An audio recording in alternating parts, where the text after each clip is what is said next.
Am I connected? I hope so. I hope this is all working. It's been a while since I've done this, and I'm a grandma.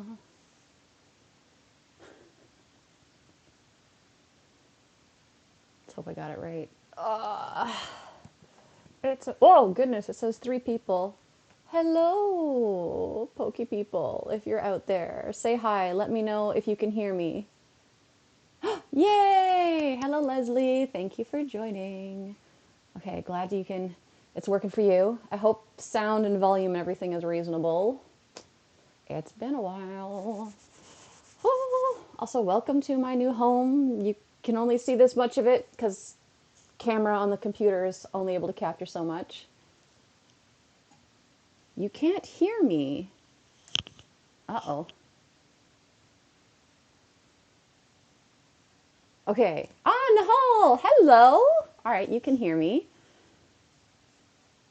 So you guys can hear my voices. This is good. This is good. This is why I have to start before Community Day starts to make sure I iron out any technical difficulties. Oh. Also, I don't know if you can tell, it's very cold in my house, so I'm like in a kotatsu. I got my little shawl here, but also sometimes you can still see my breath. It's just that cold. There's no heat in here. It's a chilly, chilly time.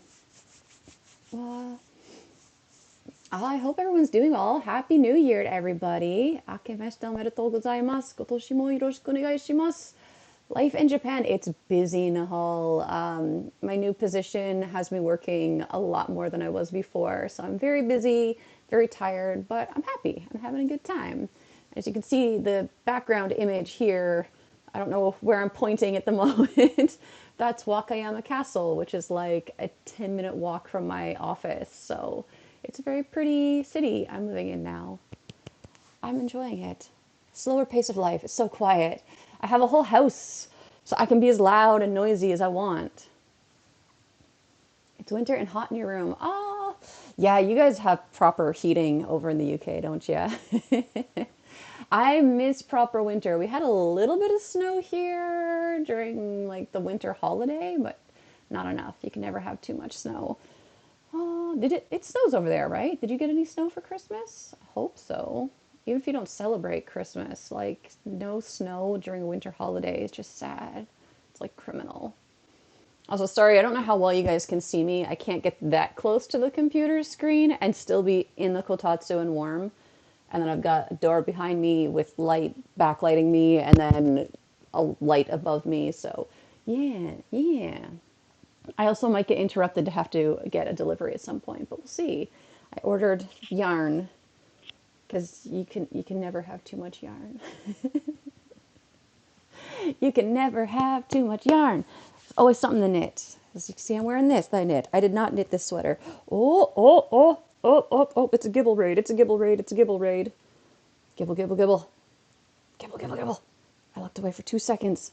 I haven't got a shiny gibble yet. Not even a single drop. Oh no, I'm so sorry. I hope that you get some snow soon. What's buzzing at me? Okay. I finally got myself a Fitbit. People kept asking me if the gotcha was a Fitbit. And yeah, they kept asking. So I was like, I'll just get a real Fitbit. Leslie, sorry, I can't invite you. This is my family inviting me to one in Canada. So you can't invite when you're the invitee. But if I get any here, I will send some invites out. But I have not seen a single gibble raid in Wakayama since this whole event started. Oh, I should put my Lickitung in here. Lickitung. Get in here. Get some buddy points. Yay! Oh, it's a family affair. You guys don't know who these 3 Mystic players are, but they're all family to me. So, yay. Like actual family. Even like I am a very strong believer that you can choose your family. Certain friends are close enough that they're family, but these are real family too. Actually, my brother started playing Pokemon Go again too, so it's really fun. Like we get all the siblings. I don't think we'll all be playing at the same time at any point, but you know. Also, I don't know if you can tell, new phone. Just before I moved, I got an iPhone 12 mini because the old one I had, the 10, was just like huge. It was so uncomfortable. And now I can actually, like, I can't show this at the same time. I can reach the top corner with my thumb again. Oh, I dropped my 10 so many times because of the size. All right. Come on, shiny gibble, shiny gibble, shiny gibble, shiny gibble.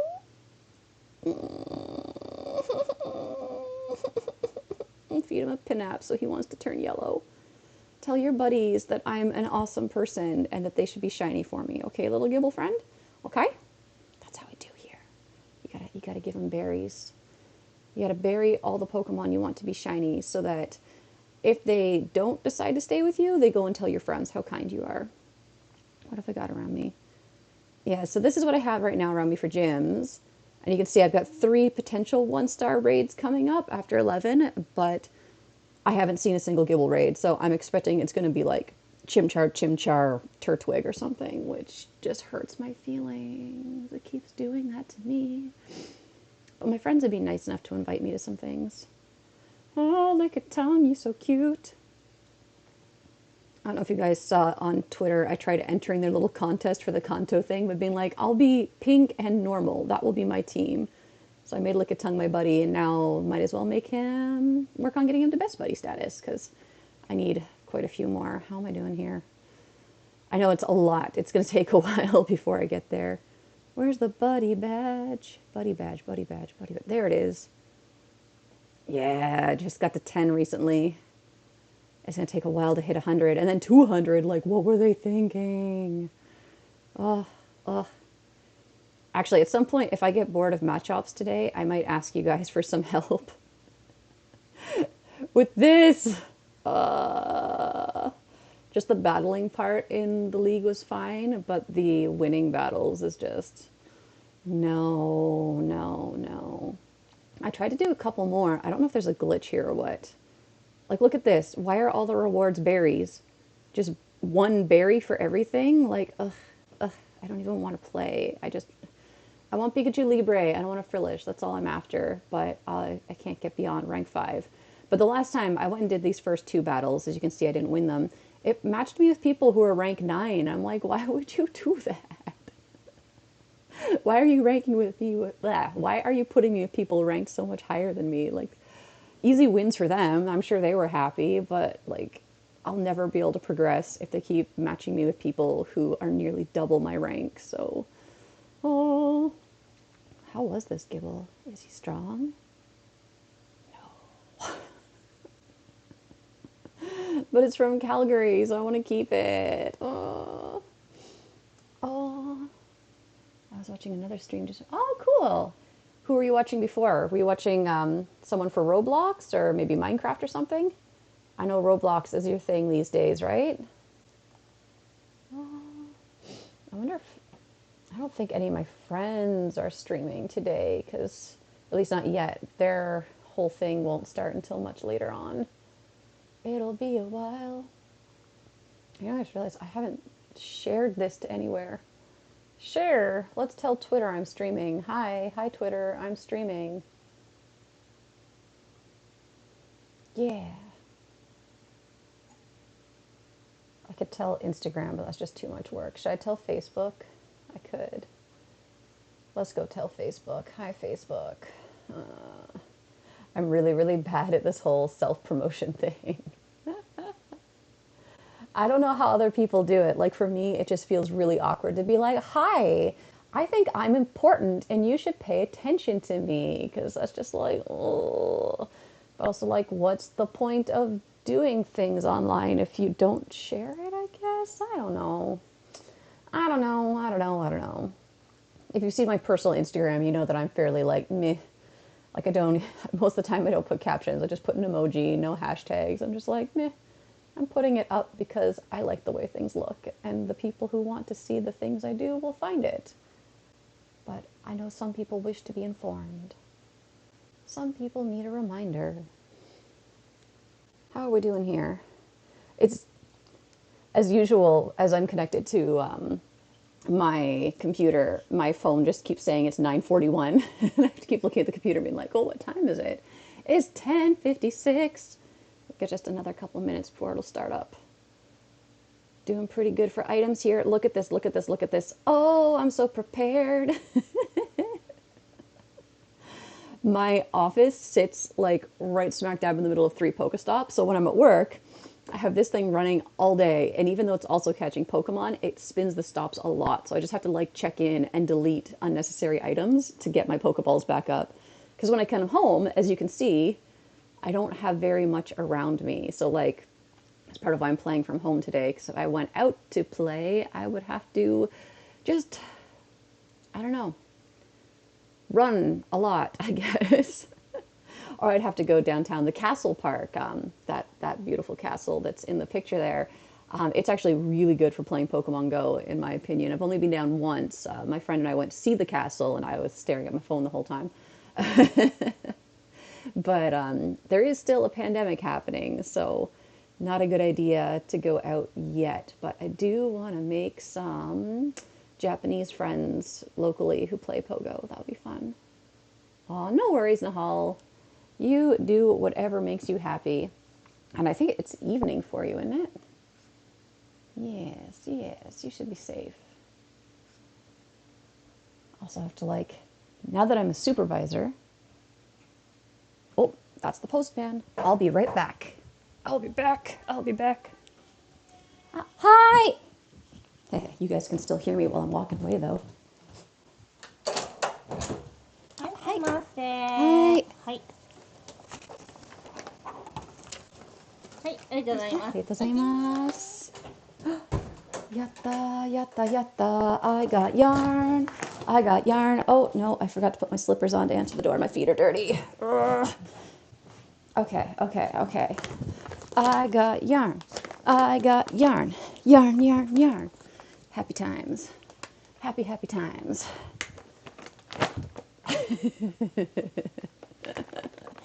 It's 2 a.m. Oh my goodness, the hall.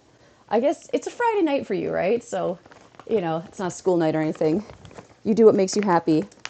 I'm going to do what makes me happy and rip this open before the Machop start appearing. Oh, it's Japan, so you got to put a bag in a bag. And what's this? Invoice. Okay, that can go down here. Look at this. So cute. This is a shop in Kyoto, actually, that's near where I used to live. There's no local yarn shop here in Wakayama. There's craft stores, but if I want the nice stuff, like, ooh, this is going to be interesting. Oh, I can't. Oh, wait, there we go.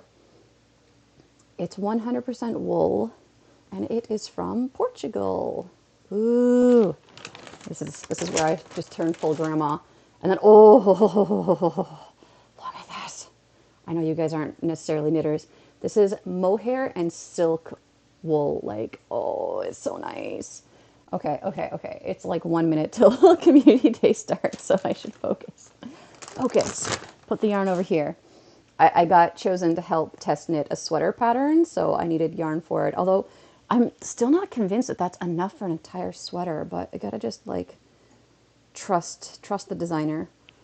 All right, it now is 11 o'clock, so I'm just going to reset everything so that the incense turns orange because it's really annoying.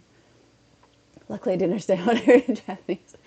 That's okay. Literally, I just said like, hi, which is yes, but it's also just what you say when someone's trying to get your attention. You'd be like, hey, kind of thing. And then, you know, just agreeing with her. Like, yes, I am the person. Oh, yeah, it's Machop time. That also means I can clear these quests so that when I spin my one and only local Pokestop, I can get something. I can get a quest. Oh, I think... Oh, no, I didn't quick catch right. I think there's a Stardust bonus today, so I should put on a star piece as well. We'll do that in a moment. We'll do that momentarily. Dum dum da da dum dum dum dum. Okay, let's spin that. Get a quest. Get the incense boy. Incense boy! Because they disappear fairly quickly on community day. It's like 1 a minute. There we go. Let me out. Let's shiny check this one. Nope. He's not shiny. And now the game says it's rain. It's not raining. The game is always like, it's raining. And I'm like, no, it's not. Okay, what are our bonuses? Yeah, 3 times catch Stardust. So let's just, what? No, that's not what I wanted to do at all. Is that a new one already? Oh my goodness. Ah, easily distracted in the first few moments of Community Day, as usual. Oh, oh, oh, first shiny already. Yes. Oh my goodness. Oh, and this is a shiny I never had before. So on the one hand, I was a little disappointed that like, oh boy, it's another already released shiny, but at least it's one that I've never caught before. So I'm pretty excited. I'm pretty excited for Machops. Oh, okay, okay, let's check you. And then star piece, star piece, star piece, star piece. Gotta focus. Star piece, star piece, star piece. Oh, I see another one's already there. Ah. See, I just want to like rapidly just tap on them and get them all at once. I don't want to have to keep going into the menu to find it and doing it again and again and again and again and again. Did I get that one? No, I didn't. It just had to weather boost them. That's why I'm using Ultra Balls. I know I've had some people in the past be like, why you do that? Like, that's a waste. But for me, when it's something like the Stardust bonus, I might as well use the best ball possible so that I can catch faster. Especially because I want as much dust as possible. Oh, Machop. He's all muscle. He's got like weird little gill chesticles. I don't know what to call those lines that he has. They look like gills to me. What do you think they are? They look like gills to me. I'm going with gills. He's got gills. All right, let's. Why does it have to be so far? Wait, I went past them, didn't I? Oh, goodness. I'm still getting used to my phone. I'm such a grandma when it comes to technology. A lot of my new position requires using Google Drive and like sharing spreadsheets and worksheets and other documents. And I'm just driving my fellow supervisors nuts because I'm just like, um, how does one spreadsheet? I don't understand. What do you mean upload and share the file? I don't understand. And they're just like, for the love of Pete, Sarah. I'm like, maybe our training should have included like a whole day of just computers. Just teach me computer stuff. Boom. Bam. Bam. I should have checked how much Stardust I had at the beginning of the day. Okay, let's catch this guy and then let's see. Look at the shiny boy. All right. We are 4 minutes in and we have 7,431,319 dust. Let's see how much more dust we have at the end of the day.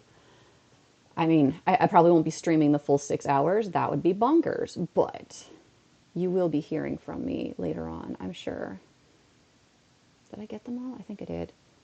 Oh, so it's one of my things on these community days too, is like, I just want to play at home and be comfy and warm in my kotatsu, but I like doing the quests. I like spinning the stops because you have a chance of getting a shiny with higher IVs, right?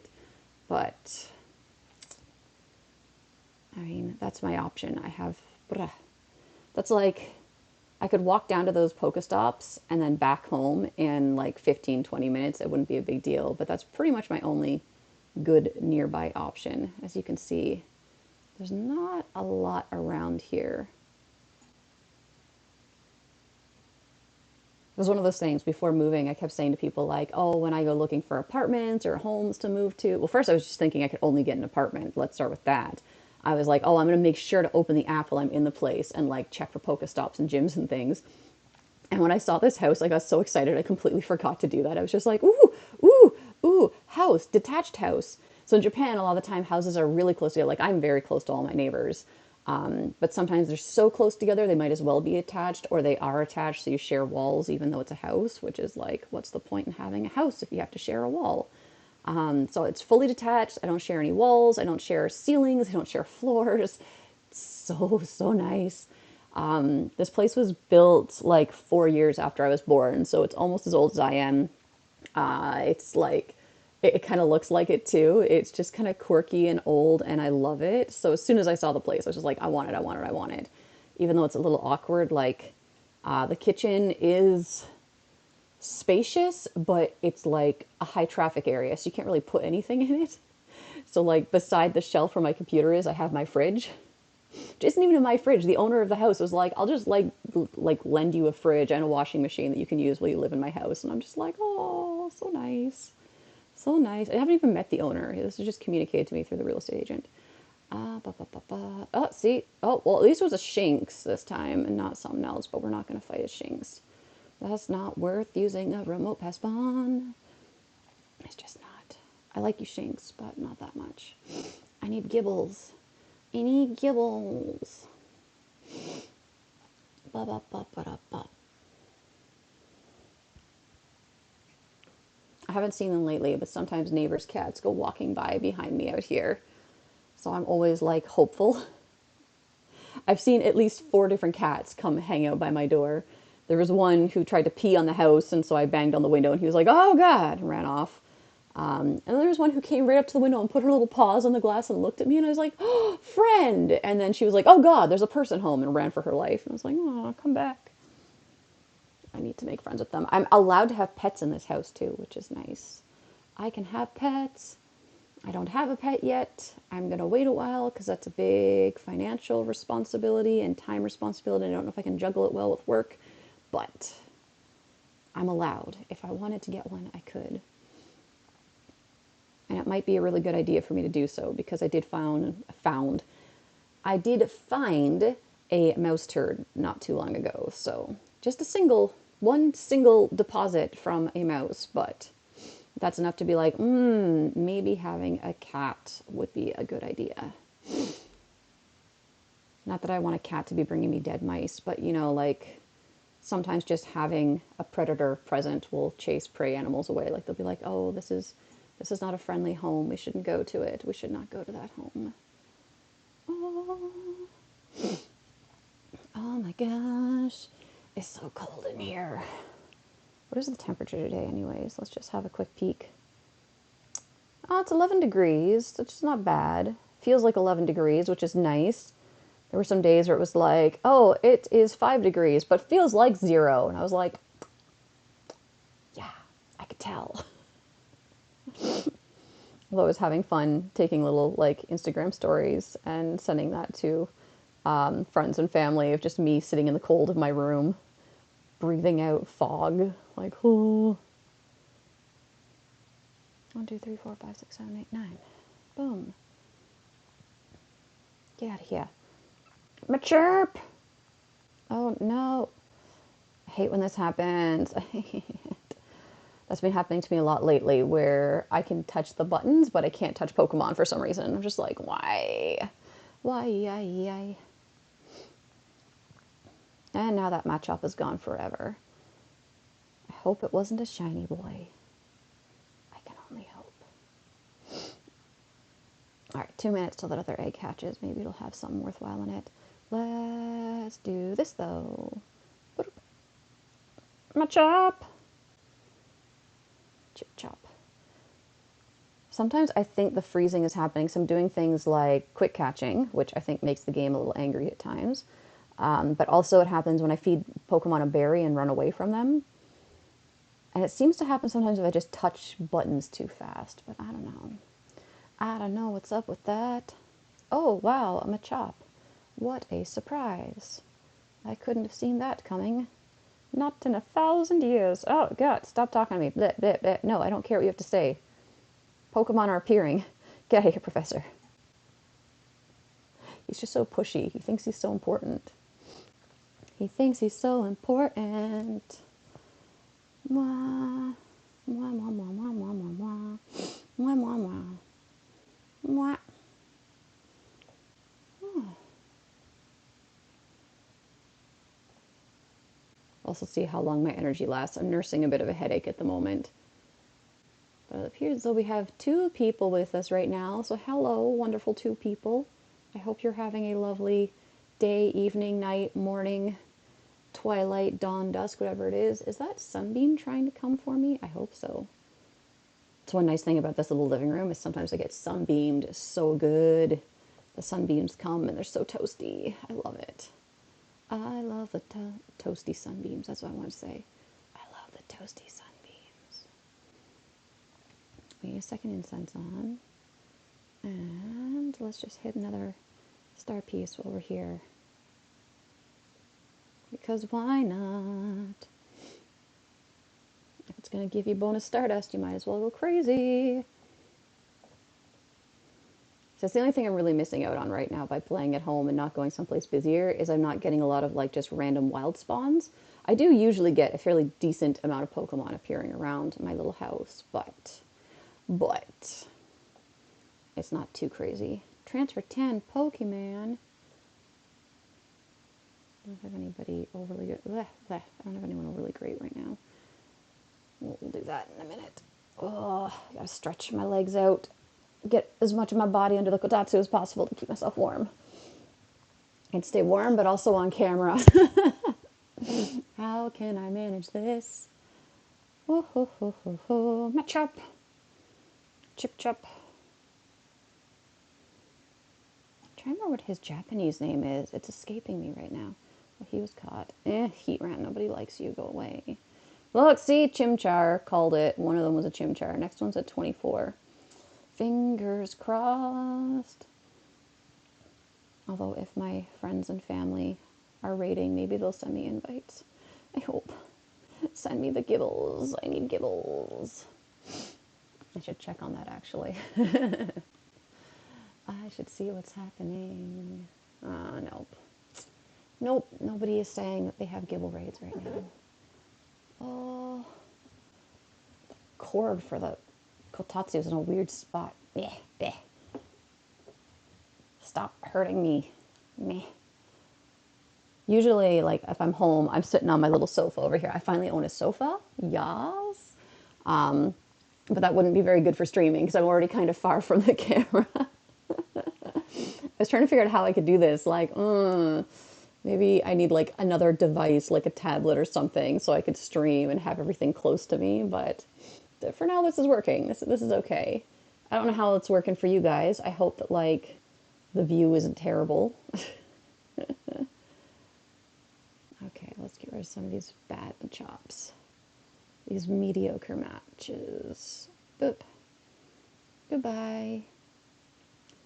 Bloop. Nope, I made a noise at them. They didn't turn shiny. Sometimes yelling at them and making noises at them works. I know this because sometimes I make noises and coincidentally I get a shiny.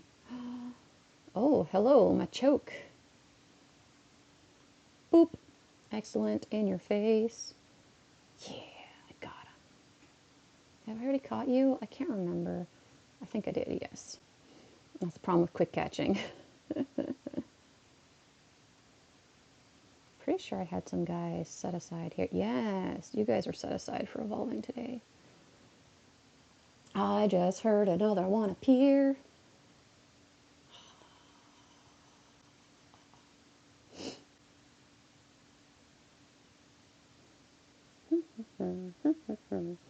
How is everybody doing out there?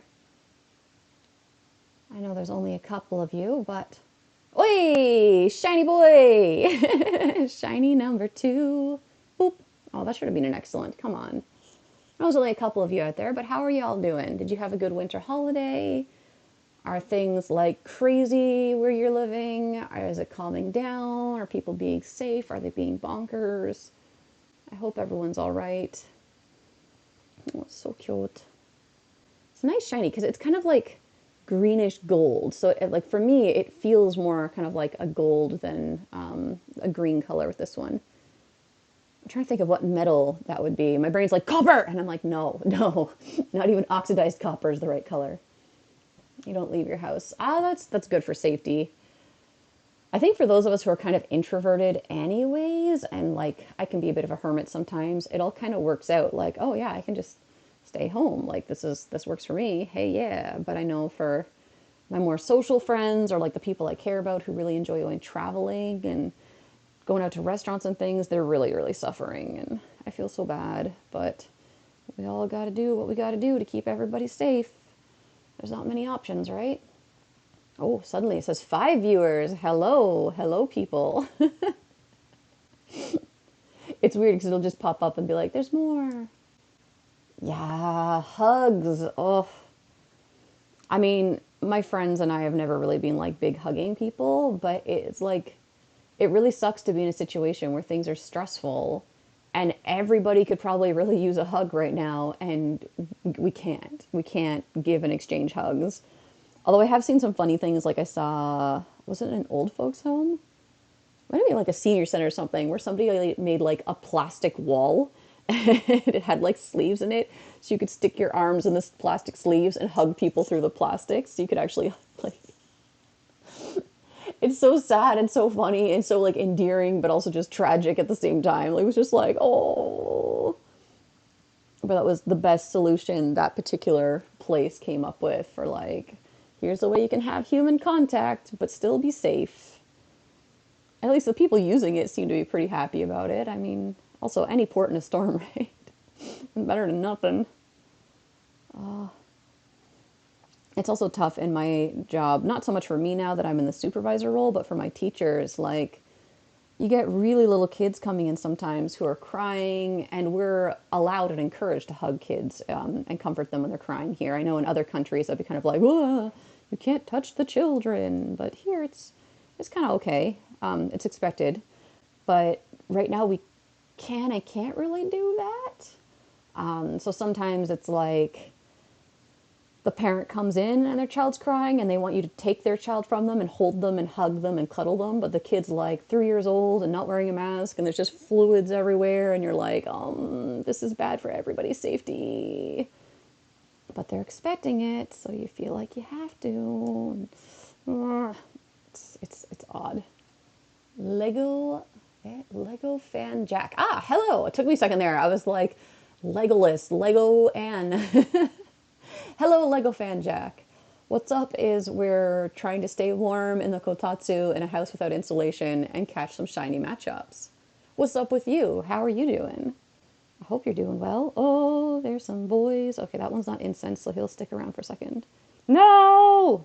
And now the game's froze. Ugh. It's the second time we've had to reset in less than 20 minutes. Come on. I said reset. Let's go. Let's go. I swear it's been more glitchy lately than it ever was before. And I'm like, why? Why? Why? I got a whole class of kids doing that once. If you know what I'm referencing, let me know, because nobody ever knows when I'm referencing that one particular TV show. But some kids were being redonk in a class, and I started going why at them, and then they all started doing it, and it was just so good. They didn't even know why I thought it was funny. I was just like, yay, corrupting the minds of young children. All right, all right, all right. Oh, I need to evolve one more Machop. Let's just pick a random one. You can be evolved. Lucky you. Lucky you. My commuting days. Tomorrow, I'm American. Hey, nice. Yeah, so you've got a few hours, 12 hours-ish to wait, eh? It's like still so weird to me, even at this age and with how long I've been living in another time zone, just the way the whole time zone thing works. And it's like, oh, hey, shiny number 3. Yay. Boop. Okay, that wasn't an excellent throw at all. That was my bad. No, don't you dare have a berry. Have a berry and stay in the ball. Yeah, it always throws me off that I'm kind of living in the future, so my friends in North America have a lot longer to wait. Oh, but hopefully this gives you guys like some sort of an idea of what the shiny rates are. Where I'm living now, like a lot of Japanese people will be like, oh, that's inaka, which means countryside. And it kind of is, kind of isn't. You can see there's not a lot around me on the Pokemon Go map. But I basically live in like an older suburb, kind of. It's a residential area, but it's not like a western suburb. So you can see there's not a lot around me that I can do and interact with in the game. But the spawn rates are still pretty good. The shiny rates are pretty good for me. So I hope that like gives other people some hope, some positivity. Because I know rural players outside of Japan obviously really struggle. He talks so much. He's just like blah blah blah blah blah blah blah. And I'm like, while you're talking, there are Pokemon spawning and despawning on my incense. So can you just like, come on, Professor, stop being so long-winded. You don't need to mansplain Pokemon to me. I've been playing since I was a teenager, for Pete's sake. Well, with breaks, obviously. I let that one Machop get away. Oh no, Endless ran away. Can't wait for community. Finally upgrade your Machamp. Yay! Do you have like a particularly good one that's all ready to go? Or are you like hoping to catch a hundo? That's something I should ask. Like, what are you guys hoping for on community day? Usually for me, like, I just want to get many, many shinies because I'm greedy.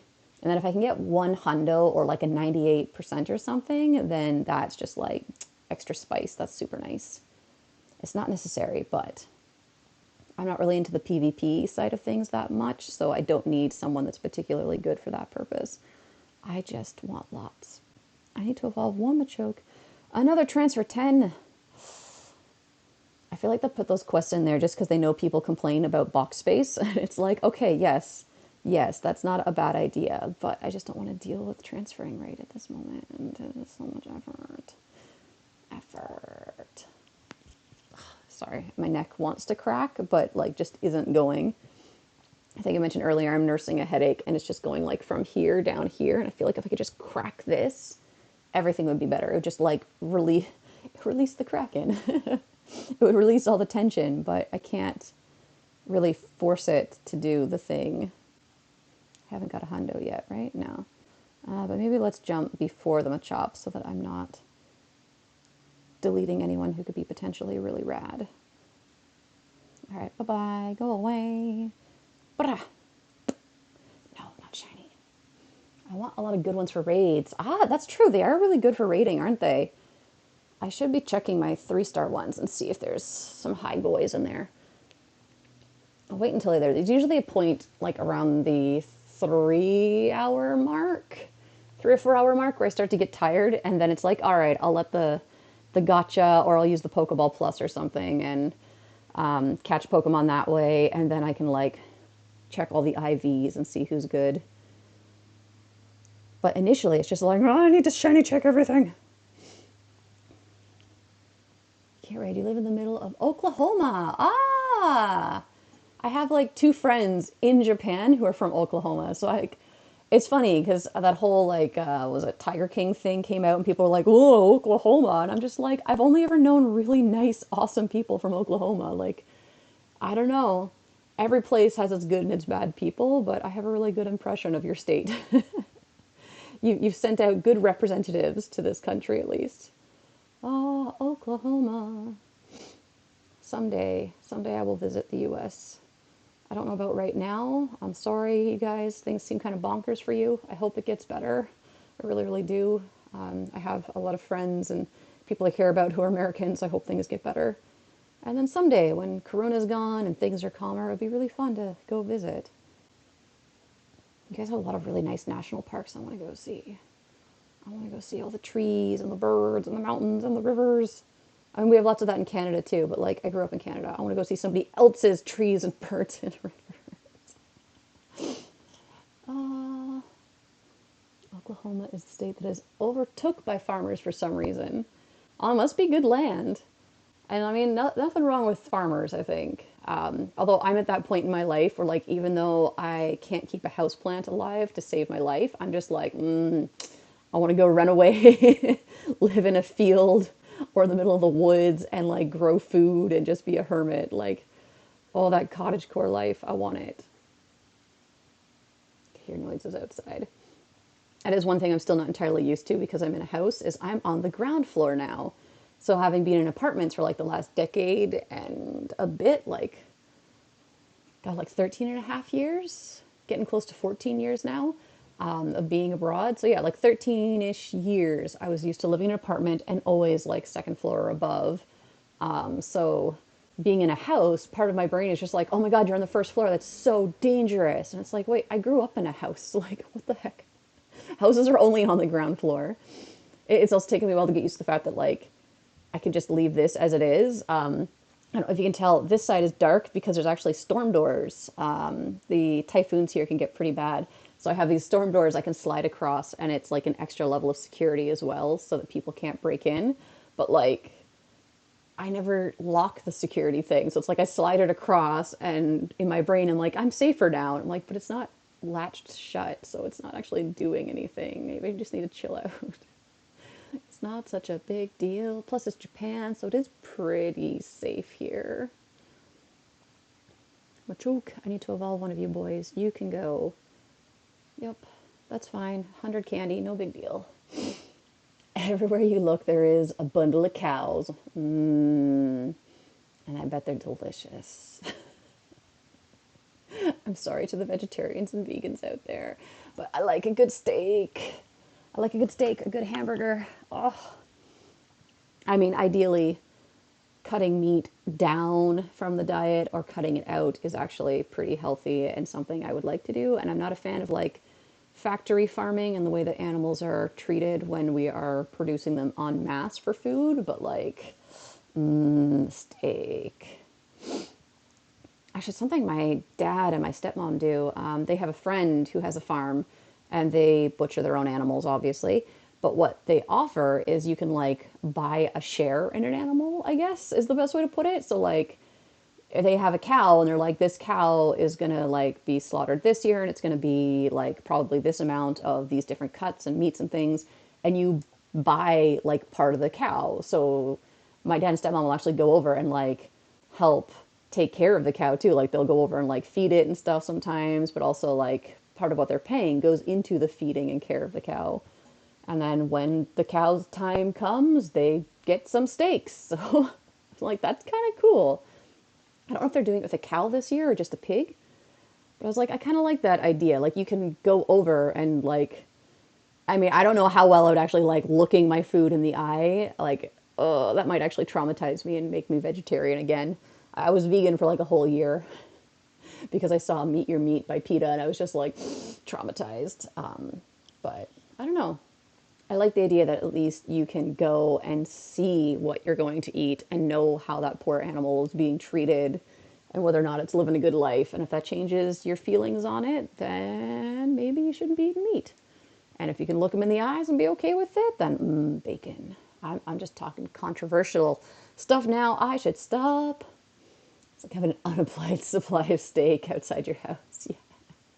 Yeah. Just a wall of steak. A wall of steak and so much manure. Oh, just poop everywhere. Even though I'm terrible with plants, I know the value of that for like growing things. But I also know all that methane from those cow farts is really, really bad for the atmosphere.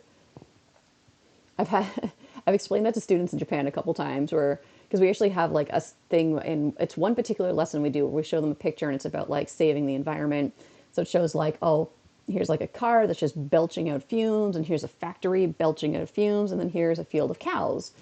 And the kids are all just like, why are the cows there? And I'm like, because they fart. And the kids are just like, what? And I'm like, yeah, these cows just sit around farting out huge quantities of methane all day and that's a greenhouse gas. Like it's really bad. We have too many cows. We need to be more reasonable about the number of cows we're consuming. But it's just really, like, it boggles their minds. I'm like, yeah, yeah, like the icebergs, no, the ice caps. Sea ice is melting because of cow farts. Like, how terrifying is that?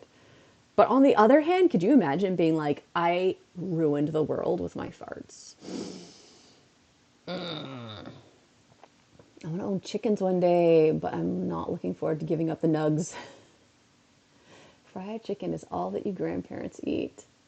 Ah, chickens would be interesting to own. I think also just the concept of having like fresh eggs every day is kind of nice. It's the same thing though, or like I know I personally could not kill an animal and butcher it. Like I just know I can't. Like I would have a complete breakdown, and I don't know if I could witness someone doing it. So I don't know how well I would cope if it was like, oh, I have raised chickens and now I shall eat the chicken, or like I have chickens and I'm taking their eggs and eating them. But at least the eggs, apparently chickens sometimes eat their own eggs, so that's a thing I learned from TikTok. Thanks, TikTok. I don't know. I don't know. Slightly, not a controversial topic, but sensitive topic. I know some people get very passionate about meat and animal welfare. I was about to say warfare, and I was just like, woo, ooh, animal wars. Ah, your grandparents only eat fried chicken. Well, I mean, whatever floats your boat. Fried chicken's good. I think eating it every day might be a bit much, but if that's what they like, go for it. How the eggs are fertilized. Yes, yes, yes, yes. That's the thing, right? Although, I don't know if you've ever seen the Filipino food, balut. I've never been to the Philippines, but I have a lot of Filipino friends or coworkers, and it's like their favorite thing in the world is to show you pictures or videos and be like, this is balut. And it's just like, and I mean, if you can eat chicken and you can eat egg, why can't you eat balut? But something about the image of it is just too much for me, which I think is part of why they enjoy when tourists come and they're just like, come here. I felt like it was the same in China when you go to the street market and you see like silkworms and cockroaches and maybe not cockroaches. I don't think I actually saw cockroaches. I saw seahorses, tarantulas, scorpions. I think scorpions is what I'm thinking of. Why did my brain go to cockroaches? Ugh, gross. Shiny boy.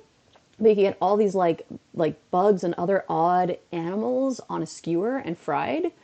And I don't know how much of it is actually everyday food for Chinese people. I'm pretty sure most of it is just there for tourists for the shock value. Because like my coworkers and friends when I was there were just like, yeah, no, nobody eats this except tourists. I was just like, I see you. I see you. That's pretty funny. Like, it's just, I'd be tempted to do the same thing if people thought Canada was some wild and wacky place where we eat crazy things, and I'd just be like, yeah, yeah, yeah, we totally eat like fried rat on a stick, yeah, just to like mess with people.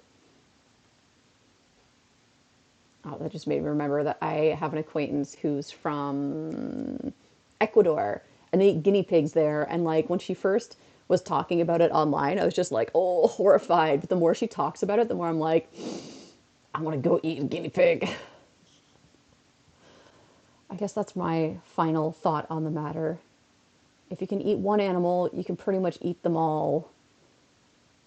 But maybe just prey animals. You probably shouldn't be eating carnivores because things that eat other things are more likely to have prion disorders. And not, they're, I don't think they're that transferable from animal to human, but you know, that's why cannibalistic tribes don't do so well. So don't eat things that eat other things, or you're going to get holes in your brain if you're like that one in however many unlucky people.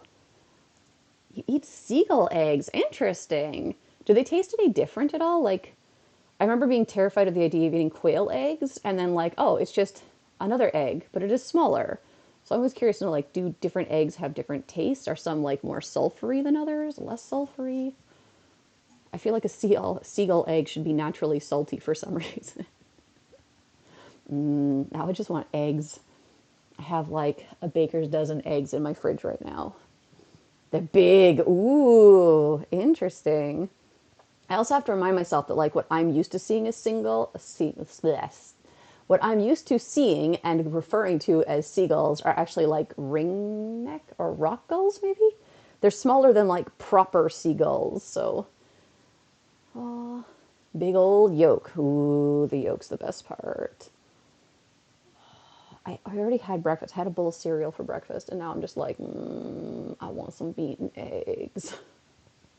I do have sausage and egg in the fridge. Maybe I'll have second breakfast for lunch. That sounds like a good idea, actually. Like a really good idea. Such a good idea. Do I have any gifts I need to open right now? Da, da, da, da, da, da, da. Oh, hey there. I haven't opened a gift from you today. I try to like open a gift from anyone where we haven't had a friendship change yet, you know, a little like blue ring that appears on the name, but also people I'm not lucky friends with yet. So trying to get as many besties to go lucky first. And then once I've run out of people where their friendship level hasn't changed today and we're not lucky yet, then I start going through all the lucky best friends and opening their gifts. Because it does change the friendship level. Like you'll see people move up and down in your list the more gifts you open, which is always kind of fun. Blah, blah, blah, bleep, bloop. Bloop, bloop. Oh, Machop. Chop to your face. Chop to your face. You can also see I have messages over here online. Oh, nothing too exciting. Oh, I still keep in touch with all my coworkers and friends in Kyoto and Shiga. I miss everybody so much. I miss my students. I really miss my students in Kyoto. Mm. I feel bad too because some of them were like watching the channel quite a bit and sorry, as like the whole corona thing happened, obviously I got kind of depressed and stressed. I was worried about money. And then things got a little better, but I was like, oh, during this whole time where I wasn't buying stuff to make videos with, I was actually saving lots of money. So now I'm more reluctant to spend money to make videos. And then obviously I was packing and cleaning and moving, and then I moved and it was unpacking and then getting used to a new job. So I just haven't had the energy and time to really do anything. And then when I do have like the free time, I'm just not motivated. And I feel so bad because I know those kids are out there and they're just like, where did Sarah go? Sada sensei, don't go. And I'm just like, I'm here. I'm alive. I miss you guys. I want to see you. It also just sucks with this whole situation because I mean, obviously, work wise, I can't just show up at their school or anything, but on a day off, I could talk to the Japanese teacher and be like, hey, can I like pop in and say hi to the kids? And the teacher would probably be like, yeah, heck yeah, that'd be super fun. Like, let's surprise them. But not during a pandemic. That would not be a very good surprise. I mean, the kids would still be super excited, and the parents would probably be like, yay! And then once people think about it, it'd be like, wait a second. You just crossed a whole bunch of prefectural lines to get here. Like, that's not safe. It's not safe at all. I can already feel my voice wants to do the thing. That's another thing, because I'm in an office all day. I don't spend as much time talking as I used to, so my voice gets tired a lot faster, and then I switch to like this voice really easily. And then I like to send messages to my best friend Kevin in the middle of the night talking like this just to disturb him because it's really fun. This is why I don't have many friends. Many close friends, I should say, because I do things like that. It's 1 a.m. and you get a message from me just being like, hey, guess what? I just farted and it smells terrible. Like, I can't sleep. It's just that bad. Somewhere out there, Kevin knows what's going on, and he's just like, damn it, Sarah, stop it. Stop traumatizing people with your weird voice. I could almost do the like Ju-on thing, like the thing from Grudge with Kyoko, where she does her whole like, it's one of those things that I want to do. Like, of all the terrible ideas, I want to do it in class to kids because I think it's like funny, but most of them are too young to have seen any of these things, or they're not really familiar with Kayako, and that's probably for the best. I don't think, well, maybe the original Grudge ones wouldn't be too bad, but it is a fairly disturbing story. Oh no, there was a Machop on that little ziggity zaggity, but he'll come back later maybe. This is the other thing. I'm always wanting to put a lure on this Pokestop, but because of the way that I'm positioned, I don't really benefit from it. So it's like, I want to put a lure on so more Pokemon appear, but it doesn't really work out that well. Hey there, I knew you'd come back. Thank you, friend. Hello, my friends. I watch a lot of TikTok now. I wake up in the morning, I open my phone, and I'm like, all right, let's see what's going on in Pokemon. Let's check messages from my friends, and let's watch some TikToks. And one of my favorites, I think her username is Linda, but everything she does starts with like, hello, my friends. Hello, my friends. Today we are da da da da da da da. Super cute and funny. Oh, Speaking of fun and things on TikTok, everybody has seen the internet drama songs, right? By Lubelin, I think you say his name. So good. There's just two of them. Hopefully there will be a third soon, but I think he really blew up, so he's probably under a lot of pressure to make something quickly. And that's, that can affect quality and motivation. Oh, God, it's a full Machamp. All right, you can just chill over there, buddy. I'm not ready for you yet.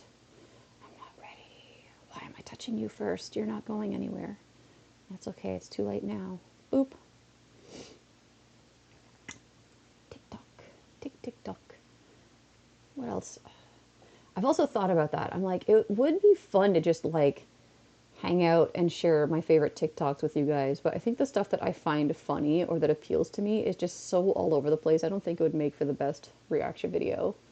But like those internet drama songs are so good. The sea shanty addiction is like such a thing. It's taking over my life. I should just delete the app from my phone, honestly. I waste so much time on it. But there's those days where like it's too cold and I'm too tired and unmotivated to get out of bed. It's just like, TikTok, entertain me. And sometimes it's educational. Sometimes you learn things. Like I learned today that there's some beaches in Okinawa that have star-shaped sand. Except it's not actually sand. It's like little teeny tiny like exoskeletons of crustaceans that just happen to be shaped kind of like stars. And I was just like, oh, I want to go to Okinawa and step on stars. That just sounds amazing. Did I already get you? Yes, I did. I don't need to be quick catching. Like they're not popping up that often, but it's just such a habit now. I cannot stop myself. I cannot stop myself. 11:41. Man. Bleh, bleh. No, we don't want the chimchar. Go away. Go away, chimchar. I mean, chimchar is fine and all. Hikozaru is part of where the Dorobozaru nickname comes from, actually. It was part of the inspiration behind it, but it's not really my style of Pokemon. Yay, we got 4 shinies so far. Overall, this event has... no, stop that. This event has been pretty good to me. I think during one walk home, I had Glameow, Budew hatched, and then Chimchar when I got home. Next day at work, another Glameow. And then we've got 4 Machop so far. So, we are doing pretty good. Who are you? Add me, add me. Do not understand what you're saying because you're being rude. And so I will not. I will not. I do not add people who just make demands. Hey, wishy-washy, what's poppin'? Not a heck of a lot. Things are fairly quiet and slow-paced out here in Wakayama. How are you doing? I hope things are going well for you. Machop. Machop, machop. That's actually a thing. I'm pretty sure the add me guy is probably already left. I don't know why people do that. Like, I understand maybe people want eggs or raid invites from other countries, but like, it doesn't matter what it is, whether it's Pokemon or anything else in life. Just being like, give me what I want. Do a thing for me. Like, that's not how you respond to people. If you want something, you use your P's and Q's. You say please and thank you. You ask if people would like mind doing you a favor, or if I don't know. I'm getting old. I'm getting old and cranky these days. Like, oh, especially with the Pogo friend thing. I've had quite a few people be like, add me, add me, add me. And I'm like, okay, I'll add you. And then they don't actually open any gifts or send any gifts. And I'm just like, why did you want to be added so bad? Like, if you're not going to actually interact in game, then delete, goodbye. So now I just don't accept friend requests anymore. As good as they can be in the US. Oh, yeah. It's pretty rough over there. I hope things get better. It just, I can't with the news. It's a little too much, but I can't imagine, like, if I get stressed out just watching and reading news, how it must feel to actually be living it. I really hope things get better for America. I think all of us are hoping for you guys that things get better, but also, like, they might get worse before they do. I hope they don't, but realistically, that's often how things go, isn't it? Yeah. It's also like, as a Canadian, we're having the good old fun thing where people are like, oh, well, you know, Canada is way better than the US. Like, things are bad here, but it's not as bad as the US. And I'm like, you guys are literally one step behind. Like, ugh.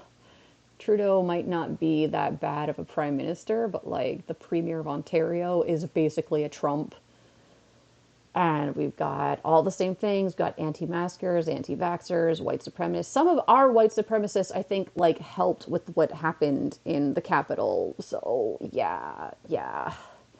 Canada's not any better. We just have a smaller population and we're quieter about it. But, like, North America is very concerning right now. It's easy for me to be like, oh, I'm so happy to be in Japan, but it's not like things are that much better here. There is still racism and xenophobia here. The COVID situation is bonkers. Like, people wear masks a lot more consistently here, but there are anti-maskers and anti-vaxxers here too, which is fun. There's some people who are like, Corona doesn't exist, and I'm just like,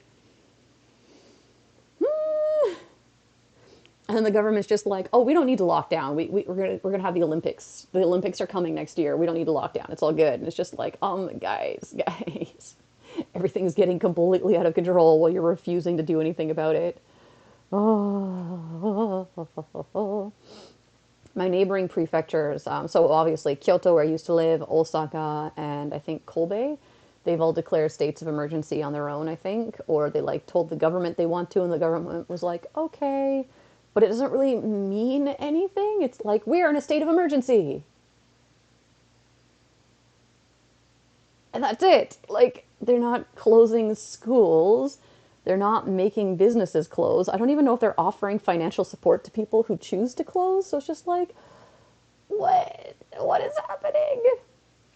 Wakayama thankfully has been pretty strict about it from the get-go.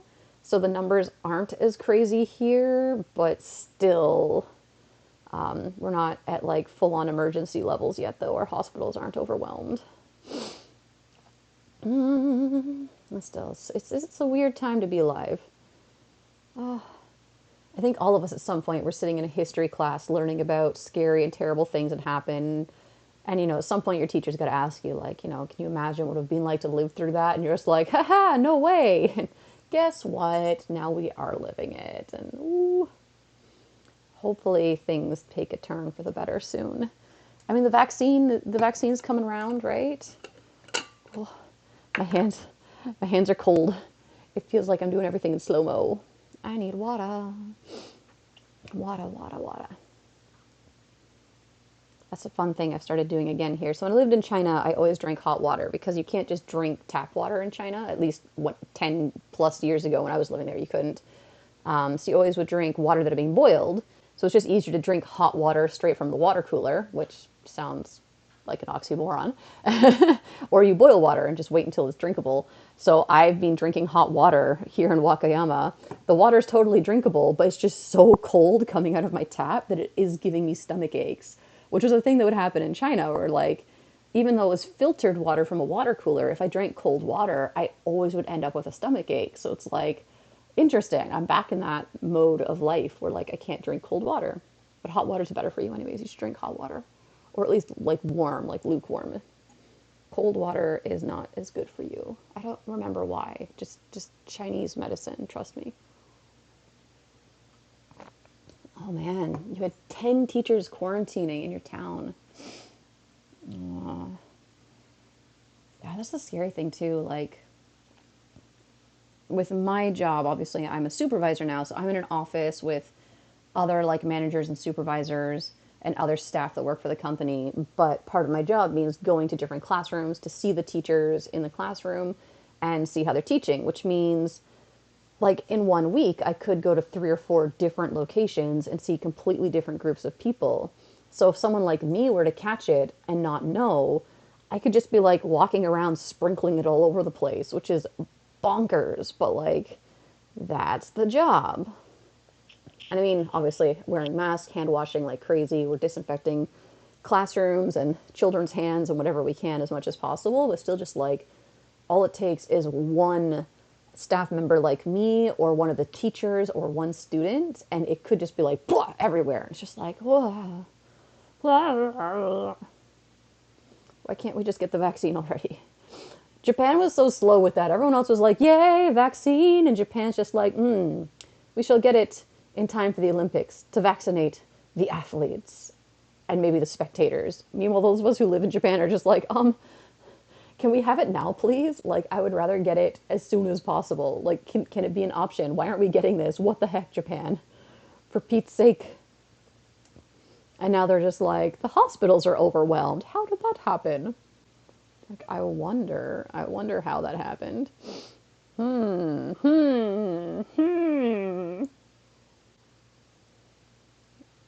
Also, I don't know if you guys can tell, I have like a nasty pinky right now.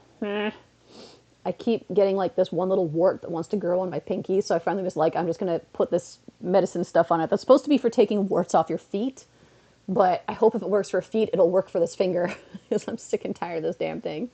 It doesn't do anything. It doesn't like hurt. It doesn't get in the way. It's just like aesthetically, I'm like, ugh. So now I have like a nasty white fingertip as it tries to kill it. I've had to get I think it was this hand. I had to get one like frozen off once before when I was living in China. So I'm trying to avoid the liquid nitrogen path again because, oh, that was traumatic. It worked like, oh man, within like a week or two, it was all better and it never came back. But like, oh, I don't know if I want to go through that again. Oh, at first you're just kind of like, okay, not bad, not bad. Then you're like, okay, that's cold. And then you're like, oh God, it burns, it burns, it burns, it burns, it burns, it burns. And you're like, it's cold, but it's burning. What the hell? And then the doctor's like, all right, you're done. Go sit for like half an hour, and then we're going to do it again. And you're just like, oh. I was shaking in my booties. And my boss, Chinese boss, just like smacking me around and like feeding me candy. And she's just like, what's wrong with you? You don't eat properly. That's why you're like this. You're weak. I'm just like, you put liquid nitrogen on my finger. Ah. But it worked. It worked really well. Oh, sorry. I'm getting all froggy voiced. Oh, it was crazy. Before COVID was widespread, my cousins went to Japan for a trip. Apparently left a day before the first case arrived in Japan. Oh, wow. That's crazy. Although it's hard to know exactly when it happened in Japan because, like, I know of somebody where they, like a group of international students from different places, they had holidays, went to different places, and one of their friends in the friend group went back to Wuhan, where their family is, and then came back to Japan, and they're all hanging out and having like, usual things. This would have been like in the fall, like this September or October before like everybody knew about it, what was going on, right? So they're hanging out, and then after a while, everyone's just like, "Oh man, like I just got like the worst flu ever," and everyone's like, "Oh man, me too. I got the flu. This is crazy." And maybe it was just the flu, but like all the symptoms are in line with it. So it's like before we even knew what it was, this like group of people already might have had it and then got over it. And so like they're ahead of the curve. Lucky for them that they've already recovered and are somewhat immune to it now. But it's just like it could have been here a lot sooner than we know, and they just were really reluctant to test people for the longest time here. Just like, what the heck, guys? Oh, okay, I don't think I did the thing where it won't let me touch stuff. Yes, we're safe. We're safe, we're safe, we're safe. I want more shiny boys. I mean, it's not quite an hour yet. I'm just being greedy. I'm just being greedy. I need my hot water. I don't know if you can tell how hot this is. It's quite hot. Yes, fogged glasses.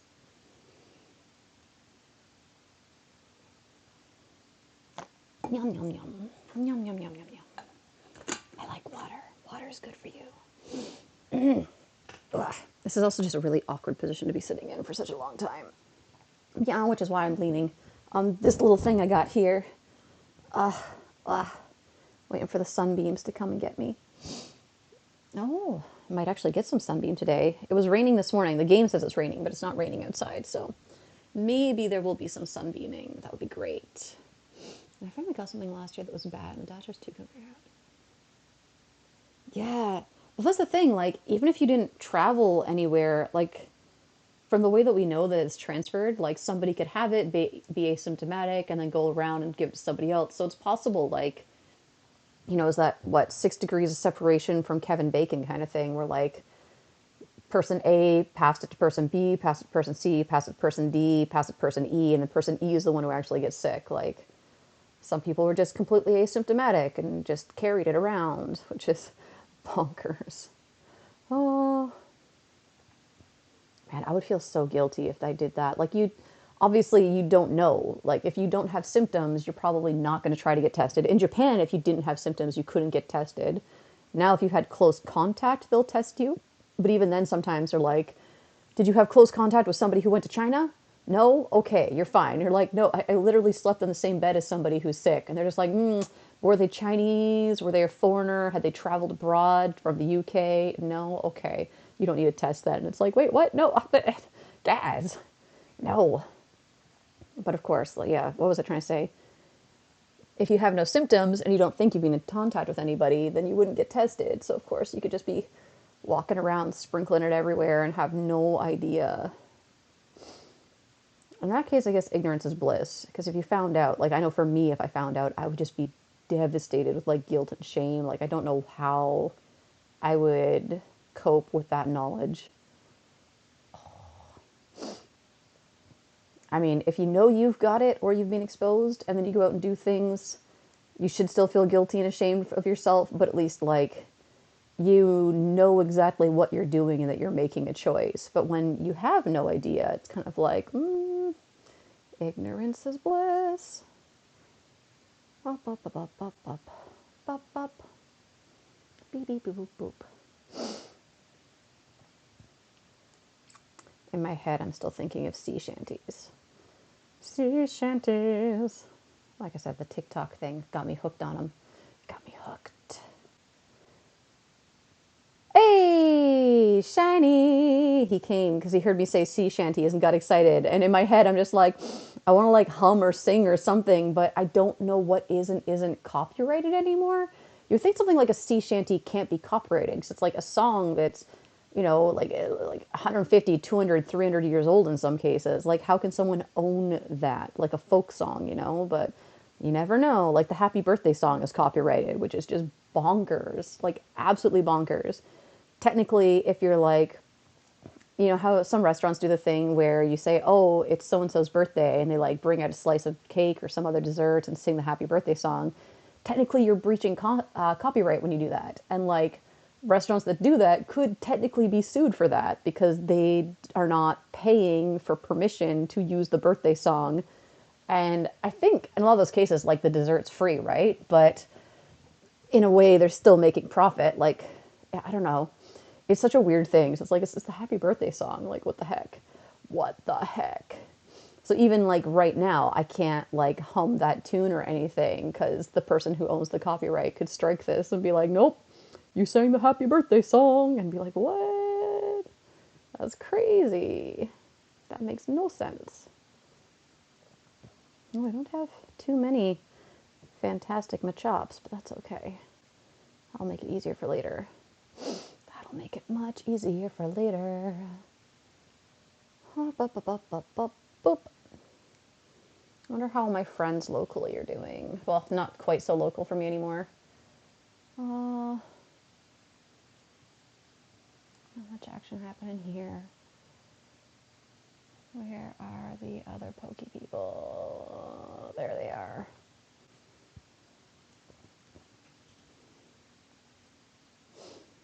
Oh, I really miss doing community day with my friends. I think for me, like that's part of what the fun is of streaming like this, is at least I get to chit chat with someone while I'm playing, and I have a bit of a feeling of like I'm playing with friends, but it's not quite the same. Like, I really miss just walking around outside. I miss doing the whole like Sylph Road check-in, like checking everyone in to get their badges. I started actually like getting little pins made for everybody.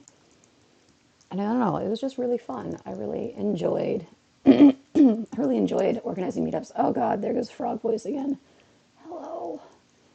Can you hear me anymore? Oh. What was I doing? Gotta check in on my people. Oh. I'm sorry, everybody. That's a disgusting noise I'm making. So gross. Why am I so gross? This gets strikes even without copyright. Yes, right? Sometimes just referencing something, or even like you might not sing the song or play the music, but if you just like say enough of the lyrics, that could be it. But like there are so many, it's that whole thing too. If it's like someone going, oh, you stole my idea, you stole like my song idea. It is entirely possible for two different people on different sides of the world to come up with the exact same idea. Like there's so many of us. And in a lot of cases, if we're exposed to the same pop culture, we have a lot of the same influences and inspiration. So it's completely like normal, I think, for people to come up with like accidentally the same things, or for you to say a sentence that sounds like a song lyric that you've never actually heard before, but why wouldn't you string those same words together? Like, come on. Oh, we got a rocket balloon, isn't it? Oh, yes, 12 o'clock. Huh. Huh. Huh. I guess we could connect the Pokeball and then I can battle that balloon. Beep, boop, boop, beep, boop. Boop, boop. Bam.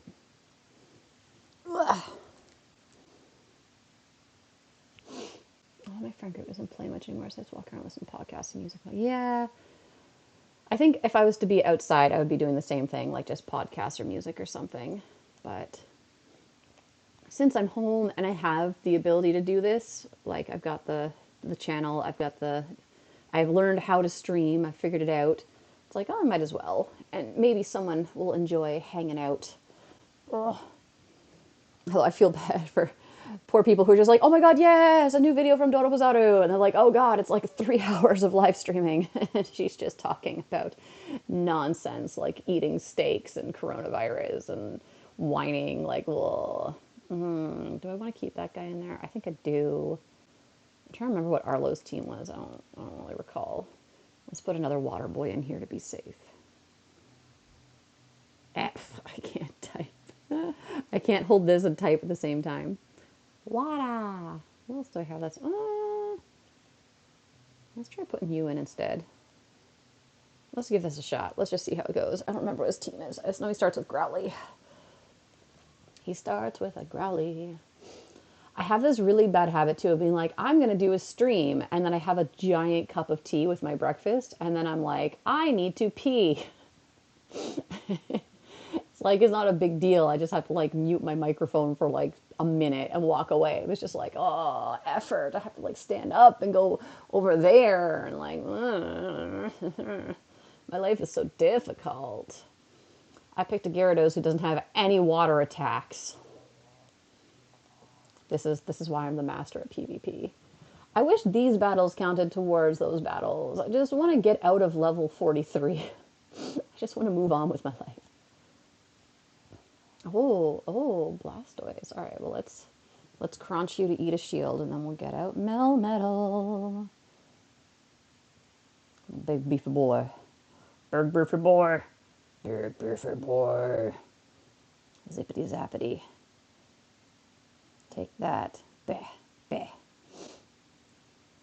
You know what? We don't have a charged electric attack. I think my other one does. I can't remember. I got a couple beefy Melmetals that I use for this purpose. Let's see. This is doing its job, so we'll see if we caught any shinies while we were battling. Have you guys had much luck with shiny shadow Pokemon? I feel like I've battled Jesse and James so many times during like the last few weeks, and yet no shinies from them. But I did get a shiny Almanite, so hey. What does the Pokeball Plus do in Pokemon Go? You can use it in place of a Go Plus or a Gotcha.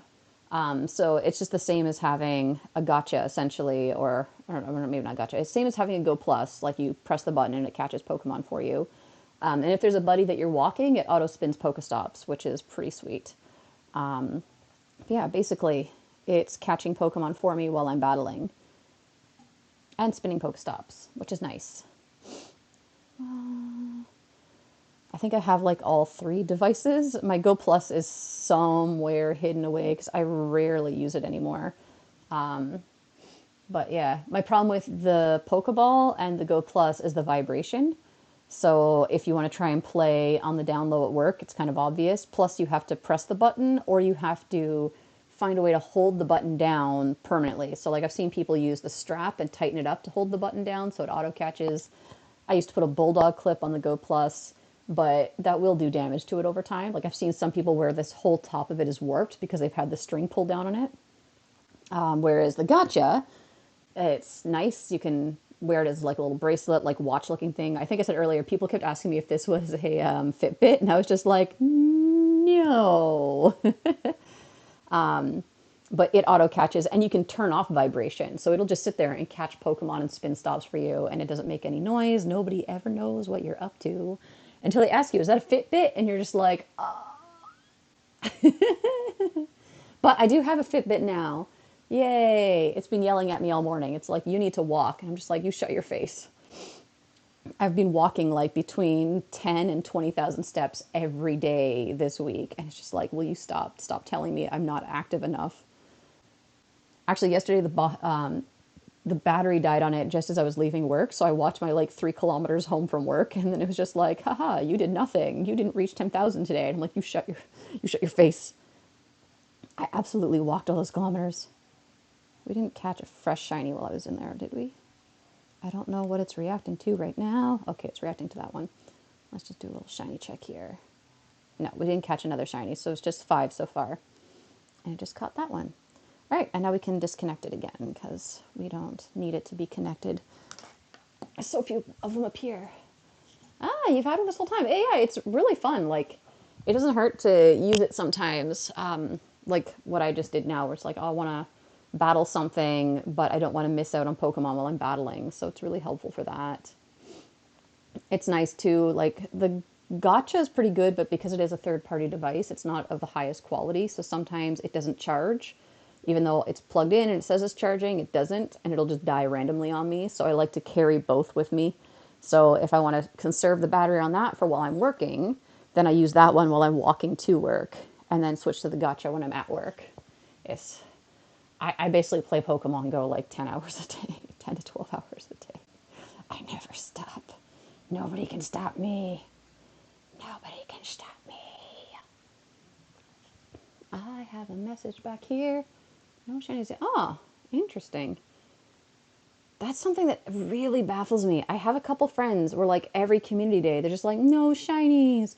And I don't understand. Like, this friend usually gets a lot of shinies, so it is strange, which I will tell him.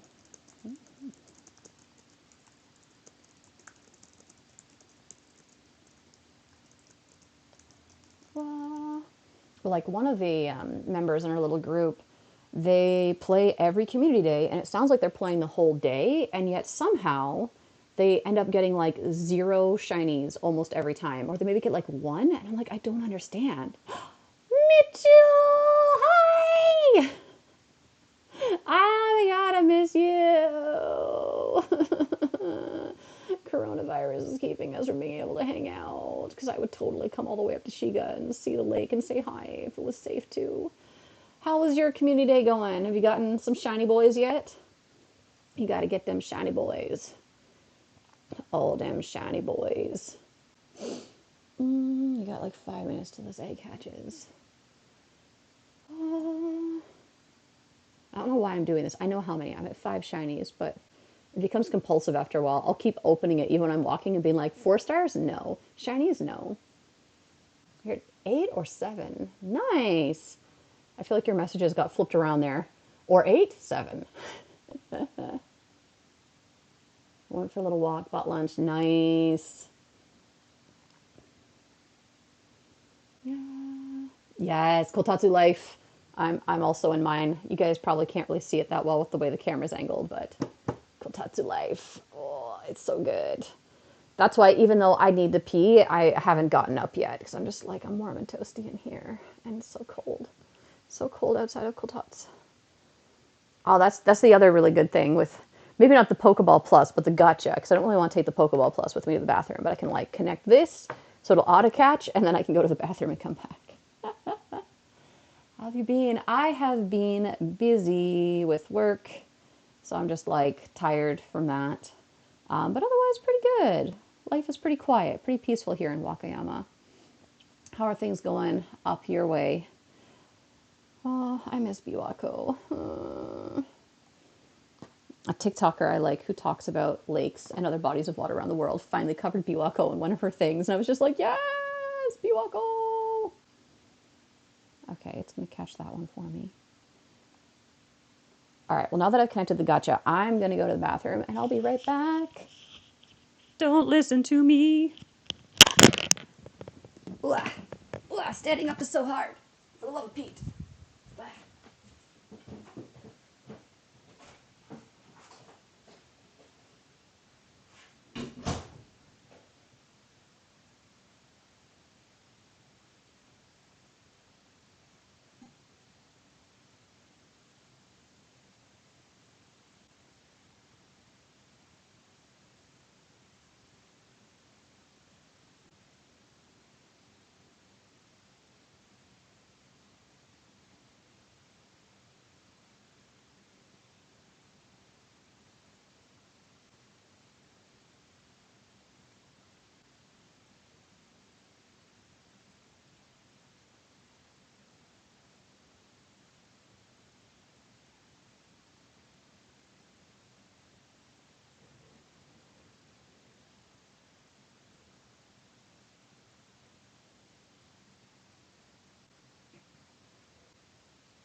need more water.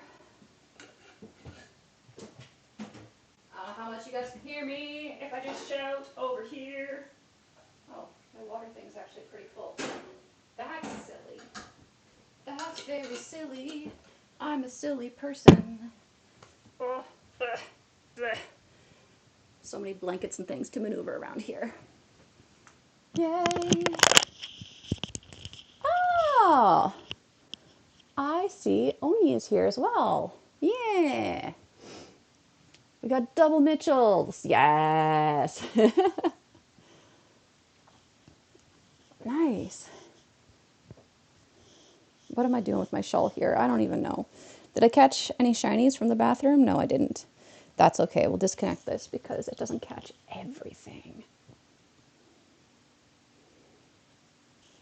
Oh, oh, oh, oh, oh, oh, oh.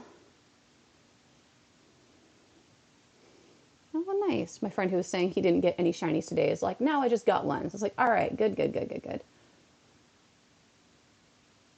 Dora might have to use my Japanese name not to confuse us. I'll just make up nicknames for everybody. Ha ha ha ha. Oh, I should put this in an incubator, even though I'm not walking today. At some point, I will probably get up and move around, but you know, like I said, I'm nursing a headache, so I don't have to do anything I don't want to do. I can just, oh, you know what I should do? I should eat a mikan. Because I'm in a kotatsu. Haha. This is what you do. I only have 2 left. I need to go buy more. You sit in the kotatsu, you drink tea, you eat mikan. This is the good life here. It's a good life. That's maybe what I should do.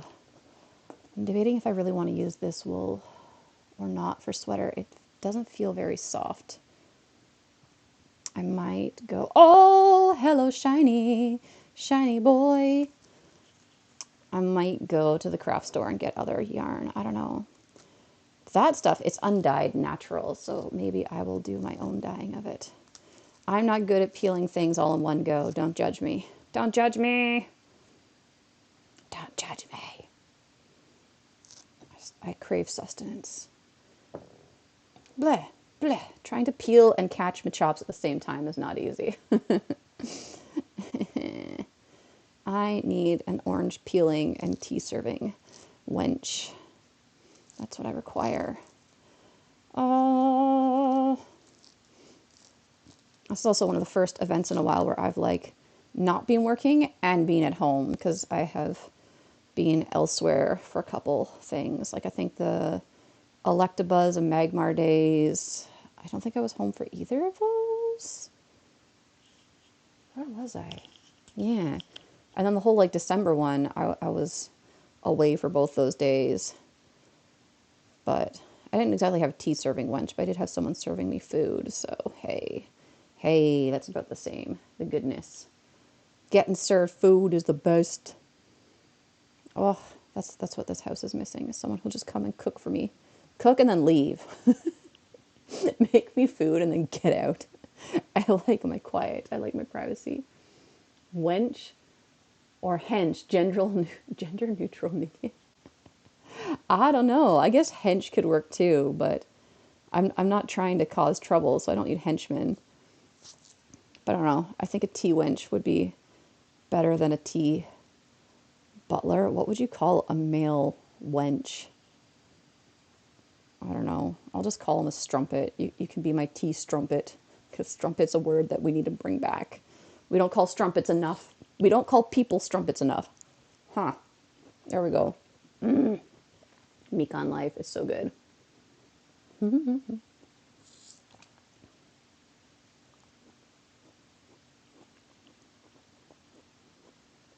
My problem with Mikan life is I always get some under my nails, and then my nails turn slightly orange. It drives me crazy. My nails aren't even that long right now. I'm talking with my mouth full. I'm sorry. I'm sorry. I hope this is the content you all signed up for. Old woman in kotatsu eating mikan. It's the most Japanese thing I can do at this moment.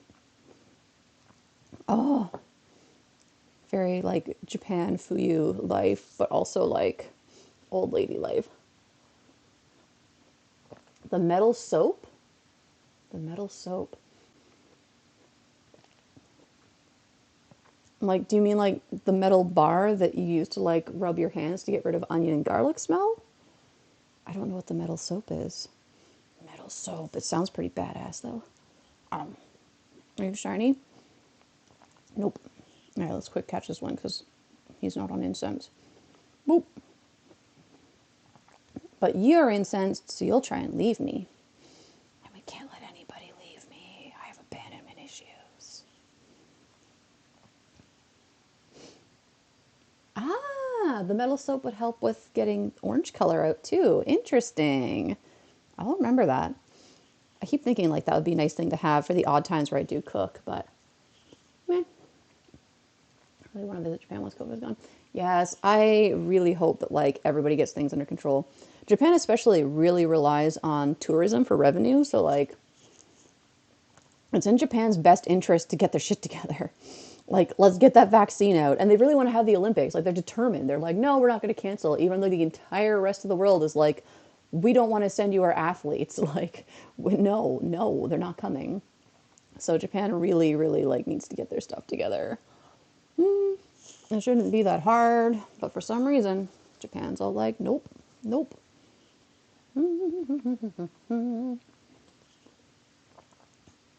it's not too orange right now. We'll save this one for a little bit later. But we'll still just put rubbish in the bowl because I'm classy like that. Ugh, apparently. Apparently I'm classy today. Oh, we had a 1-star egg that should have hatched. Come on, gibble, gibble, gibble, gibble. Weasel! Weasel, why? The lack of gibble raids is really, really disheartening. But it's like every other time. They're like, haha, here's an event, and you might have a chance to encounter shiny gibble. And we're all like, yay, shiny gibble. And we're like, where are the gibbles? Did you even release them in the game? What is going on? Just give us gibbles. Like there's that one where I can't even remember. I feel like it happens every time with Gibble, where they're like, "Oh, here, let's put them out in the wild and you can catch them," and we were like, there was no Gibbles in the wild." Oh, and then I feel like every time they say it's the raid boss, it doesn't happen. What's happening here? Oh yeah, sorry. I having a look at Twitter and I'm seeing people being upset about the catch challenges. I don't know how you guys did with that. I managed to complete it, but people are pretty upset about the inclusion of shadow Pokemon since it can be harder to track down. And I'm of two thoughts of it. On the one hand, yeah, it should not require the Pokemon to be shadow unless they do something like Team Rocket balloons every 2 hours instead of every 6 hours, or like increase the stops. Like they need to do something to balance it out. Because like you can see where I'm at, there's not that many stops around. When I go to work, there's a lot more stops, so I have better chances of meeting Rocket, but I'm also at work, so I can't really be playing. So, like, for me, oh, hello, friend, who are you? Oh. See, the funny thing is, there's nothing really over by those two stops, so that's somebody in their home. I want to be able to do that, but like I said, I'm not going to be in the right position. But yeah, the Team Rocket thing. Not a bad idea, but like I said, they need to compensate some way. Or it should be something where, like, if you get the shadow, then it's like an extra little bonus on top, you know. Ooh, sorry. I had to go over the other day. The rates of being gibbed. No trouble with the catch challenge. I was worried about the shadow stuff. Nice. Yeah, like, I think for me, I got Stunky right away, and I kept finding grunts with Stunky, and it took a while to find Snover, but it was all right. I actually had one today where it was the girl saying like, "Oh, you'll be frozen in your tracks." I was like, "Oh, cool!" Like it's my second Snover, even though I don't need it at this point. But she gave me Cloyster, and I was just like, "Wait, what?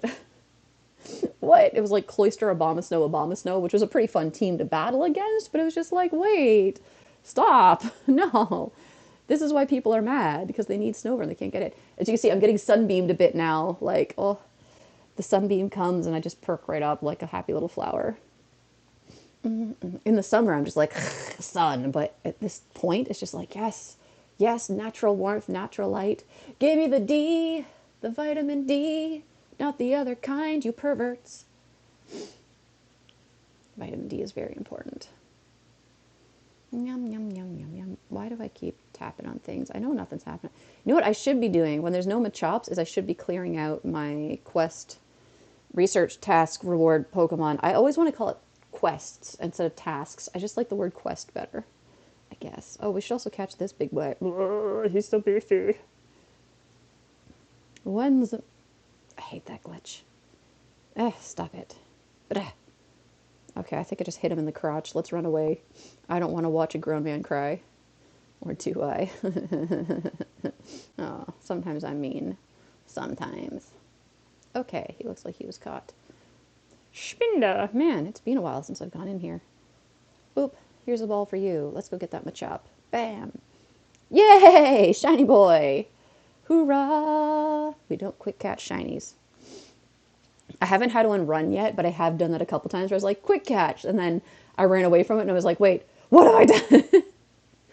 Thankfully, I've gotten them every time. It was just like, I need to stop automatically doing that. That's such a bad idea. That's how you lose shinies. Oh, the sunbeam. Can you see? It's like powering up. Yes. The sunbeam will last until about like 2, 3-ish maybe before it gets like behind the neighbor's house again. There's a point where like the sun moves from one neighbor's house to like beam me in the face, and then it goes behind the next neighbor's house, and then I'm like, oh, come back. See, in my head, I'm thinking of a line from a song that I want to like sing or reference, but I can't. But I think you know. I think you know what it is I want to say. We all have great minds, therefore we think alike. I see I have a message from someone who's trying to talk to me. Oh. One of those. So there's this thing in Japanese culture called KY. And no, it is not what you think it is. It stands for Kuki Yomahen, which means you can't read the air. So I'm sure this, hey, another shiny. This obviously exists in Western culture too, and we're like, oh, someone who can't read the room, right? You can't read the audience. So I'm looking at a group where someone's just been like, man, like I had really bad luck. I didn't have any luck in the first hour. Finally got a shiny. I guess my luck's changing. Yay.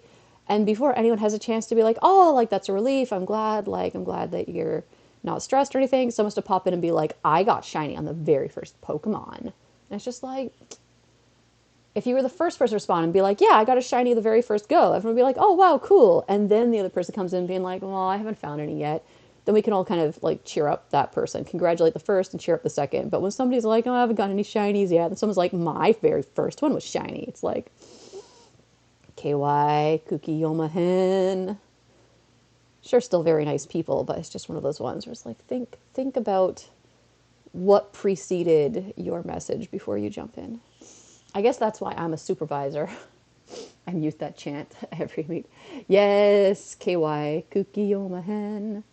I would consider so. And you know the other very KY person in that chat where it's just like, my goodness.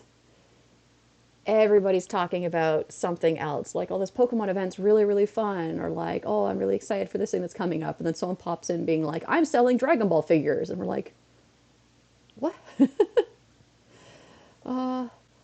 But also like, I mean, everyone has varying levels of social skills, and there's also different reasons for why somebody might not be good at reading the air. Like, there are valid reasons for it. So I try not to judge or mock or like be too bothered by it, but there's just moments where it's like, facepalm. I had that with students once. They were all commiserating about how their parents like, oh no, seeing messages from former coworkers like, oh, they're having trouble today. What was I about to say? All right, so I had this group of students. I think they're youngish, like I want to say 7, 8 years old at the time. So there's a lot of like challenging behavior in that group. A lot of kids who would like act out. They were attention seeking, picking fights. If one kid was getting attention, somebody else didn't want to participate because they weren't getting the attention, that kind of thing. And then one of them started ranting about how they didn't want to do a coloring worksheet I'd given them because the last time I gave them one, and they went home, their little brother just ripped it up. And then their mom yelled at them for getting mad at the little brother, as opposed to getting mad at the little brother. And I was just like, oh, okay, like, I have younger siblings too, and I remember having the same things happen when I was a kid, and it feels really unfair and it's really frustrating, isn't it? And they're just like, oh my God, yeah, like my younger sibling gets away with everything. And then the other kids start chipping in, and they're just like, yeah, like there's so much favoritism. I guess it doesn't reveal too much information. The students say these are all girls, and that's kind of a thing in Japan where for some reason, like little brothers, like the firstborn son gets away with a lot, regardless of whether he's the firstborn child or not. So like these little girls are expected to be like a mom to their little brothers a lot of the time. So they're all like complaining, like it's not fair. My younger sibling gets away with everything, and like I'm always, they're hitting me, they're destroying my stuff, and I get yelled at, and then like my parents don't stop them, and when I stop them, I get yelled at. I'm just like, oh my God, like I totally get it. I was there when I was your age. It's okay. Like you can vent to me. And if I see someone do that to you in this classroom, only in my classroom, I'll stop them. Like I won't allow that to happen. But at the same time, you can't be taking it into your own hands and punching people. Like you got to tell me and I'll deal with it. And they're just like, yeah, yeah, yeah. Like that's great and cool. And this one sweet little girl is just like, I never fight with my brother. We're best friends. And I'm just looking at her like, shh, KY, Kukiyomu, stop, stop. And she's just talking about like how her mom and dad have like the happiest marriage, and their dad comes home every weekend and comes home early from work to spend time and play with them. And she and her brother get along so well, and all the other kids are just like laser beam eyes of hate. And I'm just like, oh, honey, no. She just wanted to be a part of the conversation, but she was not reading the air at all. It was so cute and funny and sad. Oh, the happy end of that though is I had a much better relationship and had better control over that class after that, because it was like, oh, I understand why you're all acting out and seeking attention, because you're all being neglected in a lot of ways at home, and you have all these expectations piled on you, and you're being expected to act like a second parent to your siblings. Like, of course you're going to come in here and be like, this is my chance to have my time, but you have like 10, 11 other kids in the room to compete with. So like, oh, poor things. I miss them. I miss those kiddos. I think maybe in another 2 or 3 years they'll be getting ready for junior high school, which is terrifying. So scary. It's Japan. We suffer, you suffer. I mean, I feel like that exists in a lot of cultures too. Like people being like, young people these days are too soft. When I was your age, I walked to school uphill both ways with bags on my feet because shoes weren't invented yet. It's just like, oh my God. Like, everybody has their hardships, but just because you had a hardship growing up doesn't mean you should want that for everybody else. Like, I'm sure we've all seen the memes. We've all heard everybody else rant and rave about this, but like, the whole point of being a parent and working hard is to provide a better life for your children so they don't have to suffer. So then why are you getting mad when they don't suffer? Like, what do you want? You want your children to be miserable? I don't understand. They make, you see little kids going to school in the winter in little tiny short shorts, and the parents are just like, yeah, it's cold, but I had to wear that uniform as a kid. And you're just like, and were you okay with it? Were you happy? Hello, shiny boy. You're on my side, right? You understand. Children in like near freezing temperatures should not be outside in shorts. No one is allowed to prosper in this country. No, unfortunately. There definitely are some serious ceilings, glass ceilings out there for a lot of us. If you're not a salary man, you're really not allowed to go anywhere. And even then, as a salary man, it's just you're miserable until you get to be in a position to make other people miserable. It's not my country, so I can't tell them what to do, but it's like anything else. When you see something and you're like, you have so much potential and you could do so much better, and like, I have some ideas that I think could really help, but it's not my place to tell you what to do. And it's just like, it's so frustrating. Like, come on, Japan. Come on, everybody. We could all be so much better than we are. Why are we content with, bleh? Why are we content with blehness? Mediocrity, is that the word I want? Mediocrity, misery, I don't know. Meh, the mehness of life. Mr. 574, yes, he's caught. Let's go catch some more things over here, because we got all the stardust. So many stardust bonuses. One of these days, I'm going to get copyright striked just for like humming and singing my little tunes that are not tunes to anything, but someone out there will be like, 2 notes in succession were the same as in the song that I wrote that you've never heard of before. I claim your video. And I'll be like, what? Wow. And I mean, there are certain things, like obviously, like what would be yeah, like the first three notes of like All Star, that gives it away. Or there's that like emo song where everybody knows like you just hit like one note on a piano and people are like that song, and I'm like I only know it now because it's a meme. I never listened to that. How are you able to run away as soon as you throw a ball? Ah, it's quick catching. I can try and explain. I can't really show you my phone well, but I'll explain as I do it on the next one. It's basically a glitch in the game that they haven't fixed yet. Come on, where's a Pokemon? Show up. Show up, Machop. Chippity choppity. Chip chip chop. Machop. This feels like an abnormally long pause for a Machop to show up. Was that a shiny Roserade in there? Yup. I don't think anyone's happy about that being the next day. Hey, shiny boy. Okay, I don't want to do a quick catch on a shiny boy. Sorry, I'll pick someone out of my my research tasks. Shiny boy. Shiny baby. Something about the color. I know he's kind of like a greenish goldy color, but my brain was just like he's kind of like a beefy ET. Like if ET was a beefcake, it would be Machop. All right. So, you're on the screen with the Pokemon. You touch the ball icon and slide your thumb over to where the berries are. Keep holding it down, throw your ball, let go, and now if you touch, the runaway thing is up in the top. It doesn't always catch, but like the Pokemon also doesn't disappear or anything. You can go back and do it again.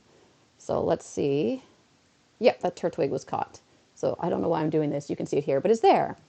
So it's a way to save time. So when there's things like a Stardust bonus today, I saw the spinny ball and I panicked for a second there. It's just a good way to be more efficient and catch more Pokemon. Like I said, it's not a guaranteed catch on everything, but it does a pretty good job. It's pretty helpful. Yeah, it's one of those things. Like I had a couple people try and explain it to me, and I just didn't get it because they were like, "Oh, just hold the ball," blah, blah, blah, blah. And I was like, but then I had a friend actually like show me very like nice and slow, a bit slower than I just did now, and he was like, "This is what you do," and he watched over me to make sure I got it right, and then it was like, "All right, cool, like I can do this."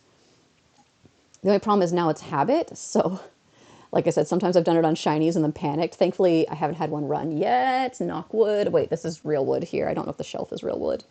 But also, like, if they ever do fix the glitch and take it away, I don't know what I'll do. Like, I'll just keep doing it and being like, ah. And I have had times where the game glitches and, like, I can't touch any Pokemon on the screen after.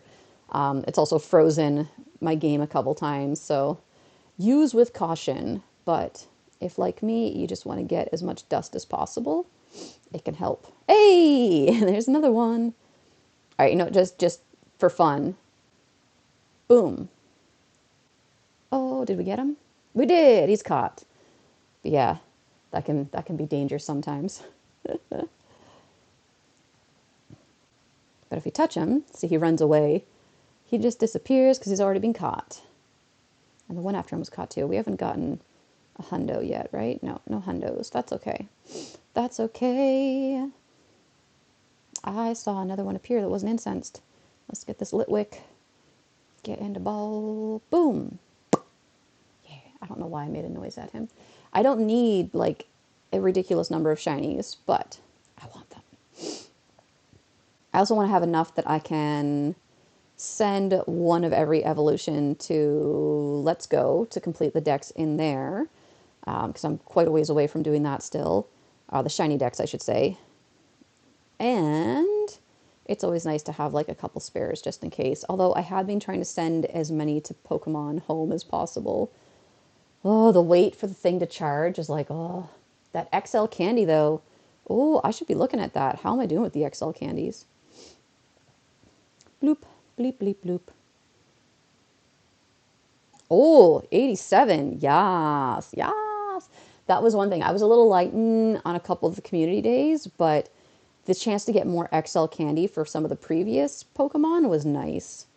I'm trying to think if there's anyone in particular. Was it Charmy? Yeah, Charmander. Like, I got a few for him. I don't really remember if he was at that much. Chimchar's been around a lot, too. It's been nice, though, to have that chance to get more XL candies for Pokemon that we haven't seen that often. Although, am I crazy? I swear the December Community Day did not include Larvitar at all. Like, it was like, oh, here's all the past ones, but no Larvitars. And I was like, wait, what? And I feel like there were others missing as well, which is like, excuse you. I know that they can't necessarily include everything every time, but I was just like, Larvitars. It's always Larvitar time. Why wouldn't you give me more Larvitars? Like, I would love a day that's just like, I don't even know what to call them. They're not all dragons, but you know what I mean? Like each one, like there was Dratini, there was Larvitar, you got your Bagons, you got your Dino. Who else am I thinking of? Gibble. It'll be nice to have something like a community day with all of those guys. It was only 2010 and 2019. 2018 Pokemon were included. That's what it was. I don't know why, like, only Larvitar stood out to me. That was the only one where I was like, I am offended. I didn't even notice that, like, Charmander and that weren't in there. But like I said, I wasn't even home that weekend. I was elsewhere. I was distracted for other reasons.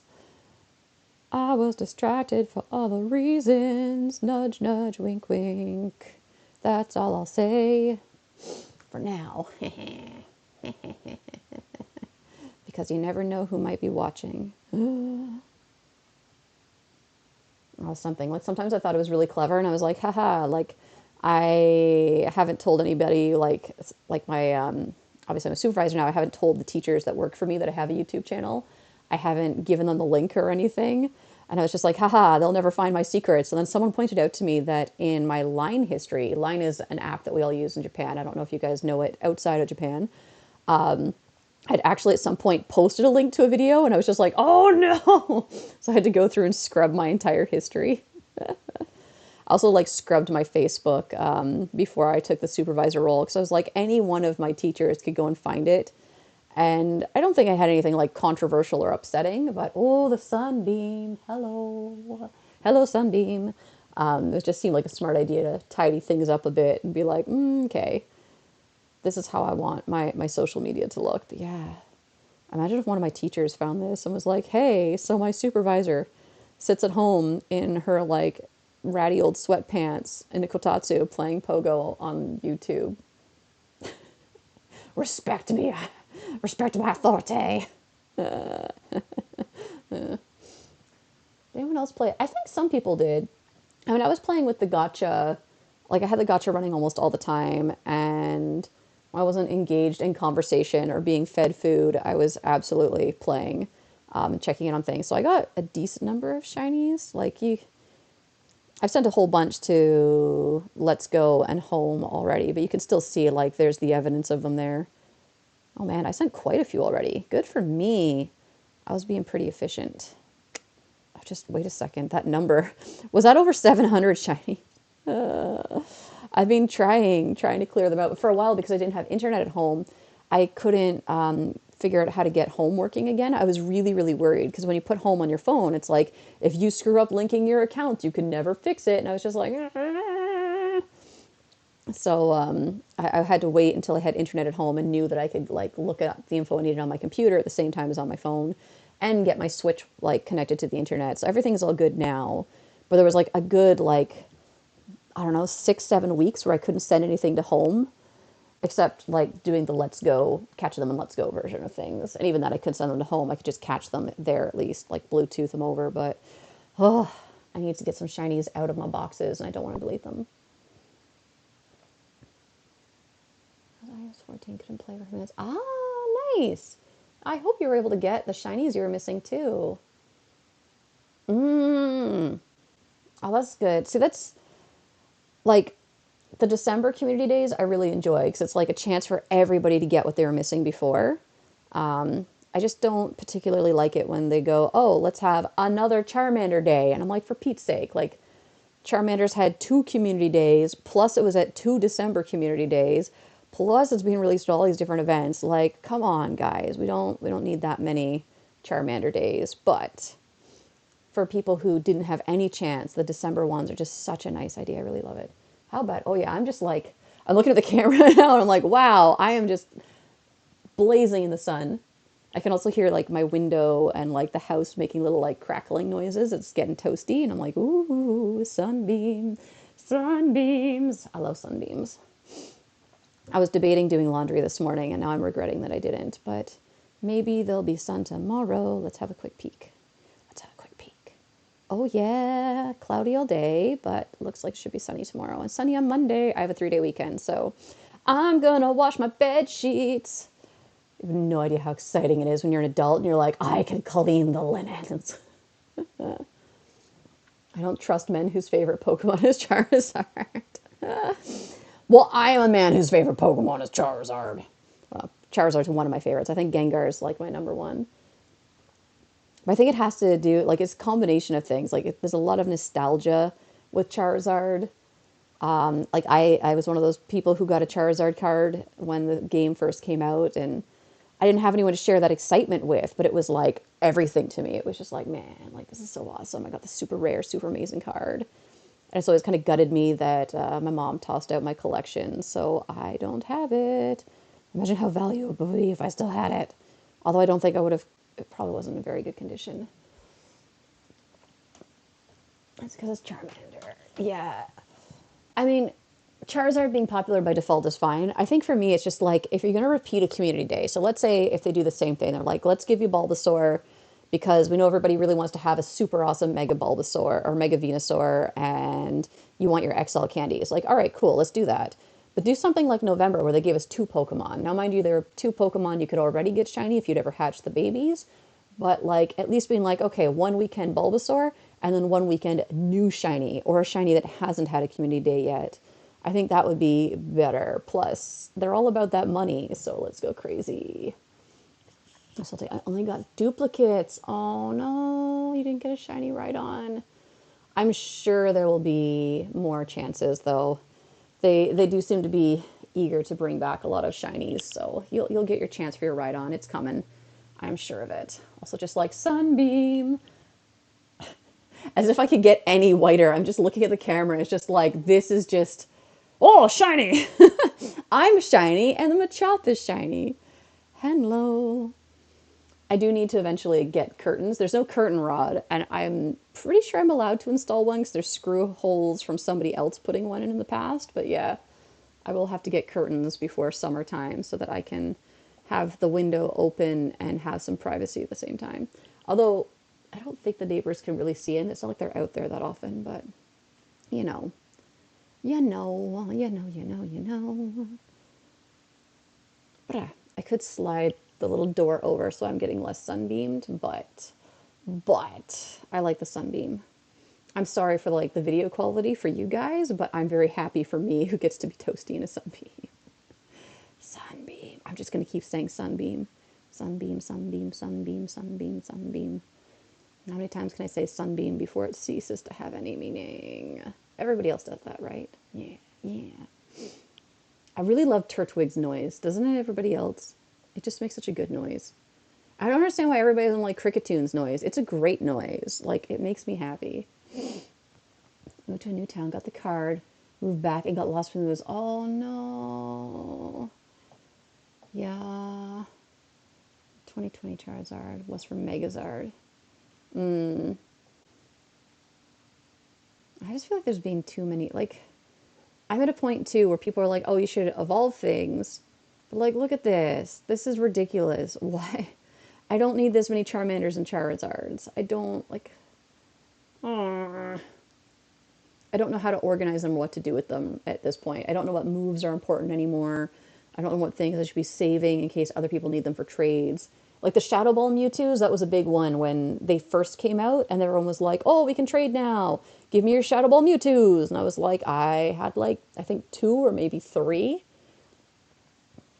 There was one where I definitely kind of felt like I got ripped off a little bit trading a Shadow Ball Mewtwo for regionals, but like, there was no other way to get that particular regional at the moment. So it was like, well, I guess I can see the value in it. But then later I had people being like, oh, you should have saved it. And I'm like, well,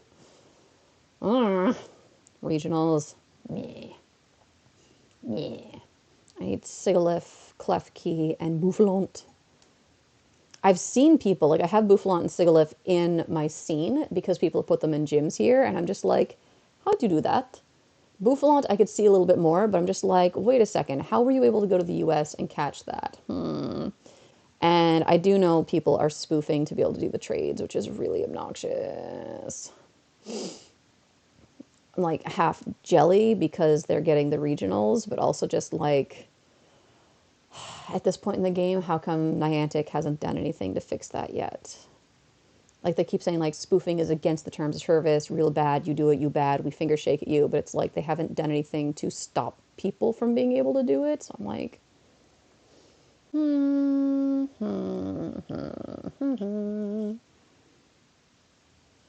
thought there was a new message for a second there. I was like, hello, friends. No, I'm just going to continue to recline comfily like this. Oh, wow, wow, wee, wow, wee, wow. Although I do see messages over here. Machop.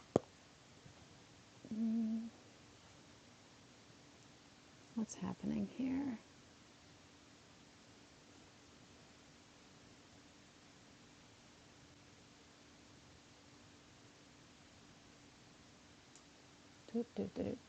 Sorry, I'm catching up on things that are related to work, so I can't react to these messages out loud because we actually have to sign confidentiality agreements. So there's only so much information about my job that I'm allowed to share.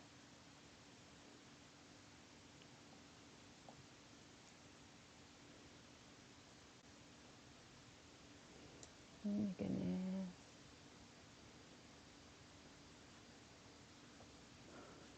Uh, oh no.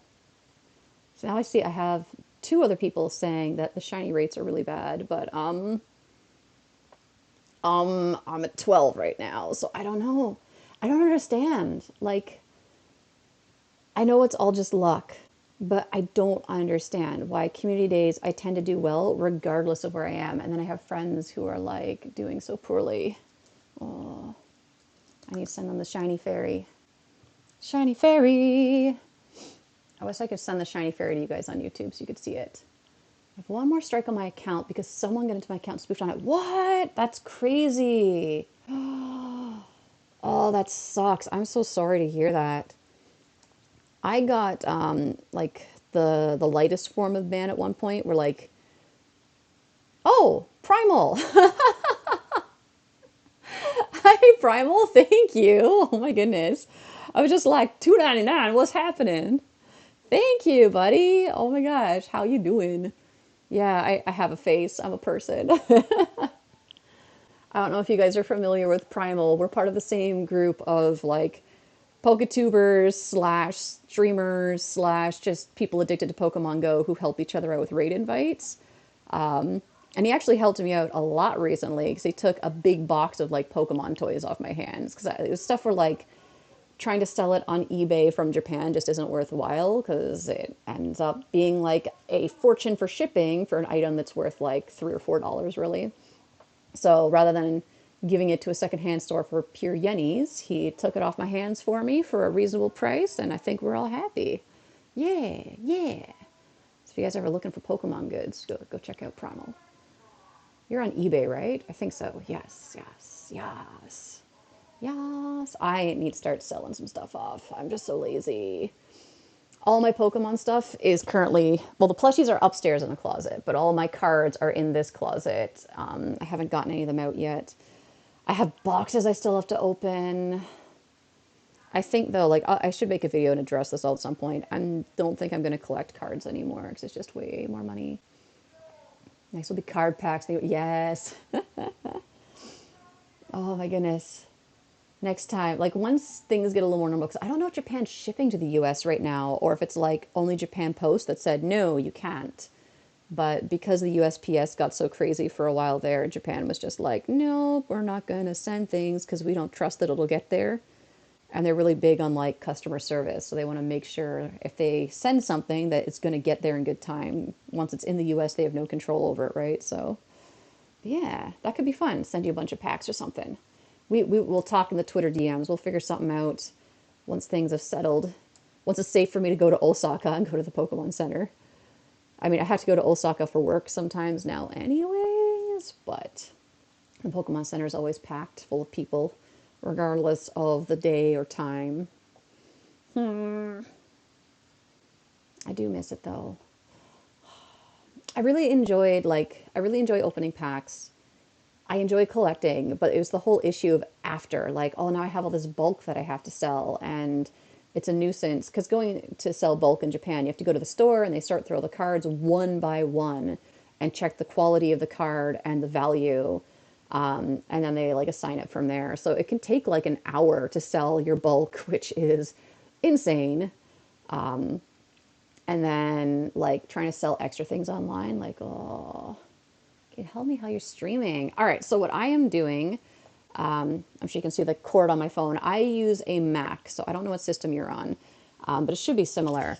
So the iPhone is plugged into the Mac, and I'm using QuickTime to record video. Well, record, it's not actually recording.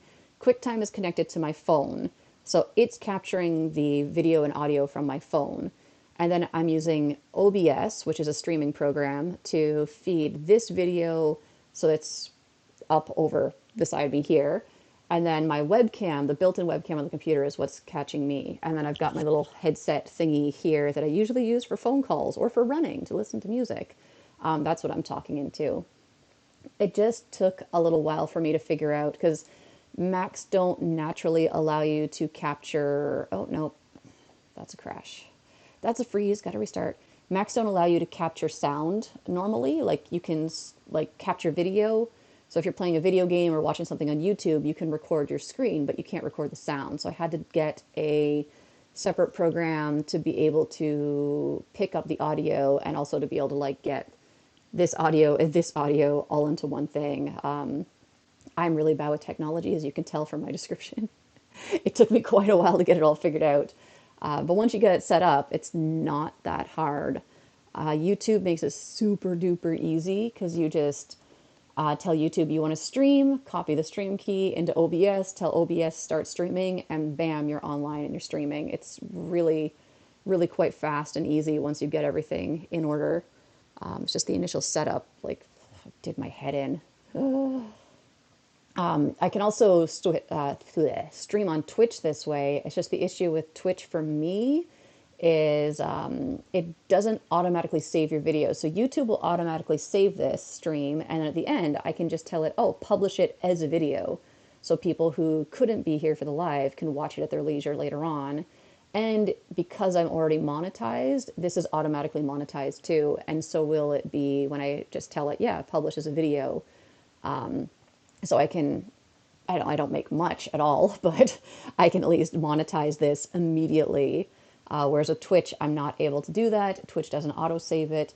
And with Twitch, in order to be successful, with YouTube in general, but I think anything in general really, you need to be consistent in uploading and interacting in order to get anywhere. And since Twitch doesn't automatically do the saving, you can't rewatch stuff on it really. It's not worth it for me right now. But yeah. Yeah, I don't think my explanation was very good. I, I can explain teaching concepts and train my teachers really well, but I can't explain how to do computer things that well. But look for OBS for your streaming software. And then once you've got that software installed, it's just a matter of like going through tutorials and doing a bit of Googling to get the rest of it. I don't like you, spinny ball of doom. I don't like when the spinny ball appears. It makes me panic. I just want to sell my bulk stuff. If there's anyone nearby that'll take it. Yeah, it's tough. One of the other things that kills me here is like, I mean, I can go to a shop here and sell just like bulk commons and uncommons. And they usually give something like, I don't know, like 10 yen for something like 100 cards for it. Oh God, my foot's caught in the cable for the kotatsu. There we go. Now I can sit like this. Oh, comfort. What was I saying? So you can sell your bulk cards here fairly easily. You just don't get very much for it. Whereas there are a lot of collectors, like say the US is probably the best market for selling things. There's a lot of people in the US who would be more than happy to buy like a thing of bulk Japanese cards because they're just different, or like they like the different quality, they like the lack of yellow borders, they want the artworks, because there are some cards that just don't seem to make it to the US, or they take forever to make it to the US. But the cost of sending bulk from Japan to the US is not worth the amount that you pay for the cards. Sorry, I'm burping for some reason. Blech. Blech. Yeah, it's so frustrating. Even just selling single cards, like I have some cards that are redundant valuable. Like I have all of the Poncho Eevee promos. I have all of the Rainbow Rocket Boss Pikachu promos and like complete sets, mint condition, still in their wrappers that would sell for so much. But like the shipping cost and everything else. Oh, it's such a hassle. And people are like, oh, it's gonna cost like $30 to ship this like several $100 card to me. That's not worth it. And I'm just like, I don't know. I don't know. I'm whining. I'm whining too much. I'm sorry. YouTube likes constant uploads. Only a few channels survive on casual uploads. Yeah. How much Stardust do you have? And total Pokemon caught. So, current Stardust is 7,543,669. Yeah. I was at 7,400,000 some odd thousand at the beginning. And we'll check the Pokemon caught in just a second here. As for your other question, I do not have the Mario, Luigi, Pikachu promos. I saw them in the Pokemon Center before I got into collecting again, and I was like, that looks kind of fun, but I'll pass. So I bought some other merch of the like collaboration, but I didn't buy the collector's box that had the promos in it. And now I'm just like, it was right there. There was like just piles of them just sitting there. I could have had them. I could have had them. I do have things like the Mimikyu, or not Mimi, yeah, the Mimikyu Scream promo, the Pikachu Scream, like I have full set, like a full set of those, all five, and then I have extras of like the 3 freebie promos that were easy to get. I have some stupid valuable cards just sitting around. That's Pokestops. Where's Catch? There it is. 247,734 Pokemon caught. I'm a maniac. I never stop. I never stop. 7 mil, that's crazy. I'm at 370K. Part of the reason I have so much dust right now is because I'm not that into PvP, so I'm not really powering up Pokemon besides like when it's worth it to do so for a quest, or if I just want to like power someone up because I can. And then with the whole pandemic situation, I can't meet up with people to trade, so my Stardust isn't going down. I really want those. We'll need to talk business about the promos. Yeah, we could. I did try at one point the Eevee Poncho promos. I actually had, I think I might have told this story to you or some of the other guys at least. I had someone buy them from me on eBay, and this was just as like the pandemic was getting crazy in Japan. Like we were in lockdown mode. So they paid for them, and then after like 2 weeks, because I told them like Japan Post is really backed up because there were no flights leaving the country, so it's going to be delayed. And after like 2 weeks, they're like, the cards haven't arrived yet, and demanded a refund. But like they were still sitting at the post office basically. And then we just had this whole fiasco of me being like, okay, so I can issue a refund and then I'll go and like get the cards from the post office. Like I'll ask the post office to cancel it.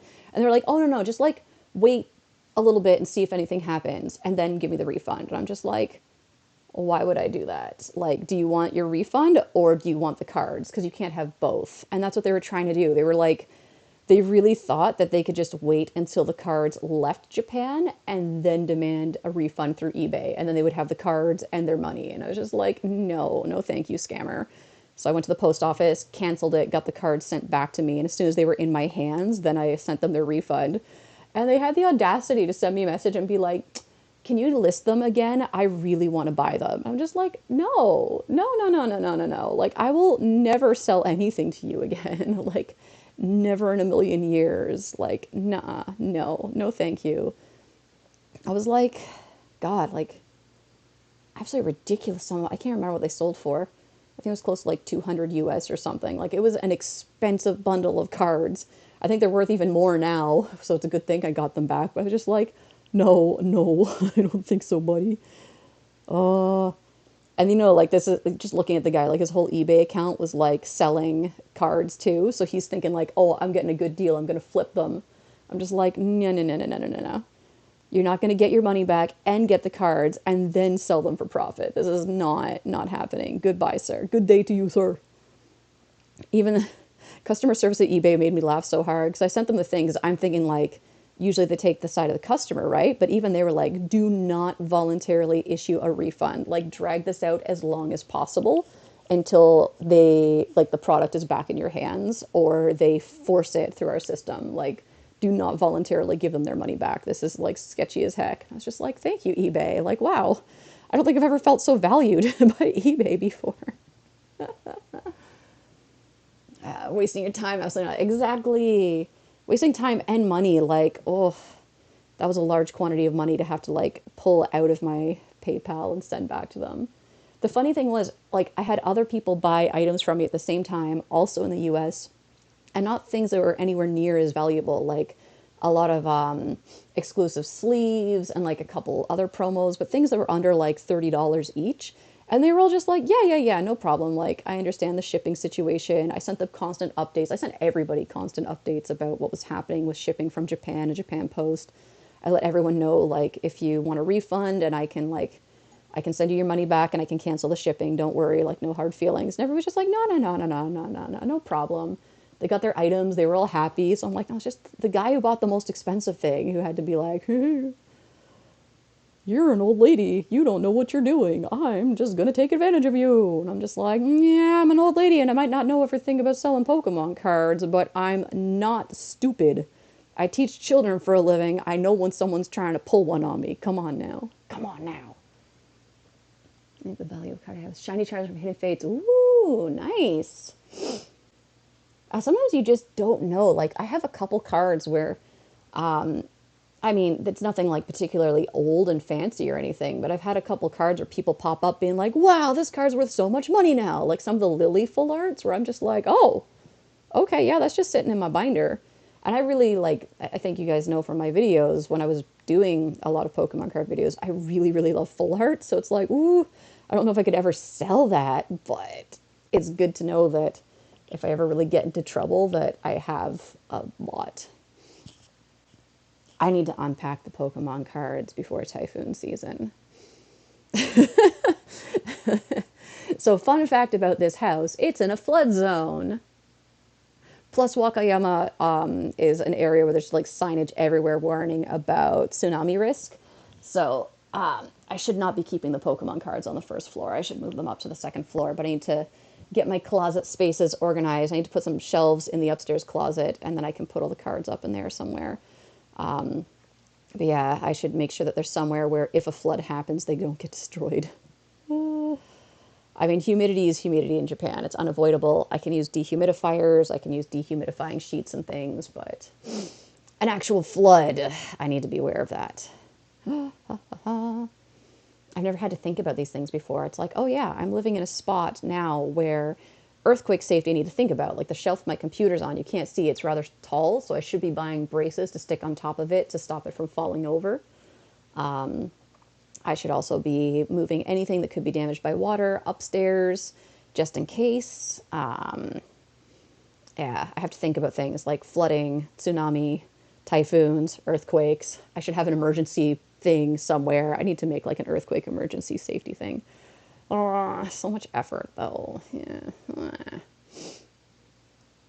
gonna be that person. There'll be a giant tsunami and they're gonna have to try and rescue me off my roof, and I'm just gonna be sitting out there like clutching a binder of full art Pokemon cards, a bunch of wool, and my favorite kimono, like, save these! Don't worry about me, come back for me later, it shall be okay. Take the silks, they're more valuable. Wow.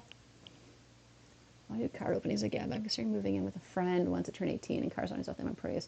Yeah, I do want to do video stills. Look like them. Oh, nice, nice, nice. Yes, you can do it.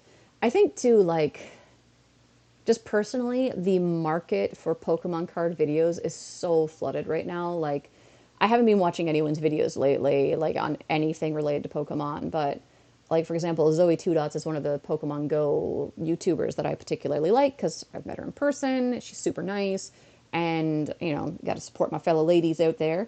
But even she started doing Pokemon card opening videos, and I'm like, okay, like, you're mostly a gaming channel and Pokemon's your thing, but it's just like one of the brothers who we shall not name started doing Pokemon cards, and now everybody's like, I'm going to do Pokemon cards too, and it's just like, ugh. It's nice it's having a resurgence in popularity, but it's really hard. If you can't afford to just buy ridiculous amounts of product to make videos on a regular basis, you just can't compete. So it's like, well, why bother? I think that's probably what ruined collecting for me a little bit too, because like I enjoy the collecting aspect, but there's certain cards I'm never going to be able to get. Like I will never get a full art Acerola; it's too expensive. I really want that like special one that they made that like you could only get with like a Rock Scissors paper game, and then it was released in Chinese. I can't even get the Chinese version of it. It's just too expensive and too hard to find. I'm like, oh.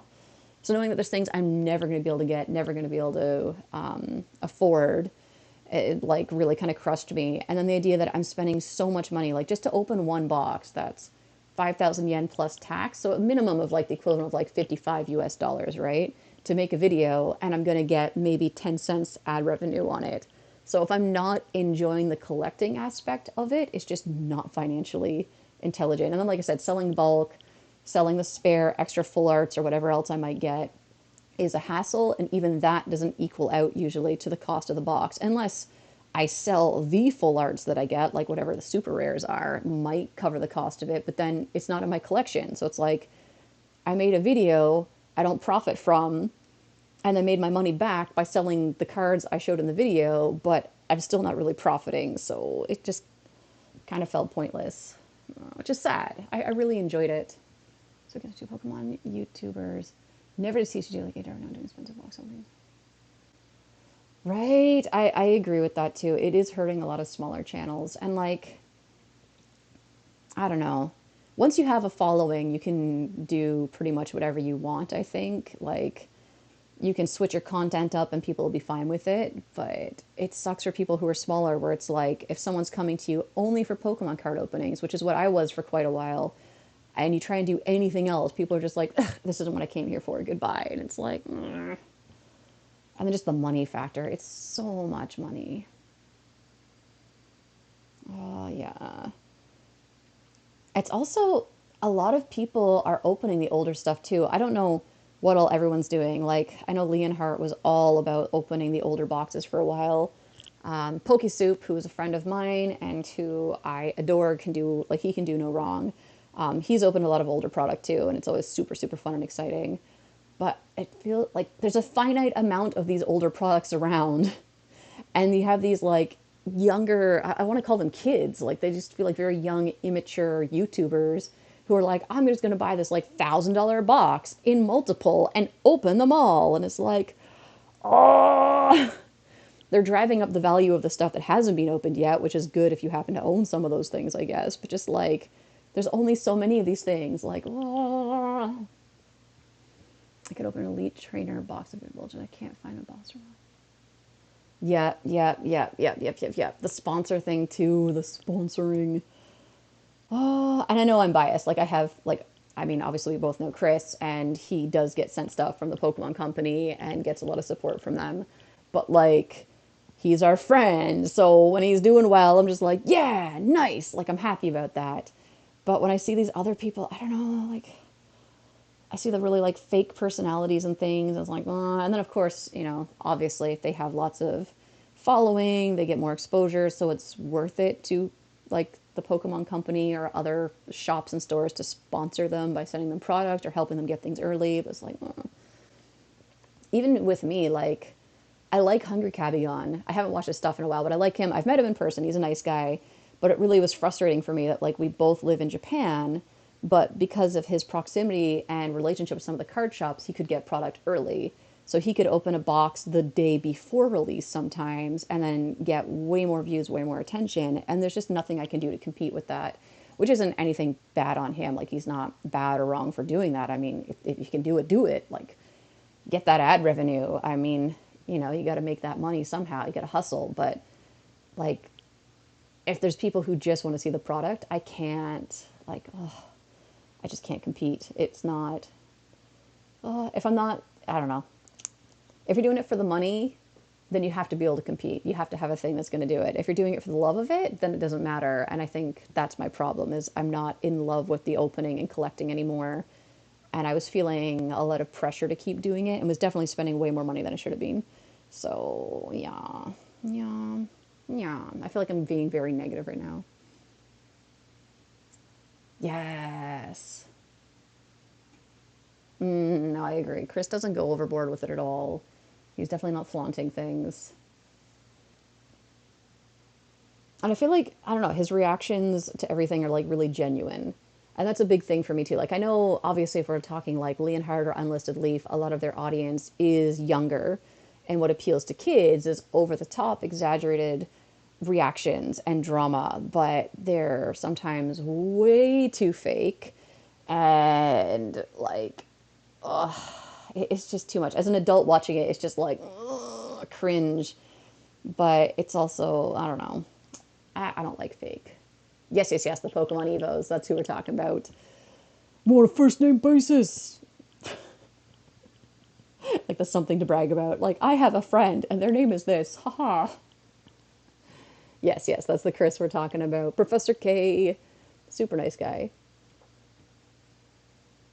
Well, I mean, Ando actually is one of the first people I started watching and following. I went through like a whole thing where I went from like Filthy Frank to Max Mofo, which led to Unlisted Leaf. And I actually sent him, I sent Unlisted Leaf Ando a big box of stuff from Japan. Like, I spent way too much money, but I was like, you know what? This guy seems quite genuine. At the time, I was like, he seemed really genuine and like, his reactions were nice, and I felt like he was putting a lot of positivity out there, and I wanted to like show appreciation for that. So I sent him a big old box of things, and then I actually met him at what was it, that first year where they did the Pokemon Go thing slash Pikachu outbreak in Yokohama. I ran into him at Nakano Broadway, and it was just really funny because I'm in the card store and I hear him come in, and it's like, oh, dude, that's freaking Unlisted Leaf, and talking to him one on one, face to face, he was actually a really like chill, down to earth person. And I mean, I was expecting to just be like, oh, hey, like, can I take a picture with you? Love your videos, like, cool beans. And he started asking me questions and actually, like, kept a conversation going, which is one of those things that, like, charismatic people do. So it was like, oh, this is cool. Like, I feel valued right now. Like, thank you. Like, you didn't have to make time for me, but I appreciate that you did. That's cool. But obviously, the videos are not my age appropriate anymore. And then I'm sure he feels pressure to act a certain way because I think he's actually been on some kids' channels or TV shows in Australia. So I think he has a bit more pressure to be a certain kind of entertainer. I haven't been doing the snapshots. I just remembered that. Shoot. So I don't know. It's also interesting to like meet people and talk to them face to face and be like, oh, this is the kind of person that is. Like I'm sure if I were to talk to Leonhardt face to face one on one and be like, oh, this is like a nice person. He's really cool. But just watching the videos, it's just like, oh, it's too much sometimes. I was like, Leonhardt, Pokemon Evos. I think I kind of went down a similar path. I'll just leave Leonhardt Evos. But of course, I ended up with like, I just want to refer to them as like the Florida crew because I ended up following Pokesoup. Oh God, what's his name? Pokebank. Was that Pokebank? No. Pokevault. Pokevault. I was following him too. And then, of course, Pokemon and Wife. So, Man and Wife and Soup, I'm still friends with. And if they make content, I try to check it out because they're just awesome people.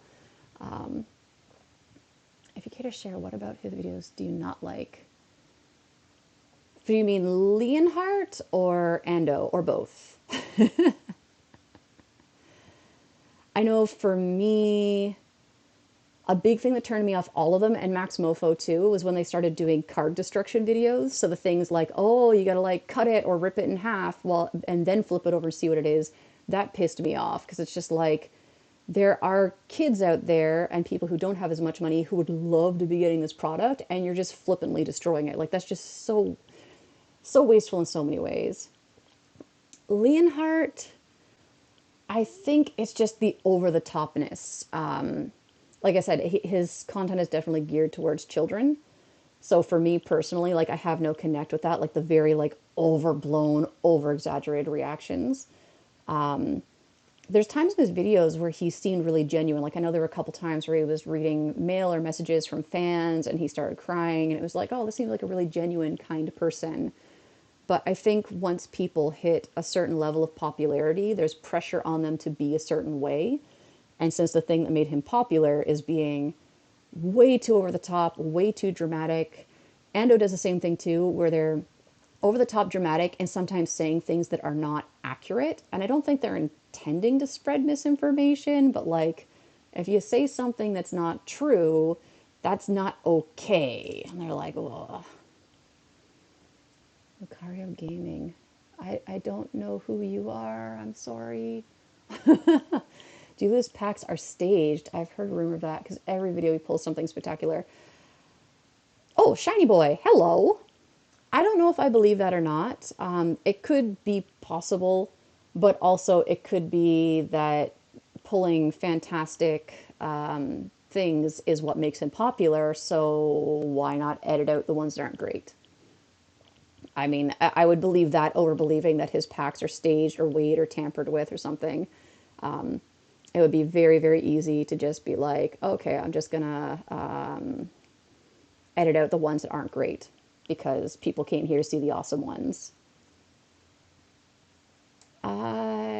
Sorry, I'm not going to give a shout out to somebody whose content I cannot personally say I know. Also, I don't know who you are. I'm sorry. Also, I am a very, very tiny person without much of a platform, so I don't think anybody is going to be hearing your name if I say it, buddy. But, you know, you do you. Get out there, get out on the Twitter and the Instagram, do your social medias, do your self promotion out there. But this is not the place for it, my friend. I'm just an old lady chilling with my friends, catching some Pokemons. Catching the Pokemons. Yum. How was this one? I feel like we had a bit of a shiny dry spell there, but not too bad. I think he edits. Right? Like, to me, that just makes the most sense. Just edit out the stuff that's like meh and put the fun stuff in. But I haven't watched his stuff in a while, and I'm certainly not going to watch it closely enough to be like, oh, that's a cut. But that makes the most sense to me to do that. I think there's maybe one or two times for myself where I didn't post a video that I made because the polls weren't good.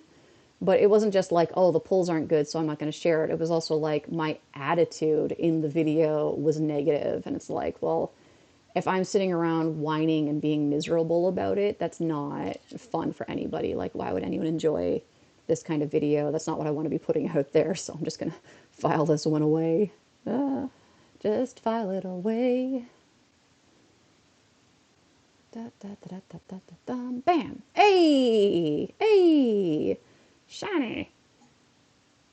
Was that the photobomb one? I'm so sad. I remember for a little while the photobombs could be shiny on the map, so I was really, really like hoping to see that at least once. I wanted to see a shiny on the map so bad that wasn't my buddy. I'm pretty sure that was the photobomb boy. Photobomb boy. My tongue is gonna need a snack. So just go ahead and okay. Oh, I can't quick treat right now. But you're gonna take time away from Pokemon, so just eat a gold berry. Eat a gold berry and go. Go, go. Om nom nom nom nom nom nom. You're happy now. Goodbye. You're messing with my happiness here, tongue. Hurry up. Oh, I enjoy the whole buddy system thing, but it needs to be more efficient. I had that happen once during Aber Day. Yeah, see, I've heard of it. I remember, I think it was Toxicroak was one of the first ones where they did that. And someone sent me a screenshot of it, and I was just like, wow, awesome. And then later on, I realized it was April the 1st, and I was like, ha ha ha, April Fools. There's no shinies on the map. Like, there's another shiny. I don't know if that's the photobomb one or that was just a random spawn, but we're catching them anyways. We're catching them anyways. Do, do, do, do, do. Boom.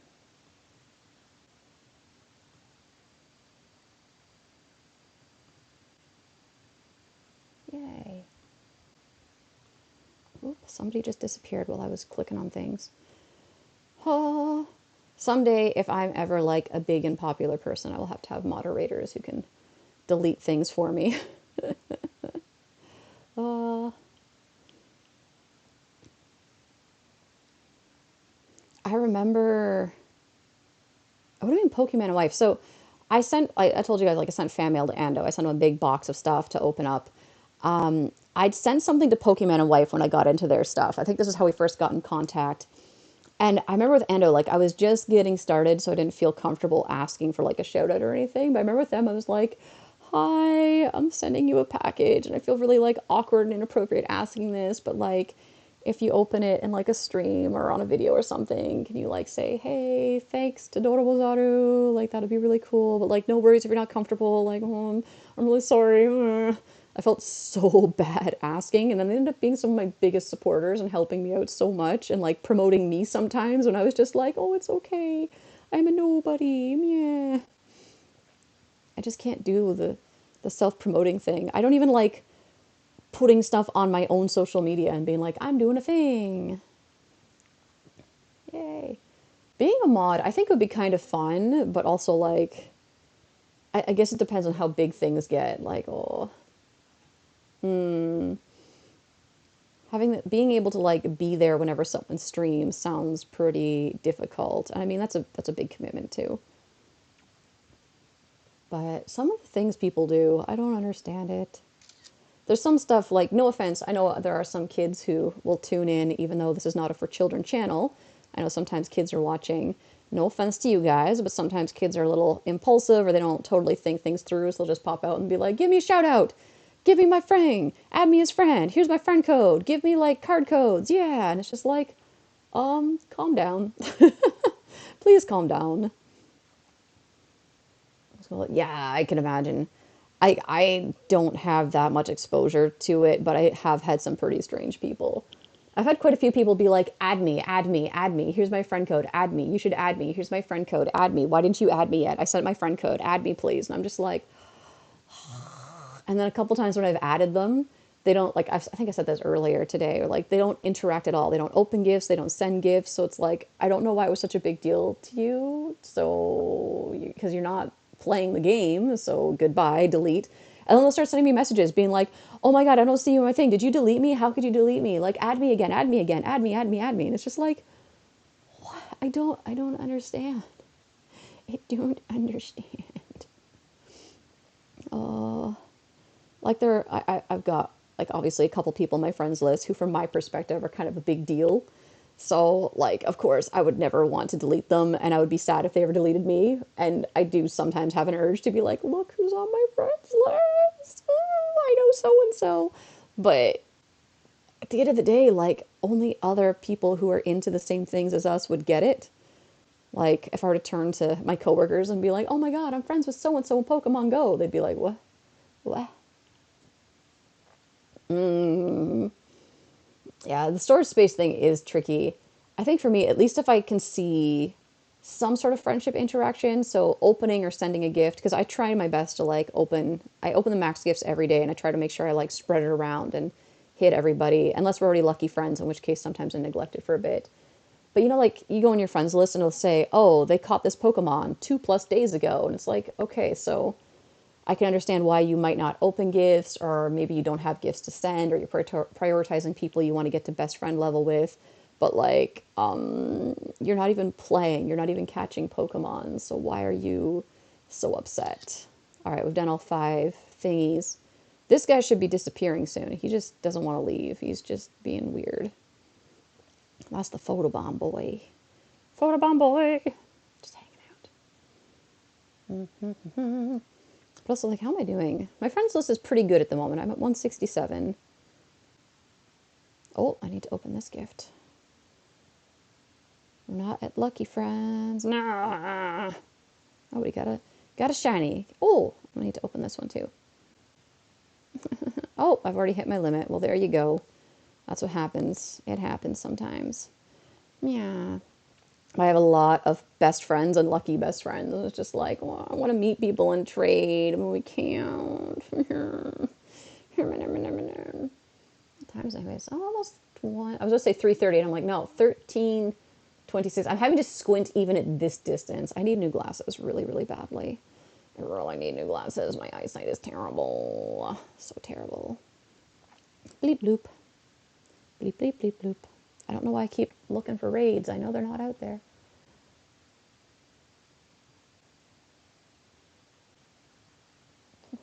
One of my friends is like, I guess it's a thing now that all shinies have low CP, and I'm just like, um, uh, I, I don't want to be the KY person, but it's just like, no, that's not true. Maybe you're not getting them, but don't assume that it's the same experience for everybody. which goes both ways. Like, I know I was saying earlier, one of the people I talked to in this group almost never gets shinies on community day for some reason. So it's not helpful when they're like, oh, I only got one shiny for the entire 6 hours. It's not helpful for me to jump in and be like, I got 15. Because, I mean, who wants to hear that? Who wants to hear that? If you're having bad luck and someone shows up and is like, hey, hey, hey, hey.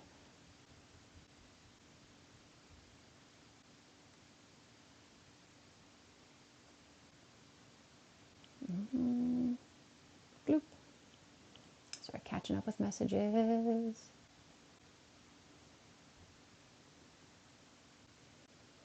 Oh, that's the one thing about being a supervisor. Even on your day off, you're not technically off. Like, I always need to be able to check in on things. 45 friends currently. Oh, not bad. See, my thing is because I became like a little community leader here, I was organizing a lot of meetups. So I would add pretty much everyone at the meetup. So it was like, oh, all the locals that I know I'm going to see, I'm going to play together with, we need to add each other. And then I was doing PvP tournaments like in person for a little while. I only organized one or two myself. Mostly I went to the Japanese leaders. I consider him a leader, even if he doesn't. I would go to his tournaments. But same thing, like I would add everybody there so that we could battle. And then like if they deleted me to make space for other PvP battles, then that was cool. But I don't delete them. I was like, I'll probably see you again. We'll want to trade at some point. So I'll keep them and build up the friendship level. And then when travel was possible, I was really on top of being like, who's coming to Japan? Because Kyoto, like everyone goes to Kyoto, right? So I would like add everybody, and that's how I've gotten most of my regionals was meeting up with travelers. And I just didn't delete them afterwards. Then we got to like best friends, then lucky best friends, and it's like, oh well, gee, now what? Like, look at this, 84 lucky best friends. Like what is this? When am I gonna see any of these people to like trade with them?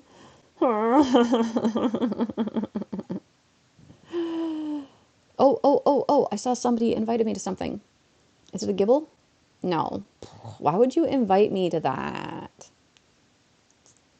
I mean, I understand the logic a little bit, but it's kind of like, come on. It's the middle of community day. Send me invites to gibble. You're not going to distract me from shiny checking for anything except a gibble. Thor about it. Sorry, not sorry. Whenever I hear voices outside, whenever I hear the neighbors, I still have moments where I'm just like, I'm just not used to this. I'm not used to this. Where it's just like normal outdoor house noises, like just living in a neighborhood noises. Like, yes, yes. This is how life is supposed to be. Friends are too good to me. I'll get a shiny every so often. I have 12 lucky friends. Yay!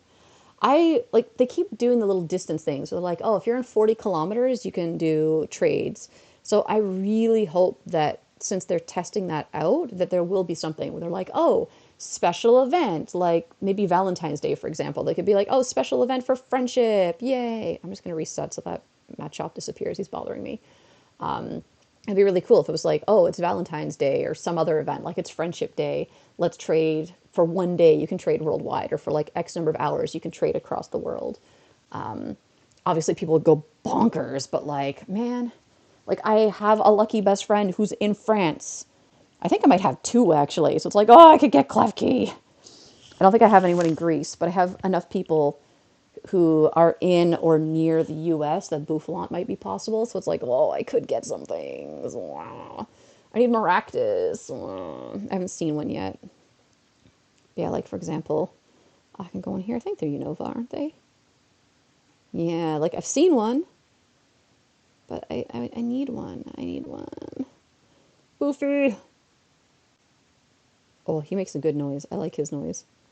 I like the Pokemon noises. They're so fun. Some Pokemon just have fantastic noises. Fantastic noises. Boom, boom.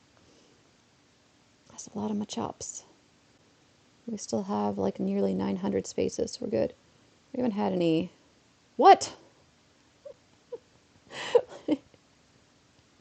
I'm so offended right now.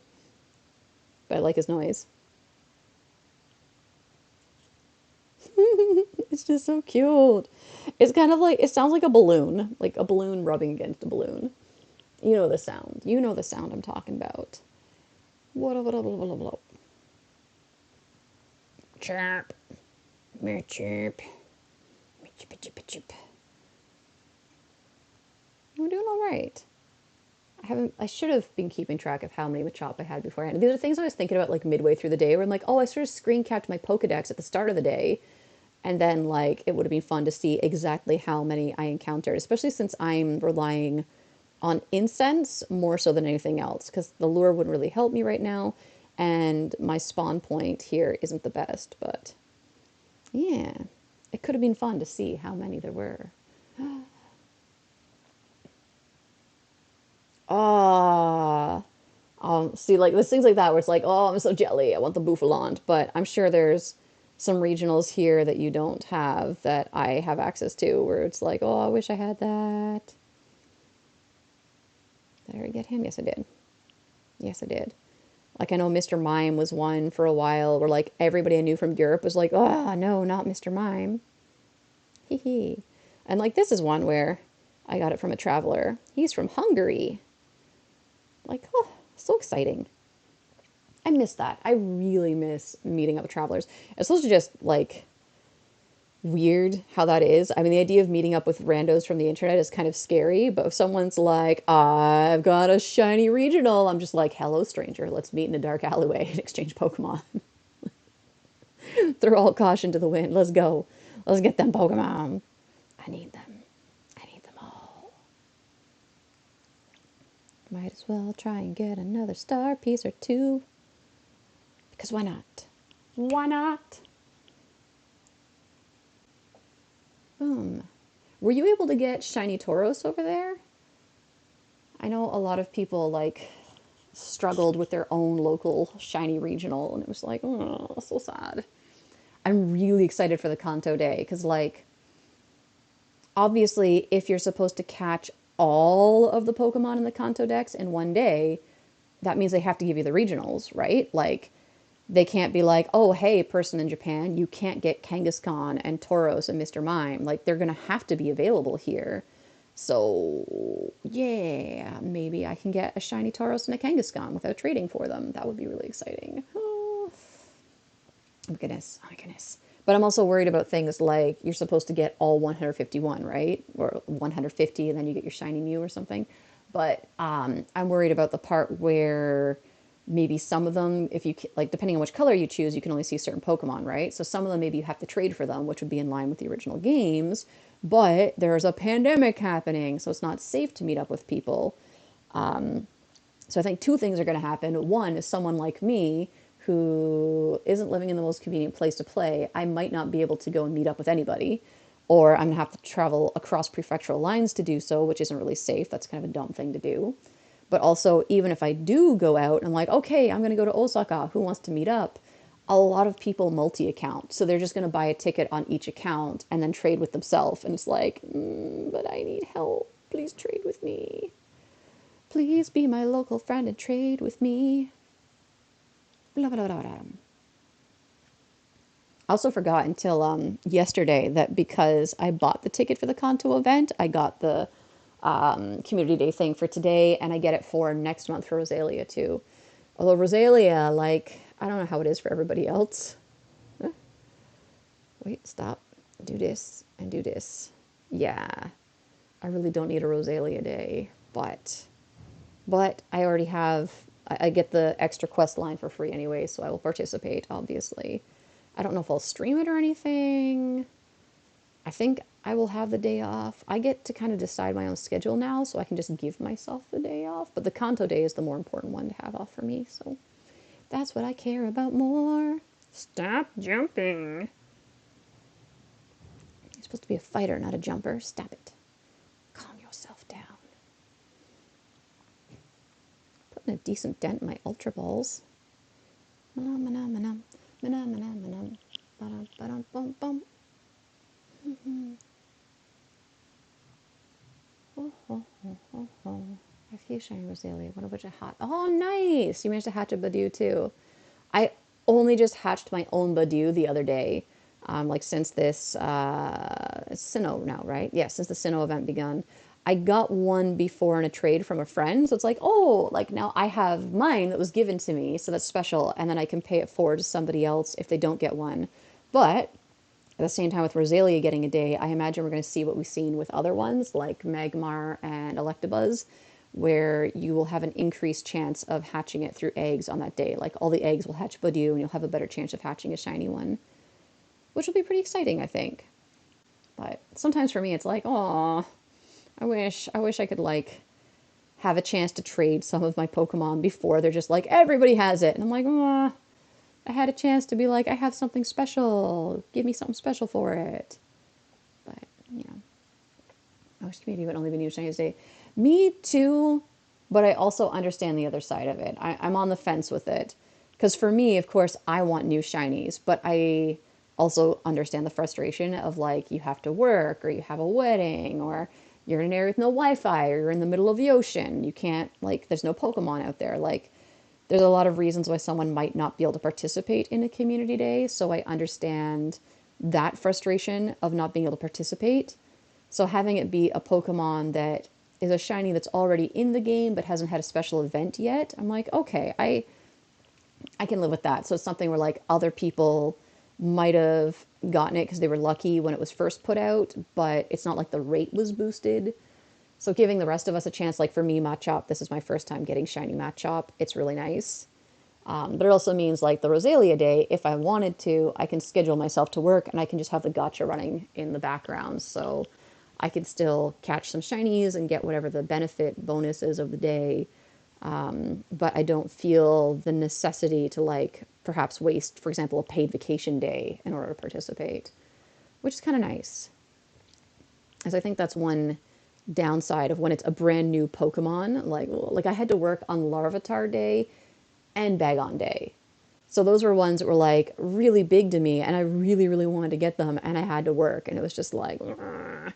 And I tried doing the whole Bulldog clip on the Go Plus because that's all I had at the time, but I still didn't get that many because I was working in a place that really didn't have many Pokemon around. So it was just like, oh, it was so frustrating and really hard to focus and do a good job at work because I was just like, I want to be outside getting shinies. Legendaries as breakthroughs. I missed that too. That was fun. I actually have, where is he here? Is it this one? Yeah. This was my very first Pokemon of 2020. I did my research breakthrough right after midnight and got a shiny Groudon. Oh, so like things like that where that could happen. That I missed that. That was really fun. But I do enjoy it. Like I haven't really gotten that many shinies from the research breakthroughs, but I like that there's a chance sometimes to get a shiny you might have missed. So like Lapras last month or Chansey this month. Although I do have a shiny Chansey. Yeah. I still need a shiny Happiny.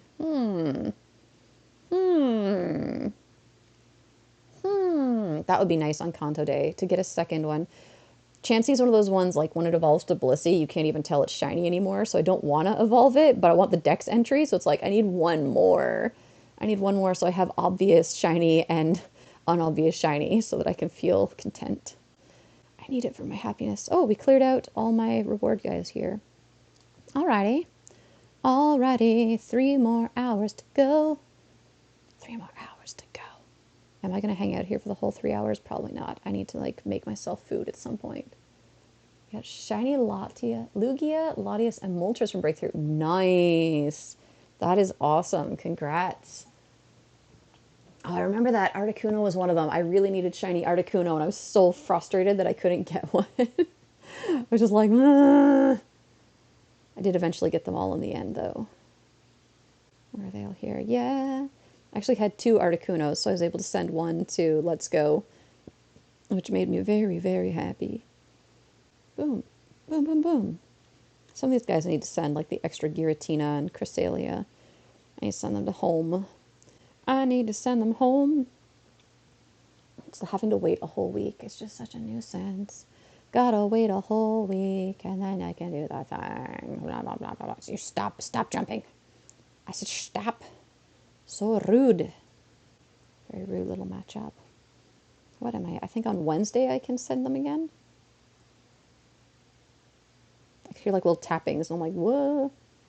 3 days, 17 hours, yeah. And the cost, like, what the heck is this? Pay 900 coins to charge it now? Like, excuse you.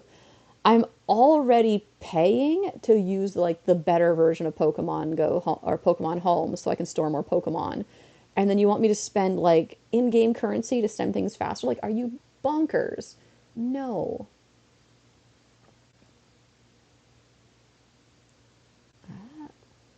I'd be fine if legendaries were scaled with the amount of people in the lobby. So do you mean like if there's less people in the lobby, it's easier for you, like the amount of damage needed is less?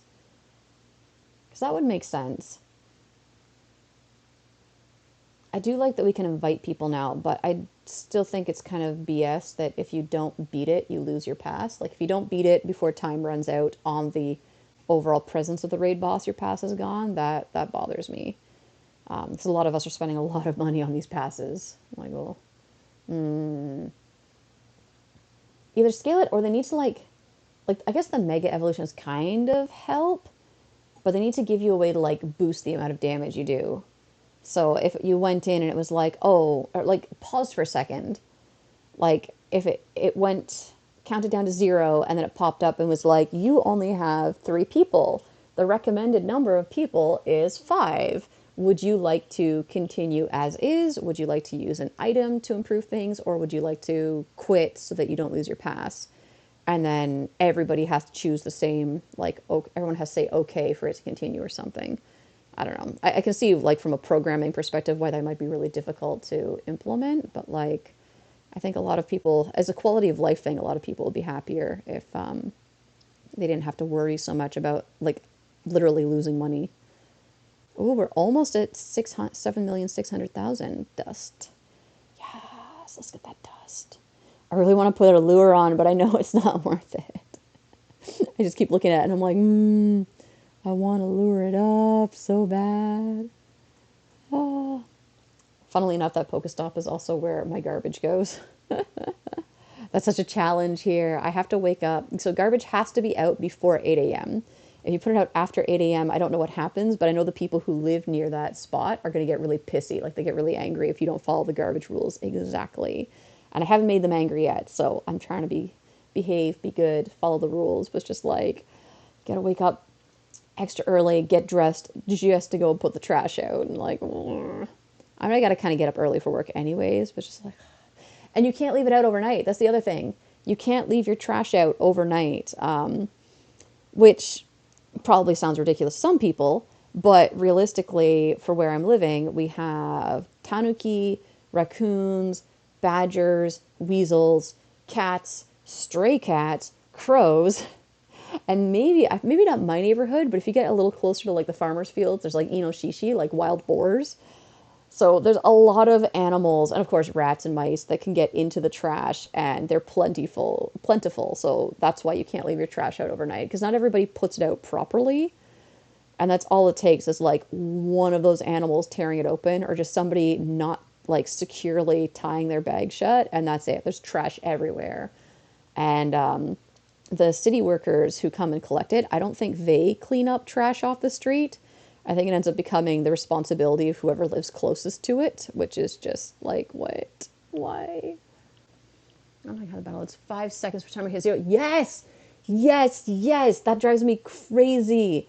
I've had times where I'm battling something by myself, like in a Alolan Raichu, and I know, like, I've got my charge attack ready to go. I just need to hit it with one charge attack, and it'll be down, and it's just like, time has run out. And I'm like, no, it has not! It has not run out yet. You shut your mouth. Like, oh, I want to fight you.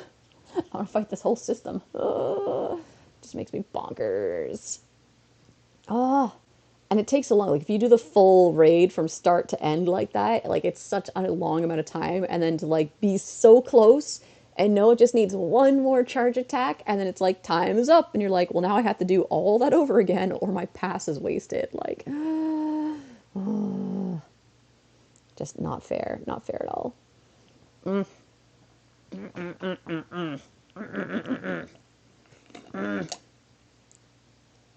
Mm. That water's still quite hot. It's not like burning hot, but I was just like, oh, I forgot I put hot water in here.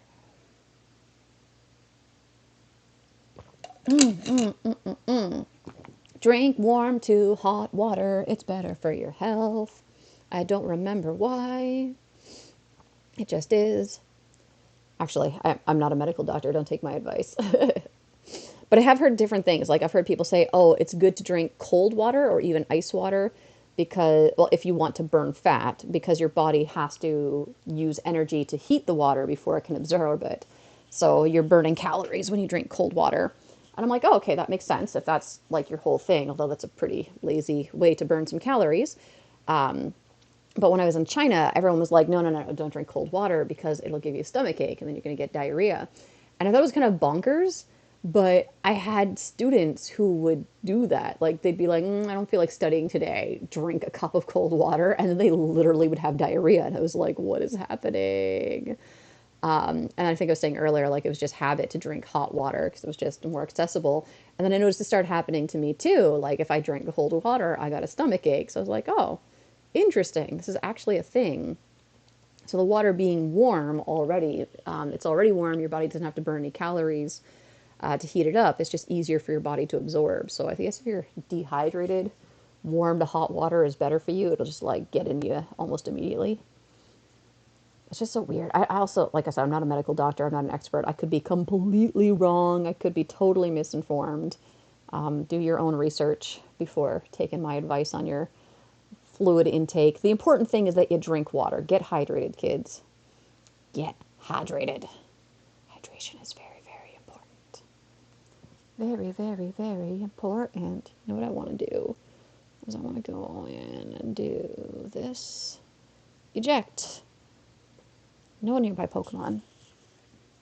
And then, let's see if this will auto-spin the Pokestop for me now. I mean, not that it's a big deal for me to have to do it, but it's just like, oh, then I don't have to worry about it. It'll just keep spinning it for me. Yeah, and the ball, don't be rude to me. Did he get in the ball? Yes, he got in the ball. Have we had a Honda?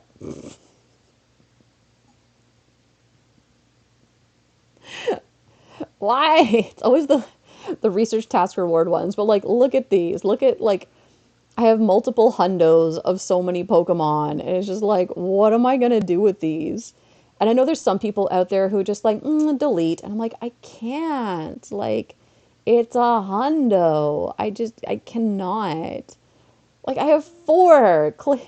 Baltoy Claydol. Oh, the Turtwig army. Oh, it's redonkulous. It's so redonkulous, but I just can't. I can't delete them. Oh, I see I'm down to just two people now. Maybe I should be wrapping this up soon. I don't know. I'm kind of enjoying just chilling out. Hey there, Leslie. I hope this skull doesn't mean that you're dead. Are you okay? You doing all right? You hanging in there? You enjoying this little hangout sesh? What would happen if I was just like, I'm going to use the gotcha and just take a nap and just left it streaming? I mean, totally could. I could use the gotcha and just start knitting instead and be like, it's knitting time now, children. Let me impart my old lady wisdom to you while I knit a blanket. If the Pokemon didn't appear so fast, I would go for it. But the fact that I need to, like, even if I use like the Pokeball, I still need to shiny check, exit, and then press the button every time. It makes it, it's not the best for knitting. I have to, oh, shiny boy! I feel like we had a dry spell there for a while. I have tried knitting, stop it, you're so rude. I've tried knitting with the Go Plus before, having it on my hand while I'm knitting, which is doable. I can do it, but it's not very comfortable and not efficient for that. Seeing you have so much hundos gave me hundo envy. Oh, I'm sorry. I have quite a few, but a lot of them are from research tasks, and that's like the best advice I can give. If there's a specific hundo you want, I don't think there's much you can do to affect that unless you know that it's in a research task. You have a much better chance of getting one from a research task than anything else, in my experience, at least. Ooh, ooh, hello, sir. Yes, I think we're going to evolve this one all the way up, but not yet, not yet, not yet, not yet. Anyone else learn that song as a like a brownie or a Girl Guide? Black socks, they never get dirty. The longer you wear them, the stronger they get. Sometimes I think I should wash mine, but something inside me says, no, no, not yet, not yet, not yet. And the one group just keeps going, not yet, not yet, not yet, while the other one sings the song. You get it going in the round. It's so much fun. I miss singing in the round. I miss that from being a child. Like, oh, it's such a silly thing, but like just being in choir and being like, okay, like we're gonna do Pussy Willow's Cattails, like that song, for example. And so each like group would have like their own different part that you would sing. Like, oh, even Fires Burning, we did that one in the round. So much fun. As an adult, like actually when I came back to Japan and was in training, one of the other teachers in my training group taught me one that was like, Rose, Rose, Rose, Rose, will I ever see thee wed? And like that one was so much fun too. And it was only like four of us who were into it, but we were like, let's get together and sing this in the round. I don't know why. It's really enjoyable. I can't harmonize naturally, so being given a part and focusing on it and then hearing the harmonizing happening, it's just like, oh, but I can't hear someone sing and then be like, I shall create a harmony. I don't know how to do that. Only 13 perfects. Ooh. You have a hundo celebi. That is amazing. See, sometimes it's about quality over quantity. Like, I know that none of my mythical ones, like Celebi, Mew, Jirachi, none of mine are particular good. They all have pretty, like, meh stats. So for someone to get good stats on them is pretty amazing. And then to get a hundo, like, holy cow, that's like a golden goose right there. That's magic. That's amazing. I am very happy for you to get that. Oh, quality over quantity.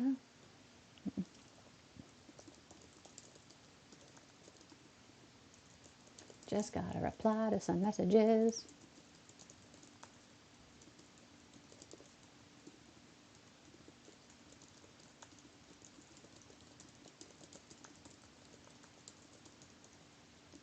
Wow, wow, wow, wow. Brah, boom.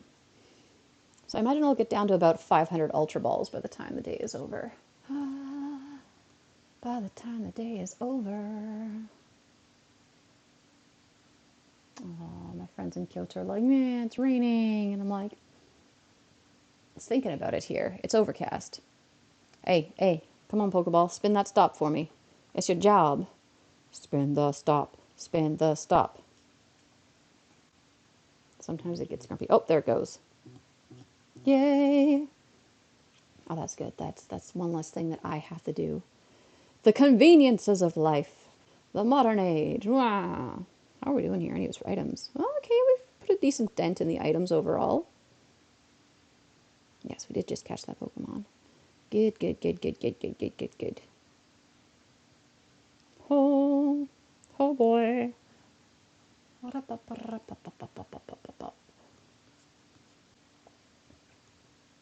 Things going on over here. Oh, what's happening on the Twitter?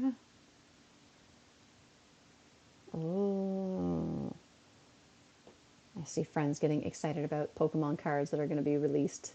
What's our next one? Pokemon 25th anniversary. Yes, the 25th anniversary is going to be pretty amazing. Zelda's 35th. Oh wow! I've actually never played any Zelda games. I missed out on that whole thing, so it's like I'm aware of it, but I don't have the same connection as others. Sad face. But that's pretty awesome. And your birthday too. Like that's amazeballs.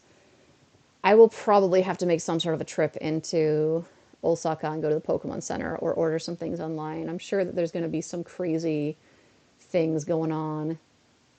Like even if I'm not totally into the collecting anymore, you know there's going to be some 25th anniversary Pokemon card promos and some other cool items. Like I think for the 20th anniversary, I bought a book of stamps and postcards, which I haven't opened. Like it's still sealed in its plastic, but I was like something like that.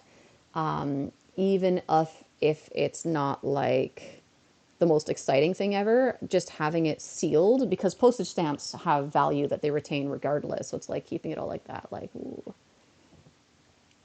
25th anniversary starter Froakie. Eh? Is that like a thing that they're doing? Are they giving away Pokemon at the Pokemon Center or something? I have no idea what's going on in terms of promotions and things that are coming up. Man, I've been so bad lately. I didn't even make it to the Pokemon Center in November for my birthday to get like the birthday card discount and like, your Pokemon that goes into your thing. That's the one thing that's been revealed so far. Oh, is it like do you mean like starter like in the game or like who's it as like a promo card? I'm sure there's going to be a whole bunch of stuff. I mean, 25 is a pretty big anniversary. Ba ba ba ba ba ba ba ba ba ba ba ba ba. Part of me just wants to like curl up under the kotatsu. Promo card. All right.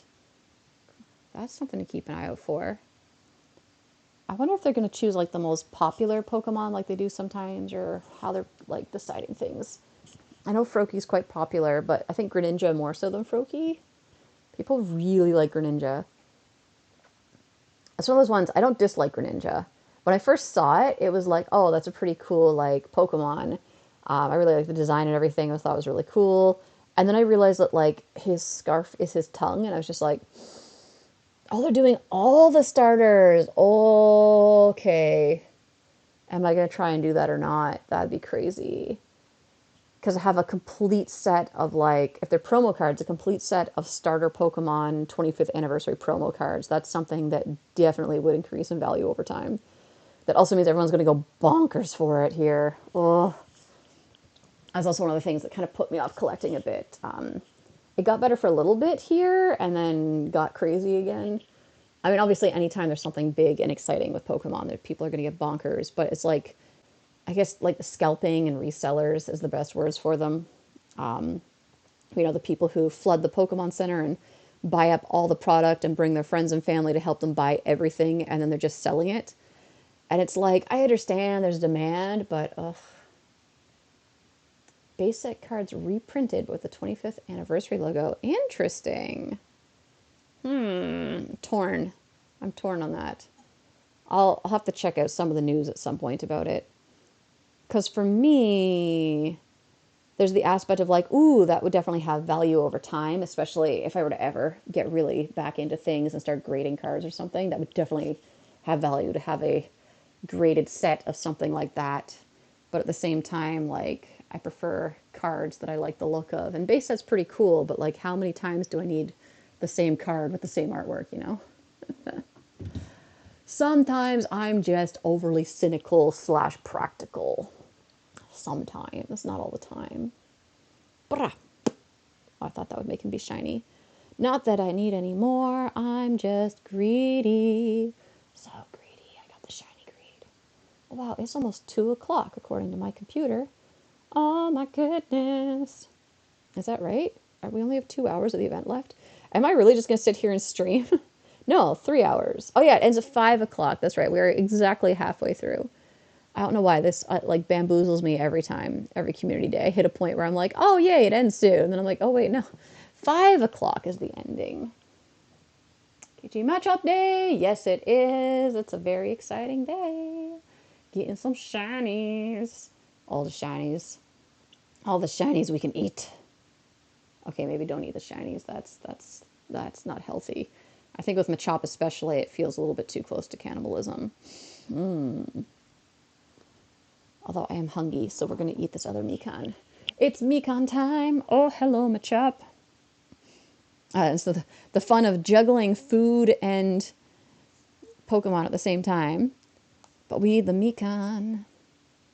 A friend once told me if you put the Mikan under the Kotatsu, shiny boy! Then it gets like, the warming it up makes it less sour. Like it becomes sweeter. But oh, I saw you tweet that pop by. Oh, thank you. Oh, I'm happy you came to join us. We're about halfway through the day now. I've been sitting in my kotatsu, staying nice and toasty and just talking a mile a minute here. Sometimes I'm impressed at how much I can just like blather on and on and on and on for hours. I'm a very lonely person. Oh no. Oh no, no, no. Okay, let's eat this Mikan. Yes, a friend told me if you put them under the kotatsu, something about the heat makes it less sour, so they'll be sweeter. I don't mind when they're sour. I kind of like sour fruits, but it's just like, I've never tried it before.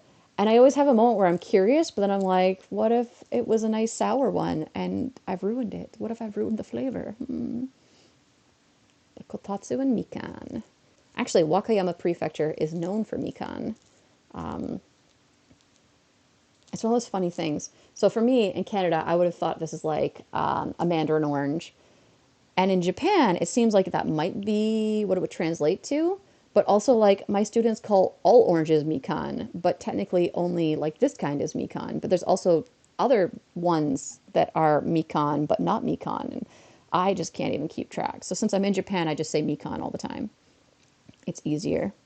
So much easier that way. Uh,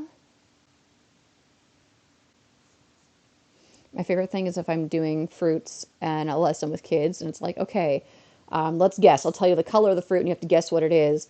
And somehow, despite the obviousness of it, when they're like, what color is it? And I'm like, it's orange. They're always just like, lemon? And I'm like, what? Children. I literally just said the name. I just told you the answer. It's orange. Oranges are orange. Oh, for the love of Pete. Um, how many shinies have I gotten today? Let's check here. Oh, let's catch this boy first. Let's catch this boy. Oh, Mikan are so good. This is my last one. I need to go buy a new bag today. Children are so silly. They really are. There are times where, like, you can understand it. Oh goodness. Oh, I thought it might be a Gibble and I got really excited. The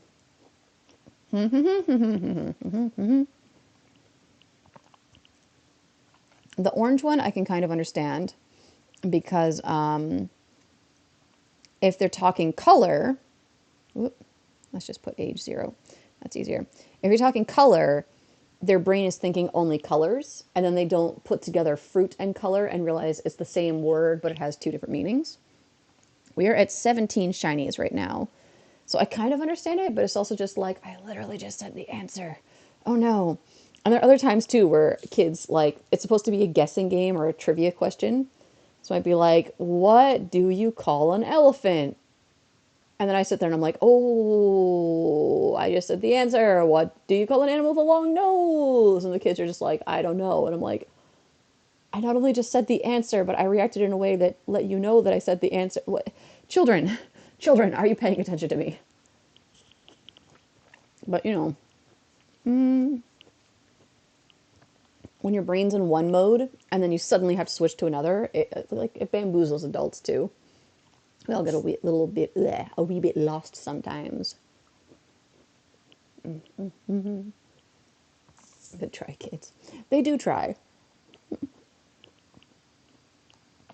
I think one of the ones that's like the hardest for them is how are you and how old are you?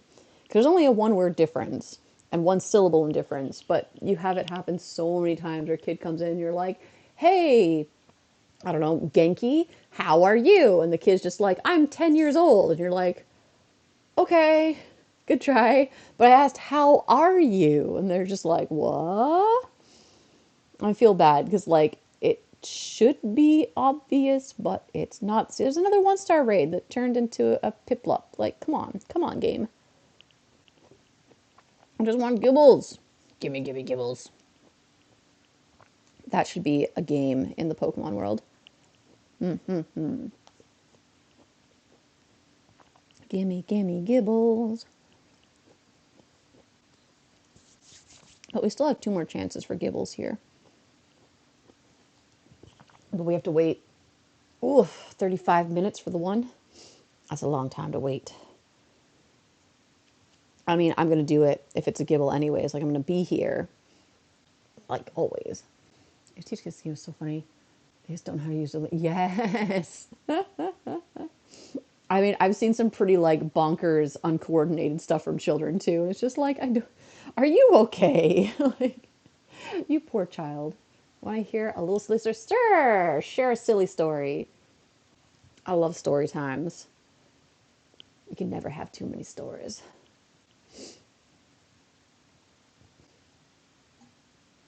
I've also just seen like bonkers ones. Like I had a kid who was maybe a year and a half, 2 years old in a lesson, probably closer to a year and a half, because she definitely still looked and seemed like a baby.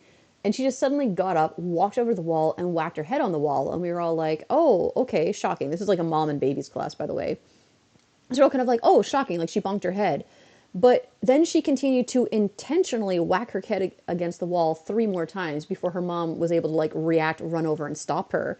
And then the little girl started crying, like, oh no, my head hurts. It was just like, what just happened? It was like out of nowhere she was possessed or something. It was just so weird and like child. I mean, when we thought it was just an accident, we were like, oh, poor thing. Kids always run into things and bump their heads and bump other things. But then the fact that she did it on purpose again and again, it was just like, child, are you okay? Why did you think that was a good idea?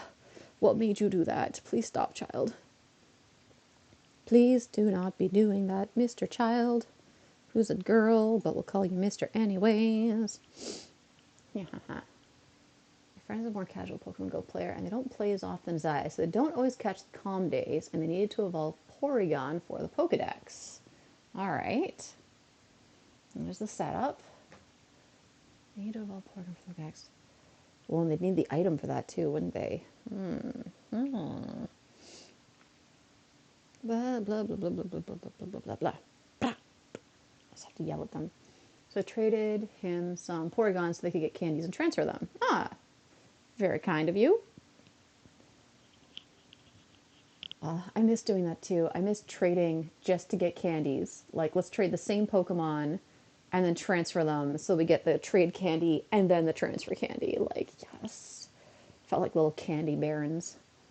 I really love my squishy little, not a chair. It's just like a cushion that has arms. And it's like, yes, I'm sturdy and you can lean on me as though you were in a chair. The two a row, I guess, turned out to be lucky in a row, and we weren't lucky friends. That is fantastic. And that makes the evolution cheaper for your friend too, right? Like, that's so awesome.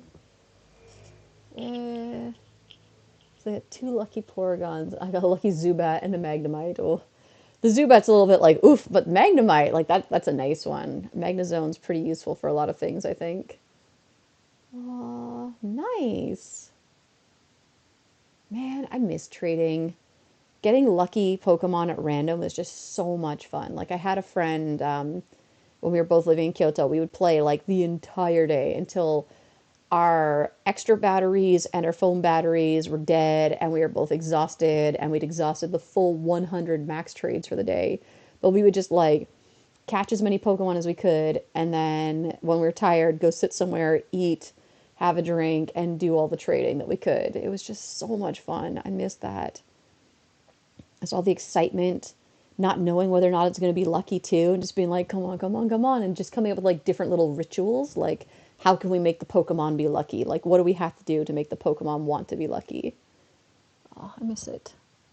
I keep thinking I see movement out of the corner of my eye. It's just dust floating around or something, but I'm like, cat, cat, neighbor's cat. I want the neighbor's cats to come visit and become my friends. Don't be xenophobic, little kitties. We can be friends even though I'm a gaijin. It's okay. Oh, I guess I already caught that one. Yes, I did. I think. I don't know. I don't know.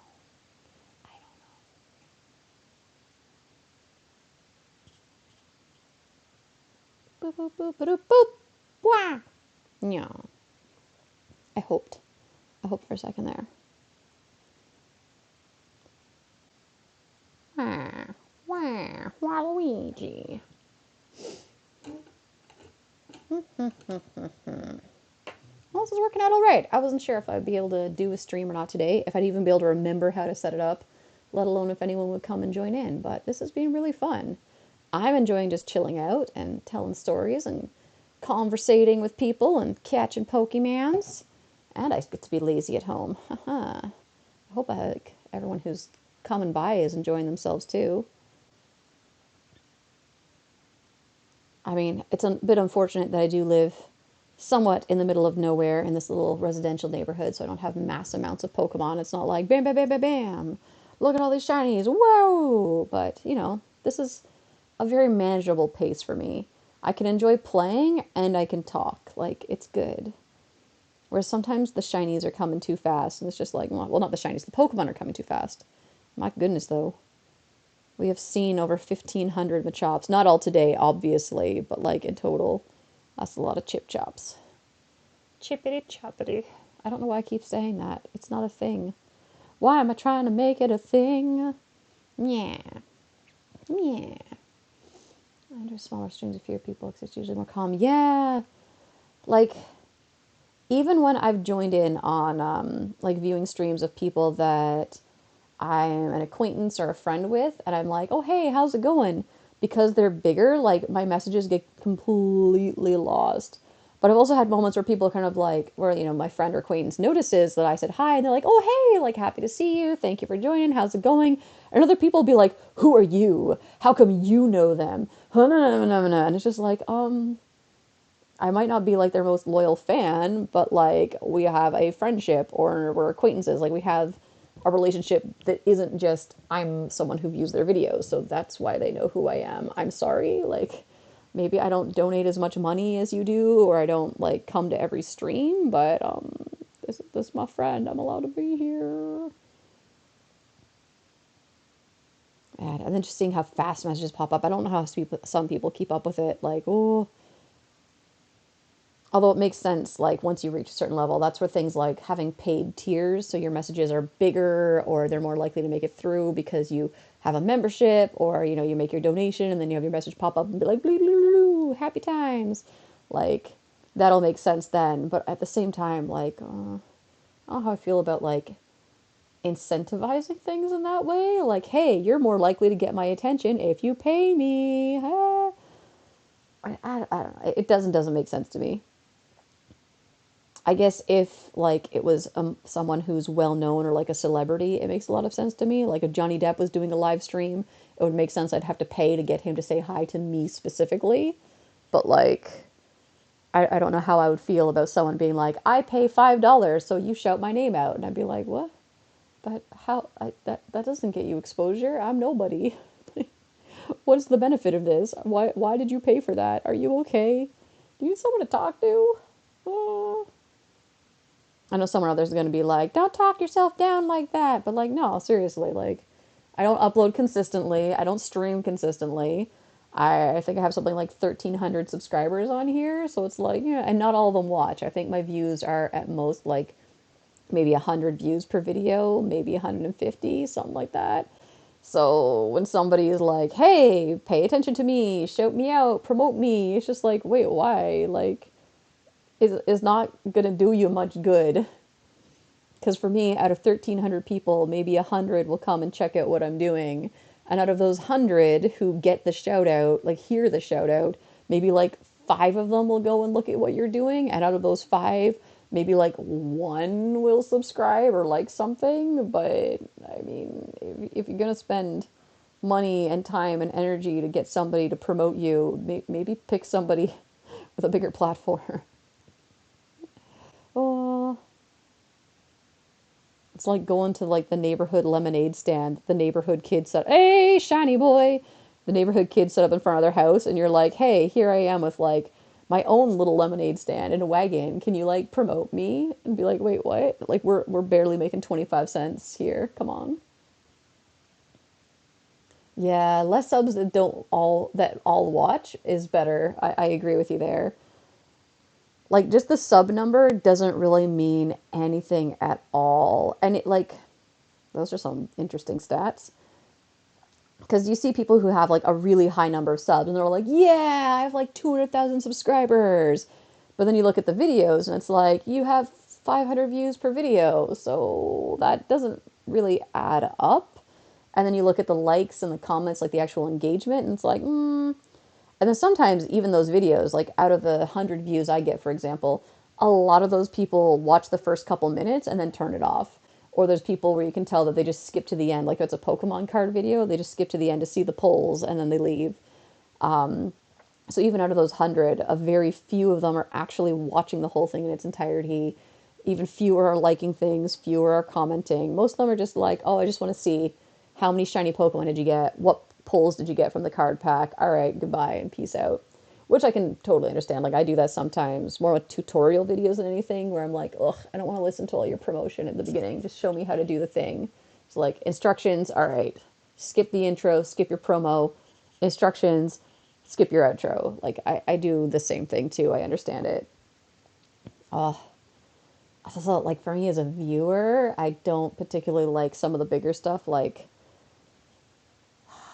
I know. They pay lots of money. Advertisers pay lots of money, and YouTube doesn't pay that much money. So if you have Raid Shadow Legends showing up offering you a ton of money to advertise them, I totally understand why people take it, but it drives me nuts, especially that one. That one sticks out more than the others. Like there's all the other ones, there's Audible, Skillshare, NordVPN, Honey. I'm trying to think what other ads I've seen people advertise. Was it Raycon earbuds and things? Like I see all these different ones, but some of them like NordVPN, Honey, the Raycon earbuds, at least that's like a product that you could get some benefit from. Same with like Audible or Skillshare. Like I kind of understand those a bit better, but the Raid Shadow Legends ones, it's always like a 2 to 3 minute advertisement in their videos. And I'm just like, what is this? So you tune in and they're like, hey, today we're going to talk about this. But first, let me tell you about Raid Shadow Legends. And I'm just like, do you even play the game? I kind of bet that you don't actually play the game. And I've heard some people being like, yeah, you can join and join like my clan and join my team and you get like all these special like characters and woo, yeah. But I'm like, I'm pretty sure you don't actually play the game yourself and yet you're promoting it. And I know you're promoting it because you're getting paid to promote it, but like, I don't know anybody who plays that game. Is it even any good? I'm pretty sure it's not. I don't understand. Someone's going to come for me now and be like, I love that game. It's the best game ever. But it's just like, it's so aggressively promoted.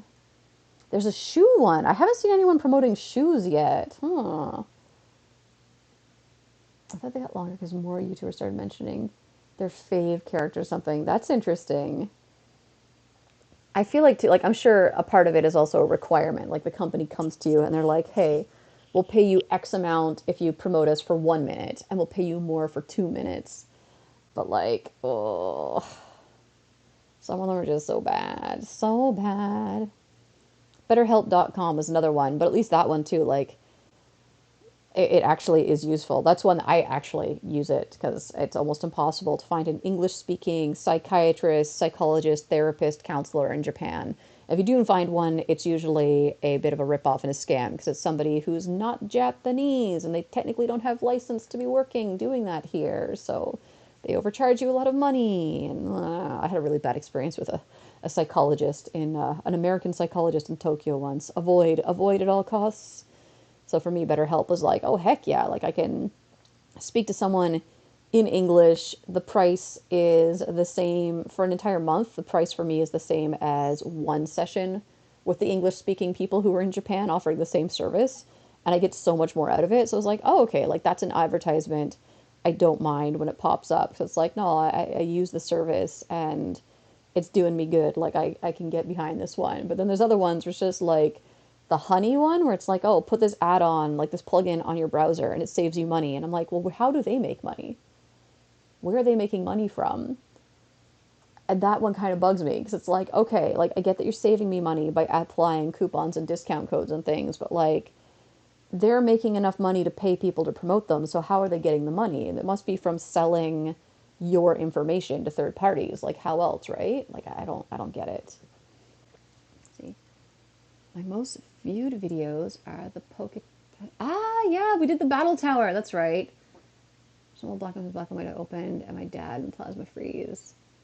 Yes. I'm trying to think. I think my most viewed video was the 1 year where I got a lucky bag from the Pokemon Center.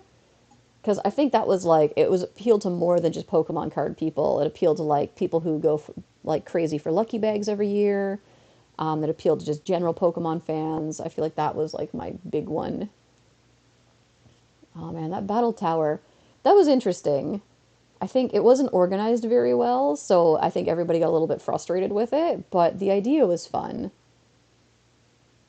I don't know. I kind of miss doing pack battles. Hey, Totodile Tales! Nice to see you. Thanks for coming in. This is actually only the living room of my house. I'm renting a house now, so I have a kitchen over there and a bathroom and an upstairs. It's good times. I'm much happier in my quiet little Inaka home in Wakayama. It's good times. How are you doing? How's life back in Canada? Oh, all things going over here. Ah, I got another friend over here saying, I got another friend saying that they got a what? How come that one like appeared and just disappeared? That Machop was rude. I got another friend saying that their very first catch today was a shiny. So not just one person, but also like, did they just start playing now? A house, a whole house. Yes, a whole house. Rent is a lot cheaper in Wakayama, so this is costing less than my apartment did in Kyoto, like by 10,000 yen less. I'd have a whole house. Yeah, that was part of the appeal of coming down here. And I was able to get a detached house, so I don't share walls with anybody anymore, so it's so much quieter. I love it. No more Don't Wake the Neighbor videos, obviously, but that's okay because the neighbors can't wake me either. I mean, they could if they wanted to. I'm sure they could find a way, but you know, it's not like I have people randomly banging on my walls or my ceiling or my floor anymore, or coming upstairs and punching my door at 3 a.m. and putting a dent in it because I banged on the floor because they were blaring music all night long. And I put up with a lot of garbage in my old apartment. I was there for 9 years. I put up with so much bad behavior. Oh, why did I do that? Oh, I'm lazy, that's why. Okay, it's meh. People are being dumb. Yeah, that's too bad. I know, like, my family is in Ontario and Alberta, and it sounds pretty bad in both provinces. I'm like, why? General people are being done, but then also like it sounds like leadership, government is being dumb too, which is just so frustrating. So frustrating. Oh man, yeah, I had a lot of fun times with my old neighbors. The ones who put a dent in the door, like it was two younger guys, like I'm gonna say maybe like college, university aged.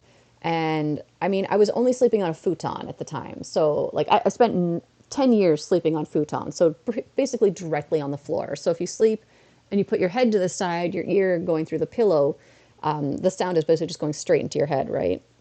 So I'm not sure if they were blaring a TV or blaring music, but from like midnight onwards, it just kept going. So I banged on the floor, banged on the floor, banged on the floor. And I was doing it in like half an hour stints where it was like, okay, maybe bang once and they'll get quiet. And then wait. And they didn't. And then bang again, thing. So I eventually, I have little like 1 kilogram dumbbells. I got one and I wrapped it in a towel so it wouldn't damage the floor and just like smashed that into the floor. Just like bam, bam, bam. So then I hear it get quiet, and then they come upstairs and start banging on my door. And so I go to my interphone and I'm just like, you need to turn down your TV or music. You're being too loud. Oh, it's what I've been waiting for. Okay. We got invited to a gibble. We got invited to a gibble. Pokeball Plus, catch the Pokemon for me. Do it. Gibble, libble time. So they come up, they're banging on my door. I'm yelling at them through the interphone, being like, you need to quiet down. Like your TV, music, whatever it is too loud. So they just yelled at me through the interphone too, and then like punched my door. And one of the guys actually left a dent in it. I was just like, what? It's crazy. Like, who punches a steel door hard enough to put a dent in it? And then they continue to blare their music loud, which I put up with for like 10, 15 minutes. Like they actually turned the volume up, and then I smashed on the floor a few more times, and they finally were just like, oh, okay, she's not going to give up. Yeah, I'm crazy. I'll come downstairs. It's just being a costing lives. Yeah, that's so frustrating. Yes, I'm Wakayama City, but like kind of the edge of it. Like I'm still, my address is Wakayama City, but I don't live near Wakayama Station. I'm like one stop away from it, which is a little quieter, a little more peaceful, a little cheaper. It takes me about 45 minutes to walk to the office every day, but not too bad. Trains are cheap. It's good times. I'm enjoying this like slower pace of life out here. I'm gonna clean up a drunk and stubborn. Yeah, see that's the thing with that old apartment building. I made so many complaints. I made noise complaints about so many neighbors, and nothing was ever done. Management was just like, everybody knows this area is noisy, and I'm like, that's no excuse. All right, the shiny gibble, shiny gibble, shiny gibble. Yes! Oh my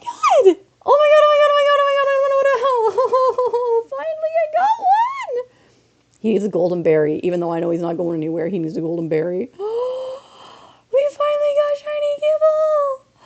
I'm so happy right now. Oh my god, I have done so many Gibble raids, hatched so many eggs. I've done everything I can. And finally, oh, she's beautiful. Oh, I love her. I love her so much. Yay. I like this like event, community day, Machop. Like that has anything to do with it. Hey, and there was a shiny Machop right around the same time. Perfect. All right, well, let's let the Go Plus catch that one, and then we'll turn it back off from catching Pokemon.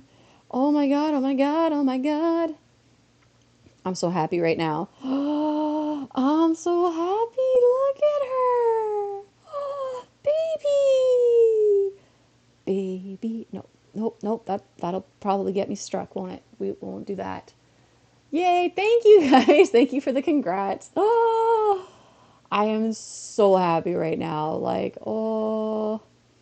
I said, I've done everything I can to try and get me Gibbles. Like, let's also just have a look here. How many Gibbles have I encountered? Whoop, whoop, whoop. 103 Gibbles. So it was the 103rd that was a shiny. I've spent so much money on remote raid passes and other things. Like, oh. So lucky on server. Yes! Oh, I'm happy you guys were here with me for that. I know there's people who will watch it on the playback and they still get to enjoy it, but there's just like something special about sharing the moment with friends and being like, yay! Finally, we got a shiny Gibble! Ah! I know, like, community day, I should be like excited about all the shinies, but it hits a certain point where it's like, shiny number 18! If I react the same way, it would be very, very forced and fake. But that Gibble, like, oh, that filled my heart with joy. Also, don't know if you guys noticed, the person who invited me to the raid jumped out. So, they're super nice. I've never met them in person. They're a Japanese player. We've only like talked in DMs, but they do that with something like Gibble and other things. They will host so many raids and just hang out there, get people in the lobby, and jump out so more people have a chance for the shiny. And I'm just like, thank you, friend. I'll have to send them a DM later and just be like, thank you so much. Oh. So like, remotely caught at raid, Japan. But I'm like, the raid is in Yokohama. Can you give him his ID from Yokohama? That'd be real nice. Thank you, please. Thank you, please. Yay! Oh, so much excitement right now. I was sitting there for a moment thinking like, oh, I should probably wrap up soon. And now I'm all like, whoa, I'm super hyped for the game. We can't quit now. Let's continue. Continue forever. How much time is left on this one? Oh, that one will hatch soon. Maybe I can return the favor for somebody else. I have, like I was saying earlier, I haven't seen a single Gibble raid locally whatsoever. So I would love to get one and invite some people and just be like, hey, pay it forward, because it feels bad only accepting invites and not sending. How do you connect your phone and cam on the same screen? I was trying to explain this to someone earlier too. I'm a grandma with technology. I'm not the best at it. So first, for what I'm using, I have a Mac and I have an iPhone. My Mac is a slightly older model, so it still has USB ports in the back. I don't know if that's important or not to note. So my phone is connected by USB to the computer, and then I used QuickTime to screen capture what's on the phone. So QuickTime is not actually recording right now, but it's just open as though I could record. And that picks up the visual and audio from my phone. And then I'm using a program called OBS, and that is for streaming. I'm sure the S stands for stream, but I don't know what the O and B stand for. Grandma, remember, I'm grandma. So, where was I saying? Yes, OBS. So the QuickTime feed of my phone feeds into OBS, and then OBS is using the built-in webcam on my computer to get me. And basically, you can put all sorts of things in there. Like I could add extra things and plop them on the screen too. That's why I have the picture of Wakayama Castle in the background. The only trick for me, oh, and then obviously I have this thing connected to by Bluetooth, and that's bringing in my mic audio. The only issue with the Mac is it does not allow for audio recording of what's on the computer. So you can screen record things on a Mac, but you can't capture audio. So I had to download another program to do that, and I don't remember what it was called. I went through a whole bunch of tutorials and Googling to find all this stuff out. It was quite a process. So I needed a program that would pick up multiple audio sources, including the computer audio and the microphone input, and then just plug all those sources into OBS, and OBS kind of does the rest. Basically, your first step is just to like Google OBS software and look it up, figure out what you need for your particular computer setup, and go from there. Yeah, it is quite the process. It took me so like I said, I'm a grandma with technology too, so you can imagine me sitting here staring at my computer, just being like, "What audio capture? I do not understand." A PC might be easier. I think you can record audio easier with that, but OBS is for any system, as far as I know. And once you've got it all set up and your source is plugged in, if you ever want to stream other things, like say you want to stream Switch games or other games, you can also plug those in. If you're using a capture card, you could plug that into it. I mean, technically right now, if I had a capture card, I could also have my Switch running a game and put that up on the screen too. I could have like 3 or 4 video sources going at once if I wanted to be completely bonkers. Some people put a video moving in the background too, but I'm like, that's just too much. Let's just enjoy the beauty of Wakayama Castle instead.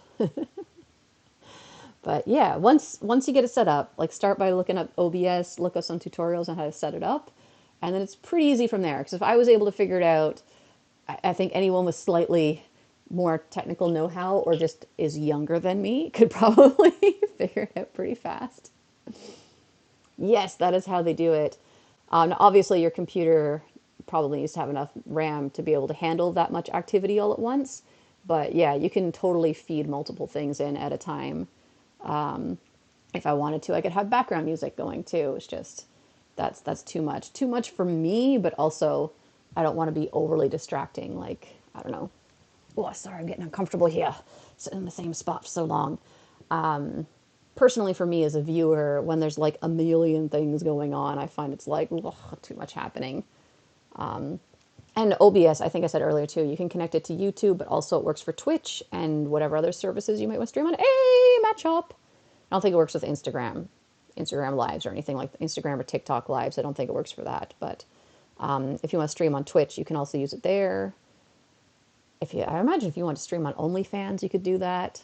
I don't know. I'm never going to make one, but I guess whatever floats your boat, however you want to make your revenues. Yeah, keep it simple as best. I do like some of the things that I've seen other people that it's usually on Twitch where I see it. So you can have things like, here's my sub goals or sub counts. And for people who are bigger, I can see that being like a massive appeal, like, because fans get hyped up and like, oh, let's try and get you to the next level. So that things like that are good. I know people have like donation goals and things on there. I think it's Zoe. When I've watched Zoe do her streams, she usually has something like for this, she'll have a counter of like how many shinies. So that'll keep counting. So when people pop in later and they're like, how many shinies? You can be like, boop, right there on the screen. Or if you're playing something like Let's Go or Sword and Shield and you're hunting a specific shiny, you can like put that information into. There's a lot of like fun customization you can do. I'm just lazy and a little technically inept. I really want to learn to like make some fun graphics and things. Yeah, set up the OnlyFans. There's moments where I was like, it's tempting, but I would do it ironically. Like it would all literally be like, here I am sitting in like 10 layers of clothing, drinking a cup of tea. Yes, that is the content you will receive. Like, watch me clean my toilet, fully dressed. Yes, hurrah. So exciting. That egg hasn't hatched yet. It hasn't hatched yet. No problem. Like, I know I'm not the best at explaining this one particular thing, but information is power. And I mean, I could be a jerk and be like, no, I don't want to compete with other people, but meh. We're all enjoying the hobby for the same reasons. We're all like doing the whole streaming or YouTube thing for different reasons, but I think we're all just here to have fun and share our passion for things. So why not? Why not? Let's share. Let's share and help each other out. Sharing is no. Would that get me? I don't know. I've never gotten a copyright strike. Knock wood. But it's gonna happen some of the day. Someday someone's gonna come for me. It doesn't matter how small your channel is. They come and find you eventually. They'll be like, "You mentioned the happy birthday song. Now your soul belongs to us." And you're like, "What? Really? Really? You want to take my like 10 cents of ad revenue? Really? That's what's important to you right now?" Hmm. Oh, that's one thing. I noticed people streamed a lot of really interesting things on Twitch, like literally, we're watching a TV show or a movie that is copyrighted, and they were playing copyrighted music too. But I think that I haven't watched Twitch in quite a while, but I do have a Twitch account, so they did send me an email at one point being like, changes to copyright information, da da da da da da. Da. So it's like, I think someone did come for them. Someone was like, yeah, you guys gotta stop that. I'm surprised I haven't gotten anything. Like, gotten any claims? I think when you're smaller, it's not noticed as much. Like, I know it's bots that do a lot of the work, but I mean, at the end of the day, they really aren't making that much revenue if they claim videos from people like us. Like, we're still getting going. We're still trying to grow things. So it's like, what's the point? Actually, it's one of the Pokemon games. I know I used the Lavender Town music in one video for certain, and they didn't come for that. So I don't know. Maybe it's when it hits a certain view count threshold or a certain ad revenue threshold where they're like, hey, but I'm also not sure about how Pokemon is about that. Like Japanese companies in general are pretty strict about copyright law, but it's not like, for example, the music and record companies who just like, they don't care who you are. They'd shake out a toddler for $5 if they thought they could. So it could just because I'm a small channel or because Pokemon music is fine. It's hard to know, right? And I mean, if you think about it, like obviously the music in Pokemon Go is a little different from the game music, but if I was streaming, let's say I'm streaming Pokemon Sword, obviously the music is there because I'm playing the game. So is it really that big of a difference to have the music playing in the background of a video, even if you're not playing the game? I don't know. I mean, we were talking a bit earlier about like how the Pokemon company seems to, what was I doing? Promote or sponsor certain people by sending them product. So maybe to a certain degree, if the content is related to their products and in a way is promoting them, maybe they're like willing to kind of turn a blind eye, like, oh, you're talking about Pokemon and showing off our stuff, and people might be encouraged to spend money on our stuff because of this. So we'll kind of like, you can have your little bit of ad revenue from your video. That's cool. But I don't know. Nintendo's been doing a lot of strikes lately. That's interesting. Although at first, wasn't Nintendo like pretty anti-streaming at some point? Why do I feel like I saw some of that? Maybe I dreamt it or imagined it. I feel like there was a point though where Nintendo was just like, no, you cannot stream our things. And people were like, it's my video game. I'm gonna do what I want. But I don't know. I don't know. I don't know. I don't know. I'm not a corporate lawyer, so I don't know how these people think. Blah. I'm just surprised this thing's not yelling at me for not moving. At some point, I'm sure it's just going to be like 845 steps today. Every day this week has been between 10 and 20,000 minimum. So, like, yeah, yeah. Today's like, nope, I need a rest day. Like, I actually, because I'm walking 45 minutes to work every day and then 45 minutes back. So I'm hitting at least like 5 to 6 kilometers a day walking to and from work. And then if I have to go to any other locations during the day, like, ooh. So, what was I saying? I lost my train of thought. Oh, I have a reward here. Oh, it's a shield on. Hi. Thingamabob. Oh yeah, walking to work yesterday, my legs were just like, we hate you, we hate you, we hate you, we hate you. And it was like, oh, okay. Hey, maybe I need to take a day off and just not walk a lot. They took down a project that allowed Super Smash Brothers Melee to be played online. Is it not playable online? Like you can't connect with people online? That's interesting. Huh. I've never played the Super Smash Brothers game. Well, I've played it like once or twice, but I've never like owned one or played it with other people really enough to know anything about it. I could see that though. A project is a little different. I don't know if it would be free or not, but I imagine Nintendo would want complete control over how their products are used in that kind of a way. I feel like I can't word good right now. That might be me getting tired and hungry.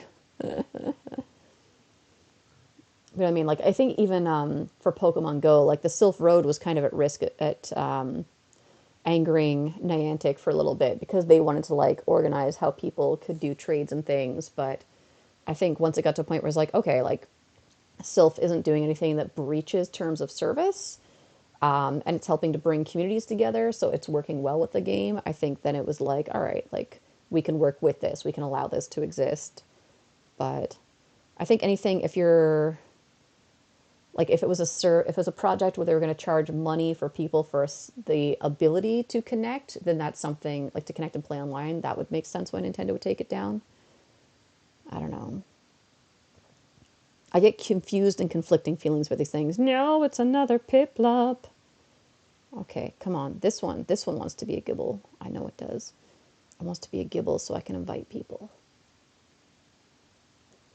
One thing that always throws me off, so like, you'll see a lot of people, and I mean, I've bought fan art projects, but you see a lot of people creating fan art and fan made products and selling it, and I'm like, that's all in breach of copyright. Like, and I'm not sure like at what point it becomes something where the companies actually come after it. So I remember when Pokemon Go came out, there was like all these articles about someone who was making cheap knockoff Pokemon toys and then putting them in bath balls that looked like Pokeballs, and people were like, wow, that's amazing. And I was kind of like, that's somebody who's like making money off of intellectual property that's not theirs and just trying to make money off the hype of the game and its popularity. So I was like, I don't know how okay that is. Like, on a small scale, it's fine, but I don't know. And I know like artists, fan artists put so much work into their things and they should be paid for their work and time and effort. But at the same time, like, if it goes the other way, so if they make artwork and somebody steals it and puts it on a t-shirt and sells it, they get really, really upset. So it's like, so you're okay with stealing someone else's intellectual property to make money off it, but not someone stealing yours. And like, I know you're smaller, so you are in a position where you need to be able to make money to survive. And the big company maybe doesn't need that much money, but like, I don't know. It's a weird, complicated mess. It was a free project. Interesting. I wonder what the dealio was there. Not enough to go and Google and look into it myself. Like, it's more of one of those, interesting things. Oh, we're at 7,644,581 Stardust. That's a lot of dust. Dust. Anyone know dust? I have to make that joke every time Stardust is a thing. I could see. I also wonder if it was like a term of service thing. Like with Pokemon Go, obviously, if somebody was out there being like, hey, I'm going to offer free service to help you spoof so you can trade with other people to get regionals or something, obviously Niantic would take that down because it breaches terms of service. So I wonder if that's what their issue was. Hey, shiny boy. I could also see the issue being that maybe Nintendo has intentions to do their own service or their own paid service. I don't know. Oh, thank you, Totodile Tales. I will update at some point, probably on Twitter, with what the final shiny count is later on. I imagine it's nighttime for you, so I'll thank you for dropping in and have a fantastic night. Get a good sleep.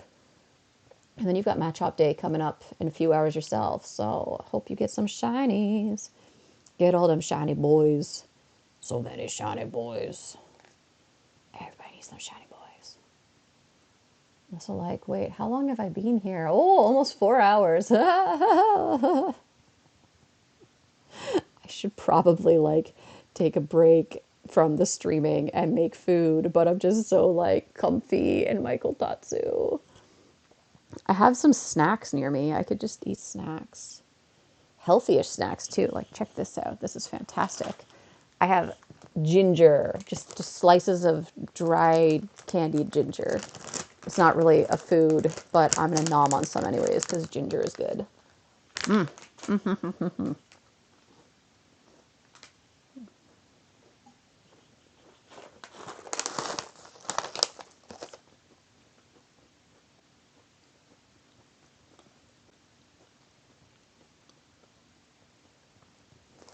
I also have this, which cracks me up because in English and Japanese, it's like walnuts and coconuts flavored caramel. And it's like, I think what you mean to say is walnuts, coconut, and almonds with little caramel chunks. I think it's just coconut, though, that's covered. Like, I think it's just walnuts, almonds, and coconut chunks covered in caramel flavor.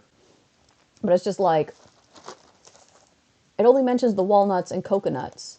And it's not even coconuts, plural. It's like coconut chunks, which may have come from multiple coconuts, but like, the accuracy here. However, for me to eat these, it's going to make a lot of crunching. And I don't know if people are sensitive to crunching noises, because, I mean, this is rather close to my face. You're just going to hear like, crunch, crunch, crunch, crunch. I assume you're going to hear crunch, crunch, crunch, crunch, crunch, because we crunch in this house. Oh, it's a turtwig. Well, there's another 1-star that's coming up soon. Oh, I just made the Pokeball Plus angry. It tried to spin the Pokestop at the same time that I spun it, because I was like, it's not doing anything.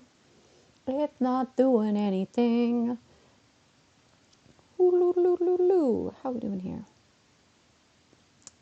No hundo chop chop yet. Chop chop chop. Chop chop. I just like saying chop chop. I just like saying chop chop chop chop chop. Oh.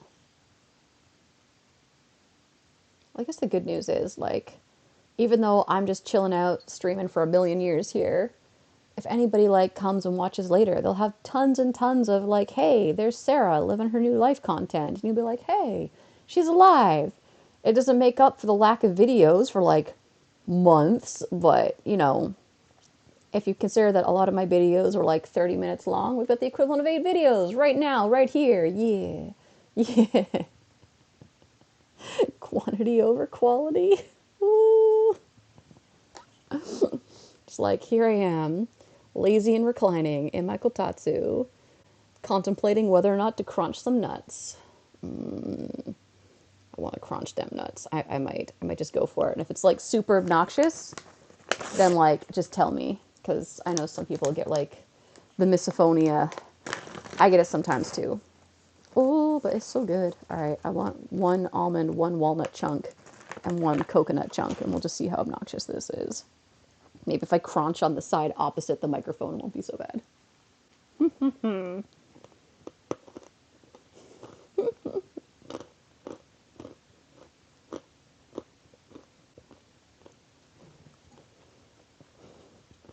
In my head, the crunching is so loud.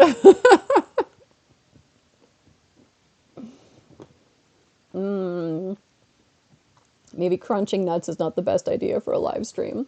Unless I hold the microphone far away from my face and be like, I'm crunching. Or maybe it's ASMR for somebody out there, some strange person who's like, yes, the crunch sounds.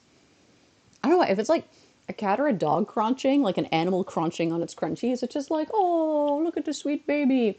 But when it's a person being like, crunch, crunch, crunch, I'm just like, I will literally murder you. All right, I will pluck out your eyes and I will deep fry them so the next thing you crunch will be your own eyeballs, okay? That was really dark and violent. I am sorry. I have my moments. I am a fan of the horror and action films, after all, and thrillers. I was so happy. A friend gave me a VPN. So they're paying for it, but they get like multiple logins. So they gave me one of their logins to use. And so I was finally able to watch Silence of the Lambs for like the first time in forever on like, I think it was Netflix. It might have been Amazon. I don't remember which site I watched it on. I had to go through like a whole bunch of like switching locations on the VPN before I finally found the right place that had it. And I was just like, yes, finally I can watch it again. So I did Silence of the Lambs, and then I did Hannibal. I don't know if I feel like watching Red Dragon again yet because Edward Norton is bleh. I love the TV show Hannibal, but that's like a lot of binging to do, and there's other shows I want to watch. But I want to watch Hannibal Rising again because, yeah. Yes. That's something. I don't know how into thriller, horror books and things other people are, but if anyone has read the Hannibal books, so like this Red Dragon, The Silence of the Lambs, Hannibal, Hannibal Rising, if you've read one or any of them, Let me know how bad is the body horror aspect of the books. Because, like, I love horror and thriller movies, but I do not like the whole, like, torture, word, because that's probably a bad YouTube word to say. But that whole, like, genre of films, I don't particularly like. And sometimes watching something like Silence of the Lambs or Hannibal, watching those movies is fine. But reading the exact same action in a book, I get like, I can't do it. Taj! Hi, Taj! Welcome! Nahal was in here earlier for a little bit, around 2 a.m. your time. My goodness. Did I just snitch? Oh no, I hope not. I'm sure you are well aware of what he was up to. How are you doing, Taj? How are things over there? You've still got a few hours before your Pokemon Go Community Day starts. That was an awkward sentence. I can't word good. I can't word good right now. Beep, beep, beep, boop, boop. It's Friday night. Ah, yes, yes, yes, that's right. Oh, yeah, it's Friday night for you guys. For some reason, I thought it was Saturday night earlier. Time zones always do me in. Oh, yep, yep. That means you can sleep in Saturday morning, take it nice and easy. Or Saturday morning cartoons a thing still. I don't know. That was always a thing. Like, you had to wake up early Saturday morning, go eat your bowl of cereal, go watch the cartoons. I don't even remember what cartoons I watched on Saturday mornings. I just remember, like, that's what you had to do. That's what Saturday was all about. You're at work and it's 5:50 a.m. My goodness. What time did you start today? Was it like a 5 a.m. or 5:30 start? Or are you just about to start? Some of those hours, like, oh, bonkers, bonkers to me. But I'm glad you're back at work at least. Like, there's only so much furlough a person can take. Oh, chippity choppity. I don't know why I keep touching the raids. I know what I'm going to see. Oh, okay, there's going to be that 1309 one wasn't there. 1509, 309 one wasn't there before. So maybe you start at 4:30 in the morning. Oh my gosh. I mean, I know this has been your job for a while and you're used to it, but it's still like in my head. I'm just like, oh my god, I'm so sorry. I'm so sorry you have to work these hours. I also know like different strokes for different folks, so maybe those hours are exactly what you like and that makes you happy. I mean, it's just like, oh my god. Even being awake at 4:30 in the morning is like, oh, I don't think I can do it. It's coming from somebody who tried to wake up at 7 a.m. so that I could like make a big hearty breakfast today, and then I just like rolled around in bed until 9 and then was like, oh shoot, I'd better get up and put clothes on because a delivery man is going to come. I wish my little avatar would drift just a little bit more. I want like this egg to hatch. I want to know what's inside it. I need my hey shiny boy. I need that little alligator friend. What's his name? Sandile, I think. My brain was like Totodile, and I'm like, no, no, no, that's not right. That's not right. It's not Toto. You know what song I have stuck in my head now, but I can't sing it. I cannot. Such a weird world that we live in. Yeah, yeah. We still don't have, yeah, no hundo. No hundo Machop today, at least. But we got two other hundos, two other Sinnoh hundos. Totally different terminal. Ah, it's almost like a new job, but a few familiar faces. Well, that's good. Oh, I keep forgetting, like, Heathrow is huge, isn't it? But it's nice. Like, I'm glad that you're back at work and things aren't too crazy different. I'm sure the safety there. Hey, another shiny boy. Okay. I'm sure the safety level is quite high over there because it's an airport. Obviously, it better be safe. Hopefully, you guys don't have some of the bonkers things going on. Yay, thank you. I'm keeping very warm right now because I'm in the kotatsu and I got my sunbeam going on. It's been a bit warmer the last couple days, which is nice. Yeah, we had back-to-back shinies. That hasn't happened in a while. The stats on them. uh, at some point, I need to do like a house tour video. I just haven't had like the motivation to make a video yet. Where I'm like, oh. I think that's the thing. Once I started streaming, it was just like, oh, this is so easy. I just plop and say hi and chit chat with whoever's online. and then just publish it as a video. Bam, I'm done. Which I guess I could try to do on my phone and walk around, but like, oh no, I should properly do a tour of the house and be like, here's my little home. It's very cozy. It's a little weird, but it's very cozy. I loves it. I think the toilet's going to be what everybody gets the biggest kick out of because they put a washlet on it. Hey, another shiny. What the heck? Oh, I should have just ignored that other Machop that wasn't shiny just to like get the illusion of 3 in a row. Could try to fake it out. Although you guys would have known, you would have been able to like be like, no, Sarah, no, don't be dishonest. We're good. We're good here. What was I gonna say? Yes, my toilet is super exciting. That's what I want to talk about. So they put like the whole washlet on it, so it's got like the whole built-in like bidet thing, the like spray thing that goes on, which is wonderful. It's heated, which has just been delightful considering how cold it's gotten in here a few times.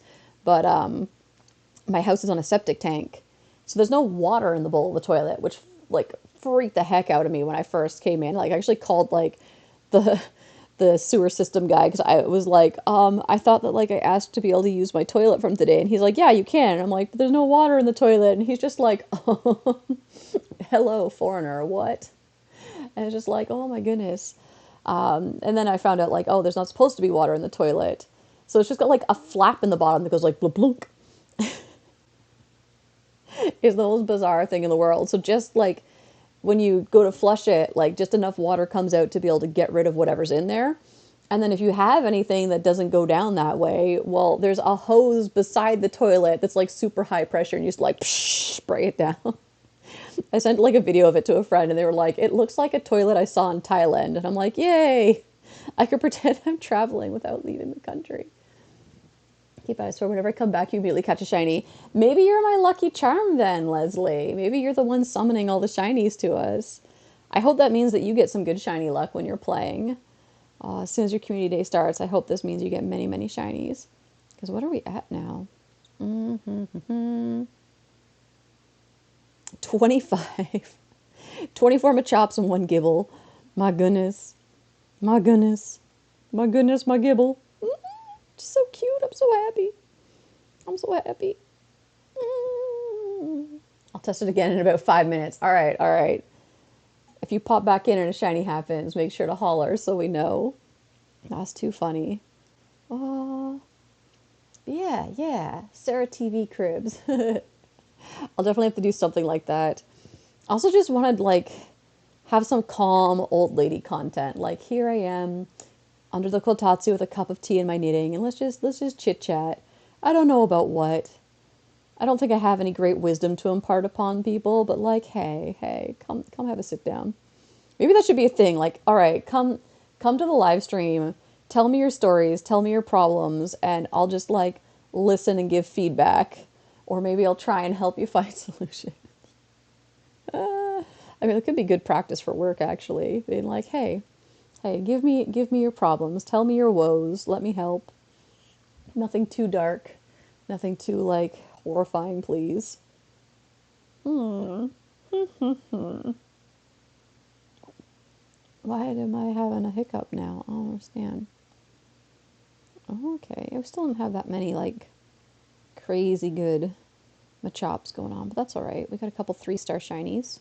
Hey, there's another shiny. Leslie, did you just come back? Leslie? It could very well be. We'll find out. We'll find out soon enough. I don't think it's been a full 5 minutes yet. This one, it jumped the gun. Oh, I haven't seen any other messages from my friends. I hope that means that they're busy catching tons and tons of shinies. This makes me so sad when I see people being like, oh, I didn't get shinies on community day, or I only got 1 or 2. And I'm just like, I don't understand. Like, when I was in Kyoto, it kind of made sense because I was like downtown in a major city, like the ancient capital of Japan, and there were just Pokestops everywhere and people coming from other areas of like the city or the prefecture to play near me. So it made sense there were so many spawns, and with such a high spawn rate, you would expect more shinies. You know, same thing. You buy more lottery tickets, higher chance of winning, right? But obviously where I am at now, that logic doesn't apply anymore, and I'm still getting the same kind of numbers I was back there. So it's like, okay, clearly it wasn't just the location that mattered. And then, I mean, I know some people theorize like, oh, certain accounts just get more shinies, like they're just luckier than others, but I don't know about that either. I don't get it. I don't understand. I wish I had like some kind of answer to help out friends who don't do so well in community day, and I could give some advice like, oh, you should try this strategy, or you should go to this place, like maybe this will help. But there's no real answers. None that I know of. No true solutions. It's all just random luck, it seems. Which, of course, sucks. Nobody wants to hear that. It's crazy how many shiny we get nowadays. Since it first lockdown, the spawn rates are crazy. If you're using incense, I don't know why people are not getting. Same here. And I've wondered about that because sometimes I've asked people, like, are you using incense? And they're like, yes. And I'm like, okay, are you playing the full 6 hours? And in some cases, they're not playing the full 6 hours, which is like, okay, like, of course, not everybody is able to do that. You have work or jobs or just storage limits, you run out of Pokeballs, things like that. There's like a number of reasons why someone can't play the full 6 hours.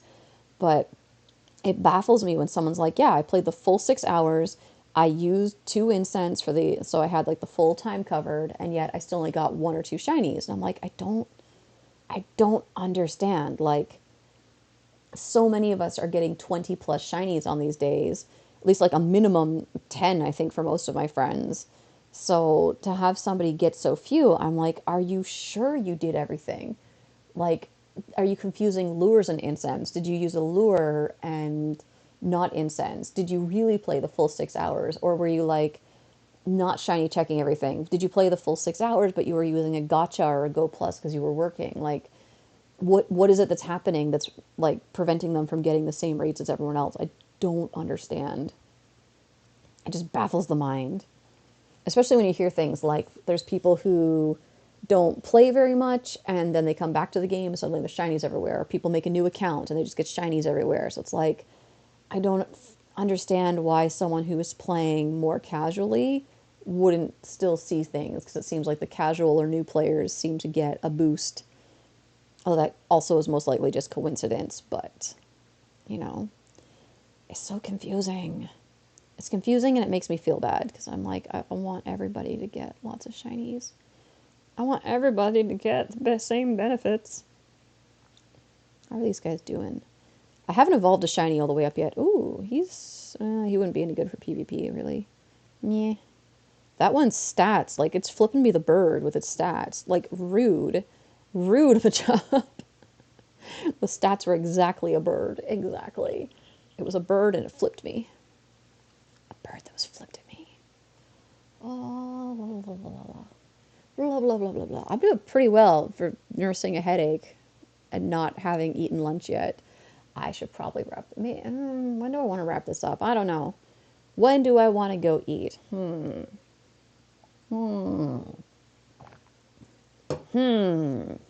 I have food in my fridge. Just came back. No shiny, but that's okay.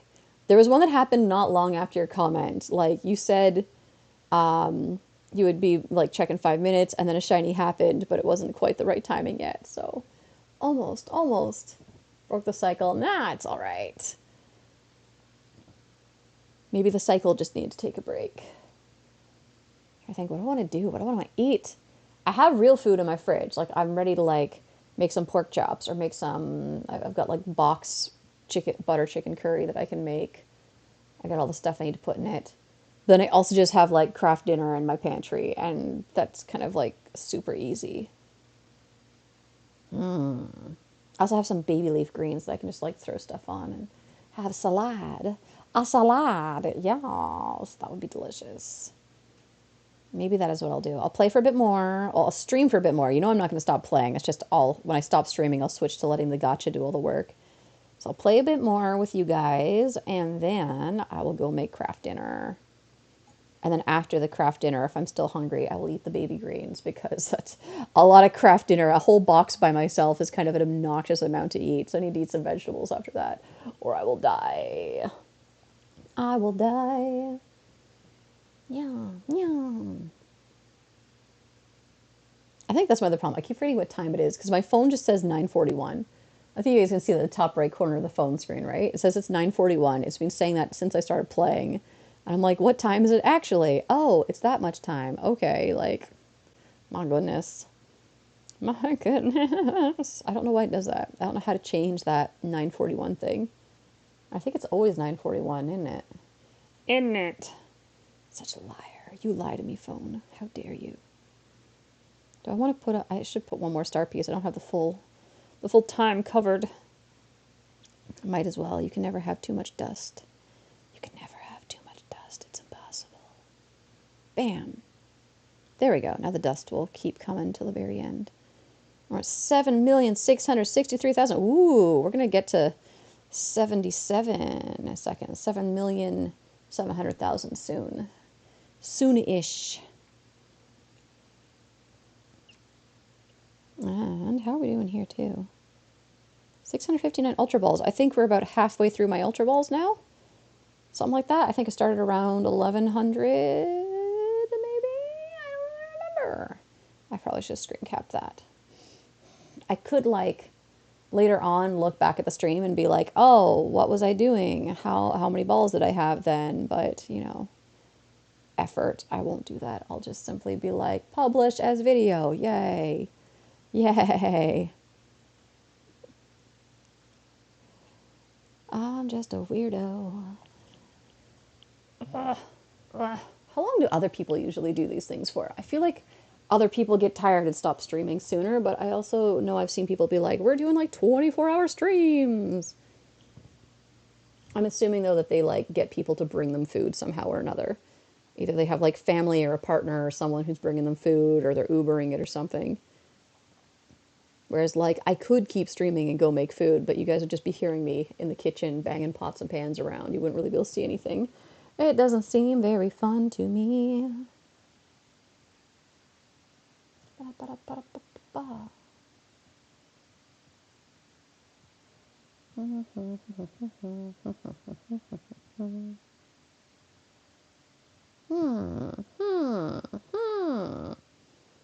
Also seems rather quiet out there in the world right now. I think my local friends are also all busy playing. The ones who aren't playing are working because it is a Saturday, so it's still a work day for a lot of us here. And then my friends abroad, I think a lot of you are in sleepy time, aren't you? Sleepy, sleepy, sleepy time. And that's okay. Sleep is good. Sleep is where some of us become Vikings. Some of us. Oh my goodness. It's another Machop. Hey, shiny boy. Shiny boy. Leslie, are you here?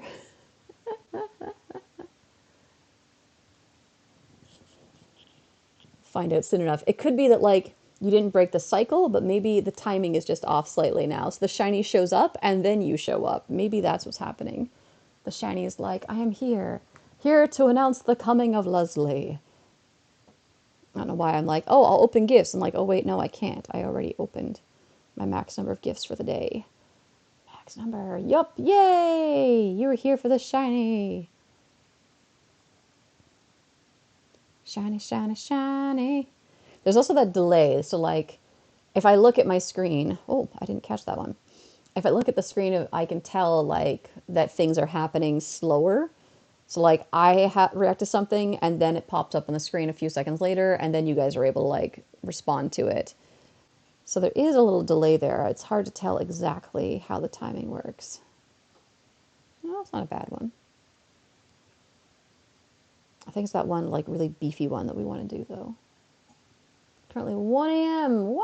If we stream again sometime soon, probably. Oh, thank you, Wishy Washy. I hope I will stream again soonish, but I can't make any promises because I do get quite tired from work and I am very busy. But I will try to stream or make a video or something so that, you know, there's a little bit of me out there in the world, as terrifying as that sounds. You have a very good sleep, Wishy Washy. Get lots of rest, and I hope your community day goes very well tomorrow. And thank you very much for joining us, staying up so late. All until the 1 a.m. times. I wonder sometimes, like, what's this like if you're watching it back as a playback? Somewhere out there, like, there's going to be somebody in, like, a week from now who's watching this or something, What's it like for you watching this? Like, do you keep the live chat on so you know what I'm responding to? Or do you just watch it and you're like, what's she talking about? Who's the wishy-washy? What's happening? Why is it a chimchar and not a gibble? I kind of want to wait for this egg to hatch and then stop. Oh, that one was already caught, I guess, or something. Hard to tell sometimes. And Big W, have a good day time. Aw. I think that's the thing I like about having a smaller follow and a smaller community is we're all quite nice to each other. Everybody's pleasant. Like, oh, this is how it should be. We should all just be like chill, happy people. How is this guy? Are you beefy? Oh yeah, you're the one where I was like, maybe. This is the one. This is the one I want to take all the way. I want to take them all the way to the top. I don't know what that was. What was I trying to do? I can't wait to start knitting with this. Yes. It's so pretty. Oh, oh, ho, ho, ho, ho. 459 yards of kid mohair and silk and lace floor. Actually, that's the first shiny that I started evolving. Woohoo, that's exciting. That's exciting. Because for all the quests, I just evolved normies. Alright, let's go get him again. Evolve you all the way. I realize his eyes are blue too. That's nice. It's a nice little change for him. Very nice. Okay, now let's see what the Machop looks like. Machop. See, in my head now I'm hearing the John Cena music. Okay. Pretty nice. Is Jolly Green Giant also copyrighted? I'd be like, let's go to the valley. Or no, isn't it like, let's go to the garden? Garden in the valley. Valley of the Jolly Green Giant. That might be worth getting struck. I don't know. I guess if it happens down the line, I could just cut that out. But like, who the heck would do that? Jolly Green Giant's still around, isn't he? I hope so. I hope so. He always seems so friendly. So friendly. Oh no, why am I yawning? Oh no! It can't be. It can't be drowsy o'clock. It just can't be. Well, I guess it could be. It could be. I have been very tired lately. This could be a thing. Like I said earlier, what if I just like kept streaming and took a nap? Just like get quieter and quieter and just be like, okay, let's talk only in like a really quiet, like relaxing tone. Let's only have like peaceful, happy thoughts, let's just think about like clouds and like bubbling brooks and like soft, fluffy bunny rabbits all curled up in their nest and napping. Making myself sleepy. Is that a genre? Can there be a genre? Let's have a nap time genre on YouTube. Just like, okay. Let's just I think also just kind of leaning like this and like in the kotatsu. Like let's have a nice, relaxing cool down and take a nap together. That sounds delightful. Oh yes, yes, nap time. Food before nap time though. That's the law. I have to eat food, then I can take nap time. Glass beaches, yes. Oh, finding little like bits of beach glass where the waves and the sand have worn the glass down so it's all smooth and it looks so pretty. Oh, waves gently rolling on the shore. A fat Karen yelling at her children for like playing in the sand. Some guy with a boombox being obnoxiously loud. Some influencer walking up to random families on the beach and asking if they can move because they're in the background of their shot and it's just ruining the shot and they're a really big influencer and don't you know who they are? They have like 1,000 followers. I laugh at my own jokes. What's wrong with me?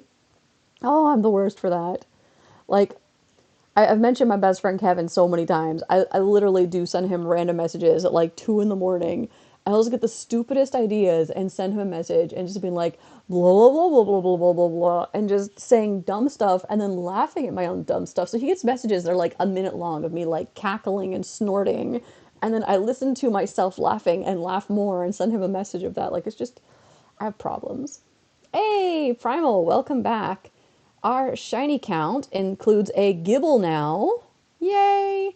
And we are at 26 shiny Machops now because the Gibble is not included in the count. But it's a very, very shiny day today. We are doing quite well. I'm trying not to give in to the desire to take a midday nap quite yet. I want to play a little more, stream a little more, keep playing regardless of whether I'm streaming or not, and then make food. And then maybe nap time. Because naps are delightful. I need. Whoa, shiny boy! Leslie, did you just come back? Oh. Either Leslie just came back or they're about to come back.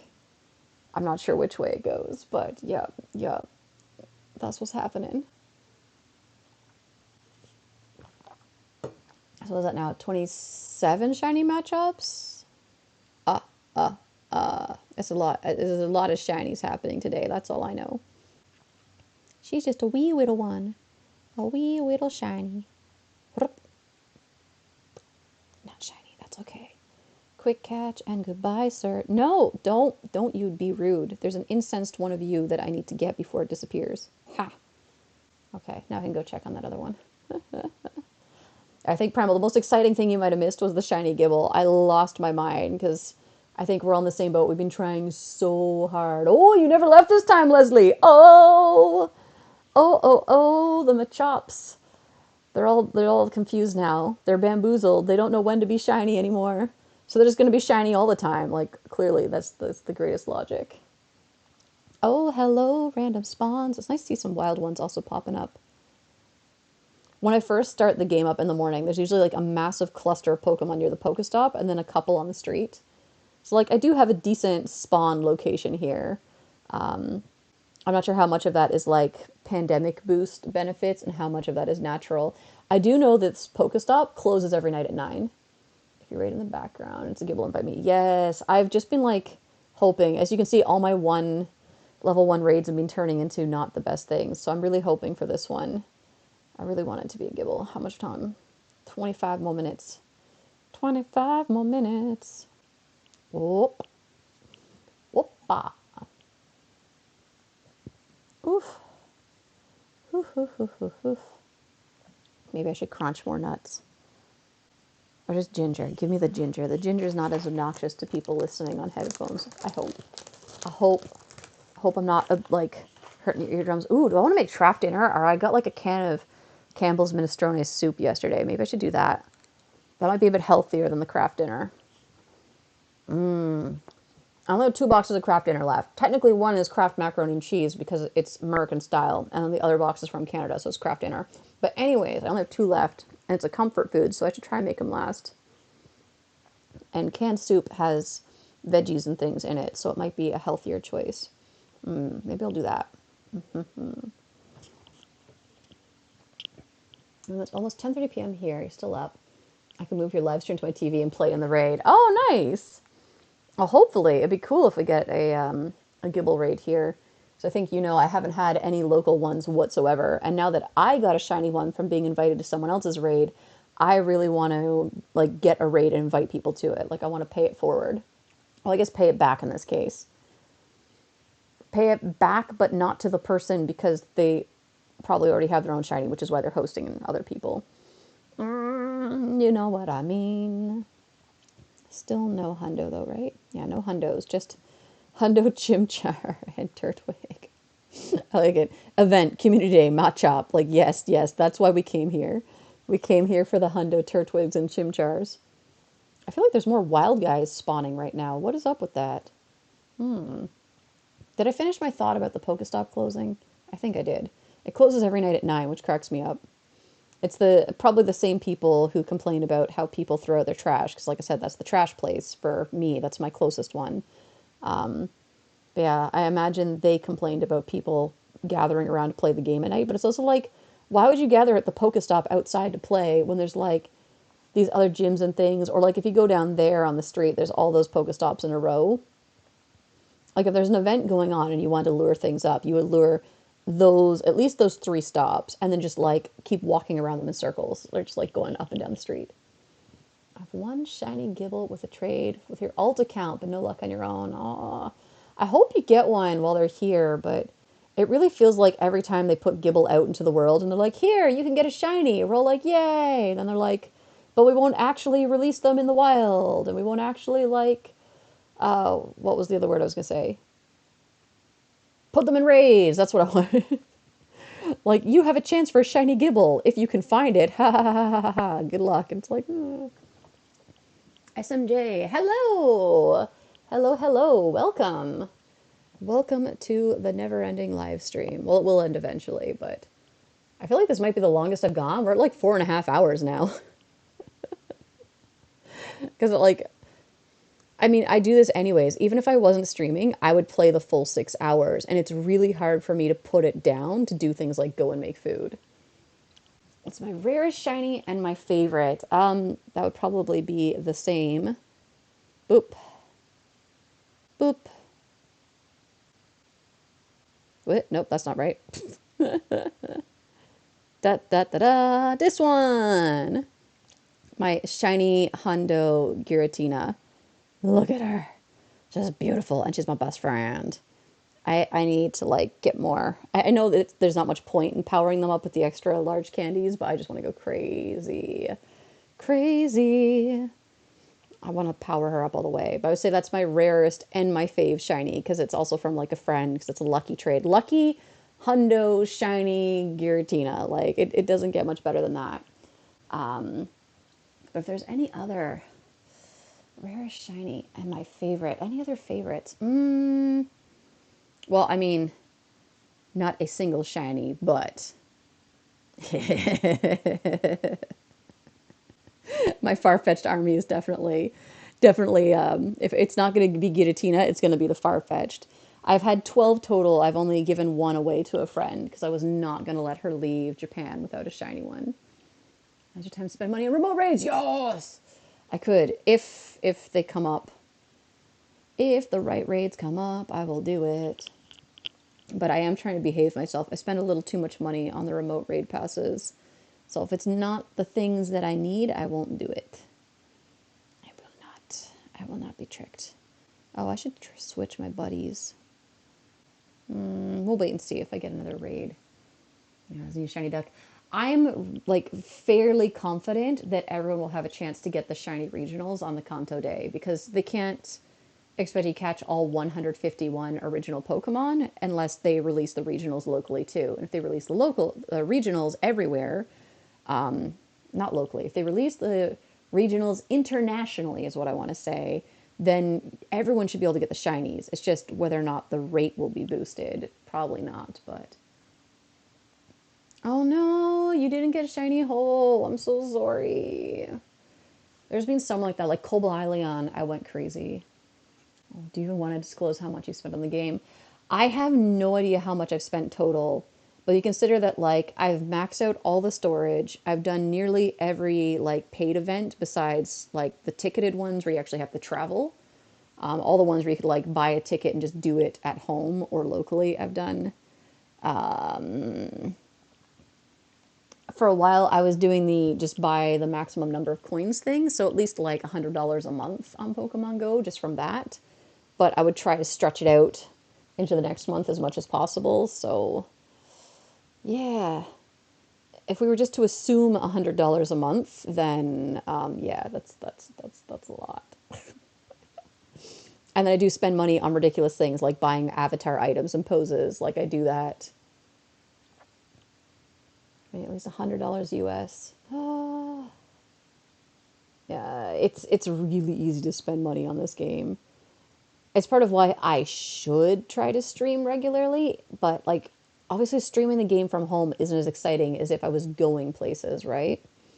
But if I streamed more regularly and I was making more income from this, at least that would help to balance out the cost a little bit. But I would play the game regardless. I play the game every single day. Like I said, like basically from the moment I wake up until I go to bed, I'm playing. Like even if I'm not actively playing, I have the Gacha or Go Plus or something catching Pokemon in the background. So I just never stop.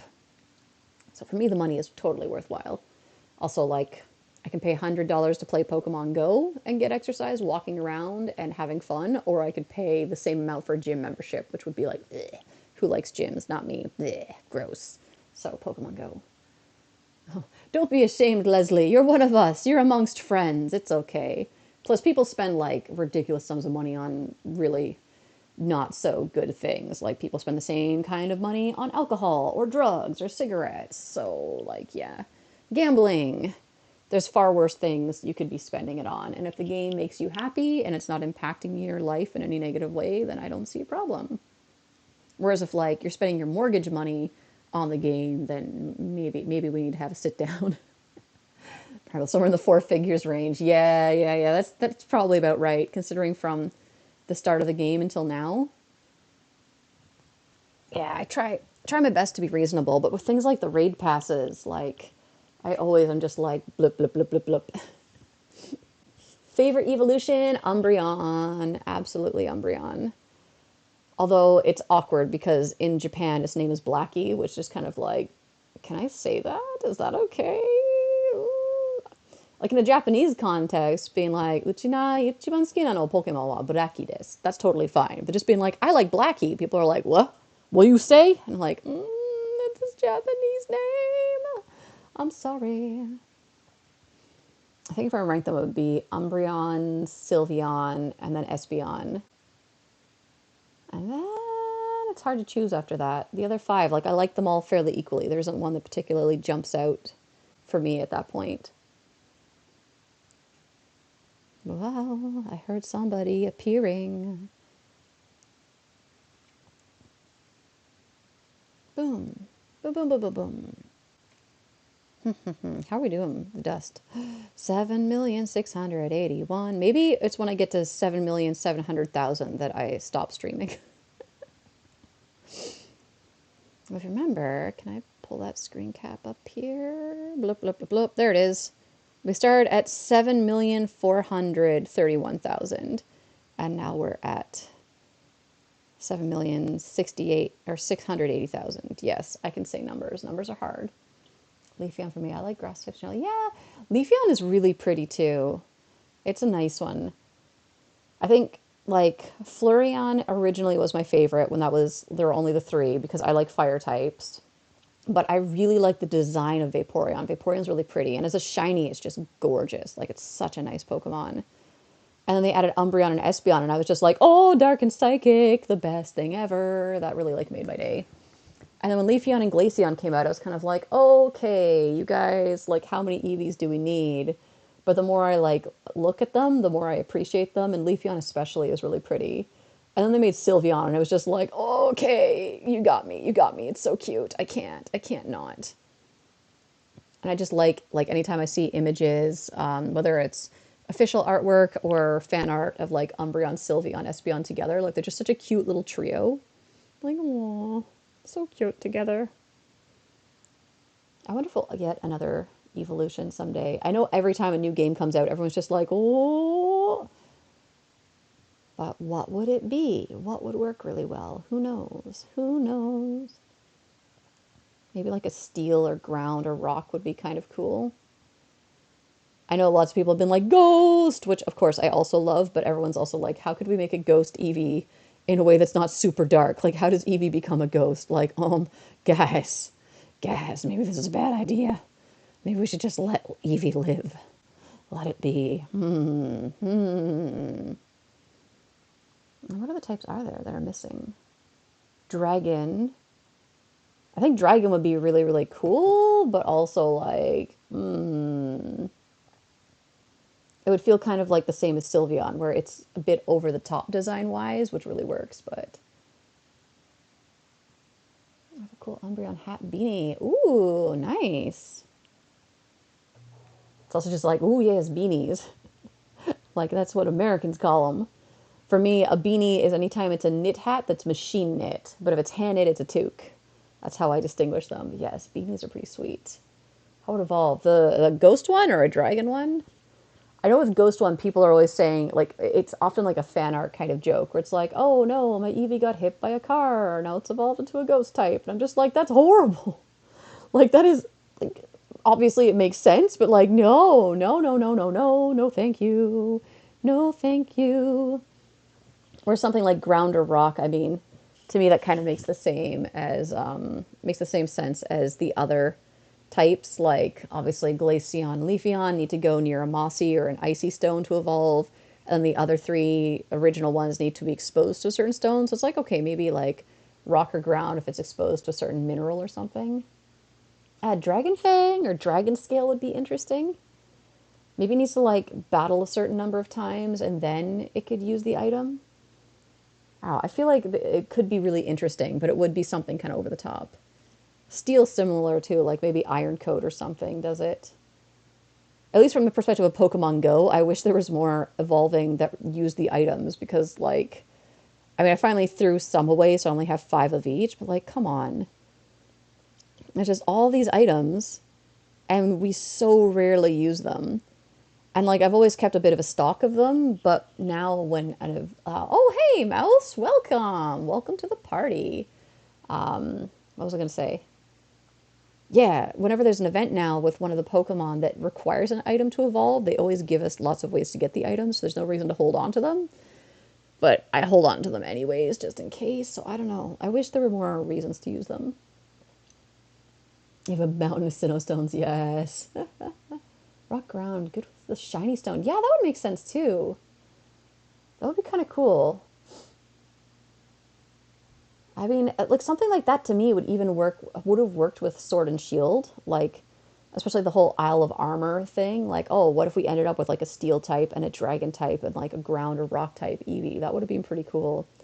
But knowing how much people want that, it makes sense to like delay and then release it later on because everyone's going to lose their minds if it ever happens. So it makes sense for them to like hold out as long as possible and keep us wondering and waiting and hoping. 9 more minutes till that egg hatches. I hope it will be a Gibble. Please be a Gibble. We need some Gibbles. Snow and Unova Stones. Yeah. I used to have like 30. Oh, yeah, Bug. That's another one. I forgot about Bug type. A Bug type Eevee would be pretty cool. Once again, not sure how it would evolve, but it would be pretty interesting to see that happen. And Poison. We don't have Poison yet. So that could be fun. There's so many options left. So many options left that are unexplored. All the Gibbles. Yes! I finally got a shiny Gibble mouse. Of acquaintance in Yokohama invited me and got one. I was very, very, very, very happy. I lost my mind a little bit. Maybe that's why I'm feeling like I need a nap now. There's all that like, oh my god, Gibble time. And now I'm like, coming down from the Gibble high. That's a thing, right? That's a thing, right? Yeah, there's my girl. I just love her colors.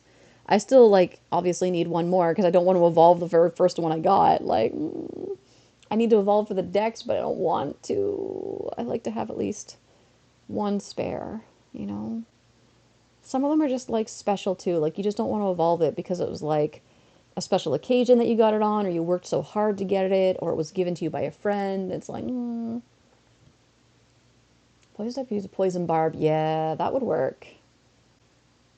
Oh, so many fun ideas. Like, Also, running like with the 21st 25th anniversary coming, there's a lot that they could do. So, sorry, I just bonked the mic with my thingy. I'm gomenne.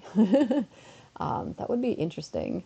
Like they could do something completely wacky and be like, "We know you've been asking for it. Here's a new Eevee. Happy 25th birthday, Pokemon." We'd be like, "Wow!" Or what if they did something even more bonkers, like "Happy birthday, Pokemon. Here's Gorochu." Like, could you imagine if they finally gave it to us? Gorochu. I love all those forgotten Pokemon. I can't remember all their names, but like the little round tiger ball thing, like oh, and then the like screaming Ditto. Were just some amazing designs. It was like somebody Somebody had a little too much to drink before they came up with these Pokemon, and I love them, and I want them. I want them in the game. I think what would work for a bug division? Maybe honey. That would make sense. Honey would work, I think. And else your first shiny Gible was during Go Fest. Lucky. I feel like every event where they were like, here's Gibble, I was like, where's Gibble? And they're like, if you're lucky, you get Gibble. And I'm like, okay, but can't you just like put the Gibbles so I have a chance to be lucky? And they're like, but only if you're lucky. And I'm like, just put the Gibbles in the wild, please. You said they would spawn. You said they'd be in raids. I can't find them. I'm like, where? Where? I'm just gonna whine. Ooh, 999. 999.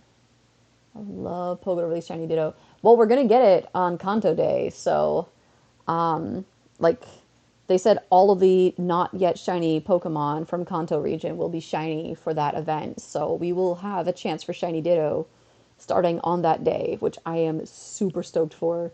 Shiny Snorlax too, like oh Hitmonlee, Hitmonchan finally, although you'll only be spawning one depending on which version you get. So it's like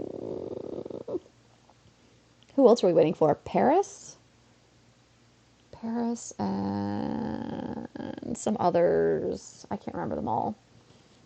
Yeah, it's going to be tough choosing which color to go for. I think I was thinking of doing the one with Sandshrew before, but then I got a bunch of, not a bunch, I got two shiny Alolan Sandshrews, so yeah, shiny Mew is going to be awesome. Hey! Shiny Machop! Hoorah! What was I going to say? Yeah, shiny Mew for me alone was worth the ticket price. Because I've never ever had a shiny Mew, ever. Like, even just in the beginnings of the games, like, obviously getting Mew was almost impossible, but the idea of, like, what would I have to trade to get a shiny Mew? And also, what would I have to trade to get a shiny Mew that isn't hacked or in any other way, like, not real? Because for me, like, I don't like faked Pokemon. Oh, I think some of you guys saw me ranting and raving about that at one point where I got something like, I think it was a 100, like maxed out level 100 shiny Ditto from a Wonder Trade, and I was just like, I don't want it, it's cursed. Yeah, that's going to be interesting. Good point. Will we see a shiny that turns into shiny Ditto, or will we just see Ditto? I would love for them to do something really wacky. Like, you know how we had the sleeping Snorlax on the map? I would love for Shiny Ditto to be like that. So you just like encounter it in the wild, and then when you go to battle it, it changes into like whatever your buddy is or something. I think that would be interesting. Probably really hard for them to program, but I imagine that's why it's been taking them so long. I'm also curious to know, like, with Shiny Ditto, when we get it, will we be able to see it when it evolves, when it changes into other people's Pokemon, will it change into the shiny form of them? Or will it change into what their Pokemon is? So I don't know. I'm really excited. So many questions that will soon be answered. Yeah. I don't think I've ever been so excited for February before. I'm just like, yes, give me the shinies. I'm not sure if you mentioned a least favorite Pokemon. I don't know if I have one necessarily. Let me think. I mean, there's plenty where I'm just like, meh. But there isn't any Pokemon where I'm like, ugh, get it away from me. I like there's sometimes ones like in joking, like if I'm trying to hunt something specific and I keep encountering something different, then it's like, ah.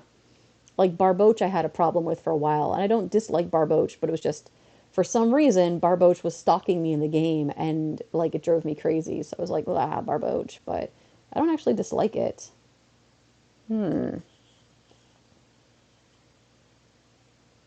I guess if I had to pick one, it would be Jinx. Probably Jinx.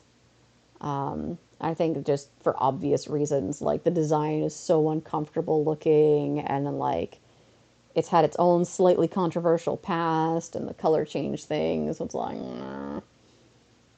but also like, why did this Pokemon need to have such a very obvious chesticle situation going on, and the giant lips? Like, what is it? I think most of the other ones I can be like, oh, I could see how someone might like that or how it would appeal to someone, but Jinx is just like, I don't understand. Smoochum is super cute though, like so cute. Why can't they just stay Smoochums forever? Oh, it's gonna hatch soon. Try and keep an eye on it from over here.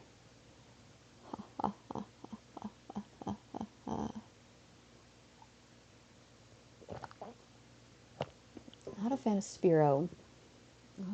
Ah, yeah. Its characterization in the anime certainly wasn't good, and pain in your backside for Pogo. Like, were you just running into too many of them all over the place? I know, like, for me, like, Spearow and Pidgey when I was playing the games, and Zubat too, like, they're all kind of like, meh, Rattata, like, meh, it's everywhere. But with Pogo, I've come to like some of them. Pidgey ended up becoming, like, up in my maybe top 20 because of, what was it? There was something Pidgey did. There was a quest where you had to evolve Pidgeys, I think, like evolve 3 Pidgeys. Was that it? I just went nuts for that. And then, like, when I was really concerned about getting XP, Pidgeys, Caterpies, Weedles were just like the best thing ever because you could just catch huge quantities of them and then do mass evolution with a lucky egg. And it was like, yes, look at all of my XP. This is just amazing. Like, I'm the XP pimp. They would never get caught. Use so many berries and balls. Oh, it's frustrating. How many shiny Pidgeys do I have? Not many. I think I might have sent one to Let's Go. Or did I? I know for sure I have caught 2 in Pokemon Go. Like, there's 2 for sure that I caught. The Empress and Queen P, I think. Technically, one of them I didn't catch. So I went to the last Go Fest that was in Yokohama. Even though I didn't have a ticket, I was there for Silph Road purposes to check people in. And I was getting a tattoo nearby. But when I was there, Turtwig, why? Why do you do this to me, Turtwig? While I was there, a friend texted me and was like, oh, shoot, I didn't realize you were in Yokohama. Do you want to log into my account? Because I got a ticket, but I wasn't able to go because of work. And I was just like, what? So he gave me his login. So I caught a bunch of shinies on his account, which included a Pidgey. And then once I was able to get home and use an old phone to log in with his account, he was like, just trade the shinies back and forth with yourself until you have as many as you want. And then, like, send the account back to me, basically. So, like, he has multiple accounts, obviously. So I had a really fun time with that. Let's see. Yeah, just Queen P and the Empress. Hee hee. I don't think... Maybe in Let's Go I caught one on its own. I think. But yeah, getting shiny Pidgey was also just like, wow, best day ever. I was so excited. That really made me happy. Well, we're not quite at 77 there. Come on. Come on. Let's go. Let's go.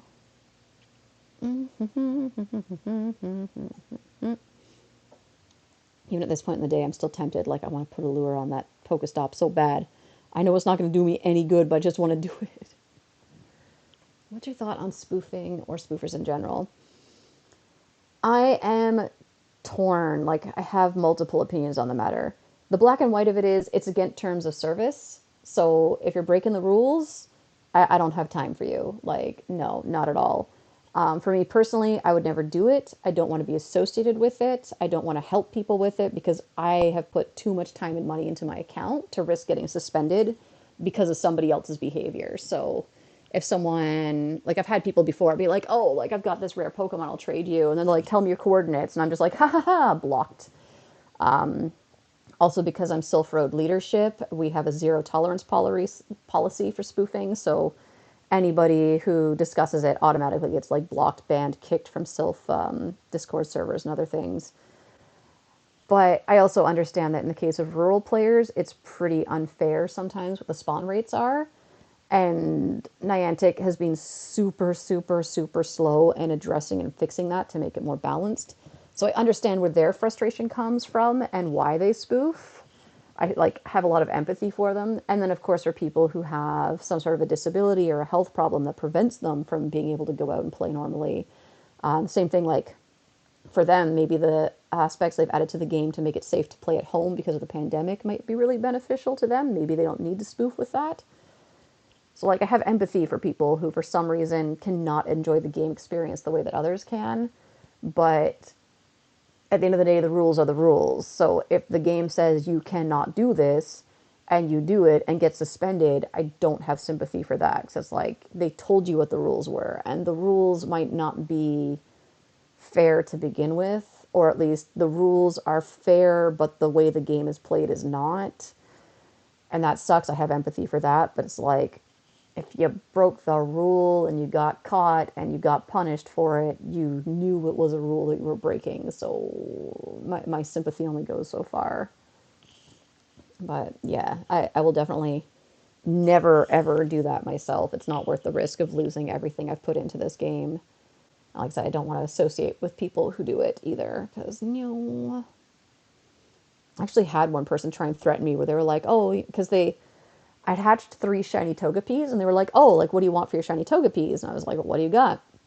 And I think they were offering me a regional or another rare shiny. And I was like, oh, all right, cool, cool, cool. So, like, where do you want to meet up? Because we're talking in a Japan server. And they're just like, oh, just tell me your coordinates. And I'm just like, excuse you?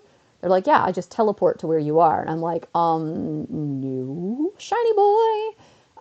You can't do that. That's against terms of service. And they're just like, no, no, no, it's fine. I do it all the time. And I'm like, no, I don't want your like fake spoof Pokemon.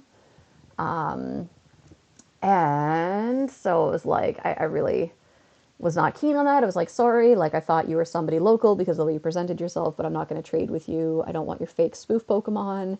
I don't want to associate with a spoofer. So like, sorry, we're going to bail on this trade now. And then he tried to be like, well, I'm going to report you for spoofing and get your account suspended, da da da da da da. And it's just like, except I've never spoofed. So, okay, good luck there. Like, I literally have screenshots of you saying that you do it all the time and break terms of service. So I think you have a more to lose than I do. But like, yeah, sure, that's going to make me want to trade with you even more. Like, come on, guy. I have a Pikachu in San Francisco that doesn't like spoofers, but will utilize them prior to remote raids to help him with legendary raids for content and say they're all fair. Having does a shiny legend not train them for what? Eh? So basically, they wanted to do a raid and needed people to help them take it down, so they would like give the coordinates to spoofers. Yeah, that's being hypocritical there. Not cool. Very not cool. But also, that's another one where prior to the remote raids, I understand why people would do it. Now, the remote raids aren't perfect because it costs money to use the passes. So if you live somewhere rural, it's still really unfair because, like, I don't know how much you guys saw when I was in Kyoto raiding, but I had gyms everywhere. I could walk outside and just do like so many raids so easily. So I could do a whole bunch of raids basically for free or for cheaper by using the normal passes. But for someone rural who wants to join all those raids, I can invite them to all of them, but they have to buy all those remote passes. So I could still understand why they might want to spoof, but like you can't say I'm against spoofing and then be like, "Hey spoofers, come help me with this." Like, no. If you're raiding and spoofers happen to join, I mean, I don't know how you would know that one way or another. But I guess maybe if the gym's in the middle of a field in the middle of nowhere and you're literally the only person visible for miles and miles around, maybe you'd know that they're spoofers. But unknowingly having them show up, like, ignorance is bliss. You don't know that they're spoofers. That's okay. But to intentionally invite them, but also be like, I don't like you, come on. Ah, such elementary school stuff.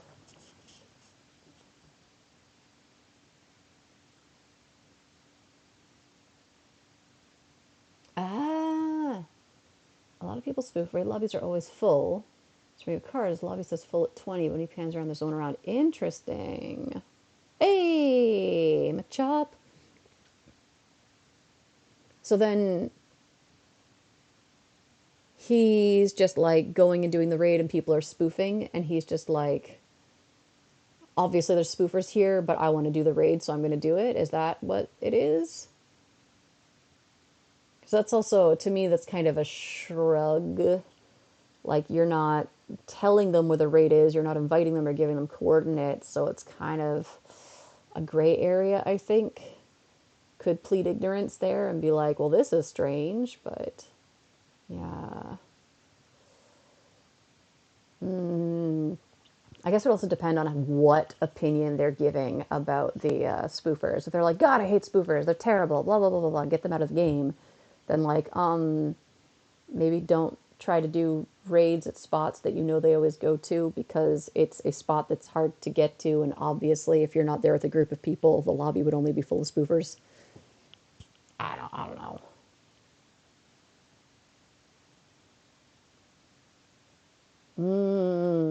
Yeah, that's hypocritical for sure.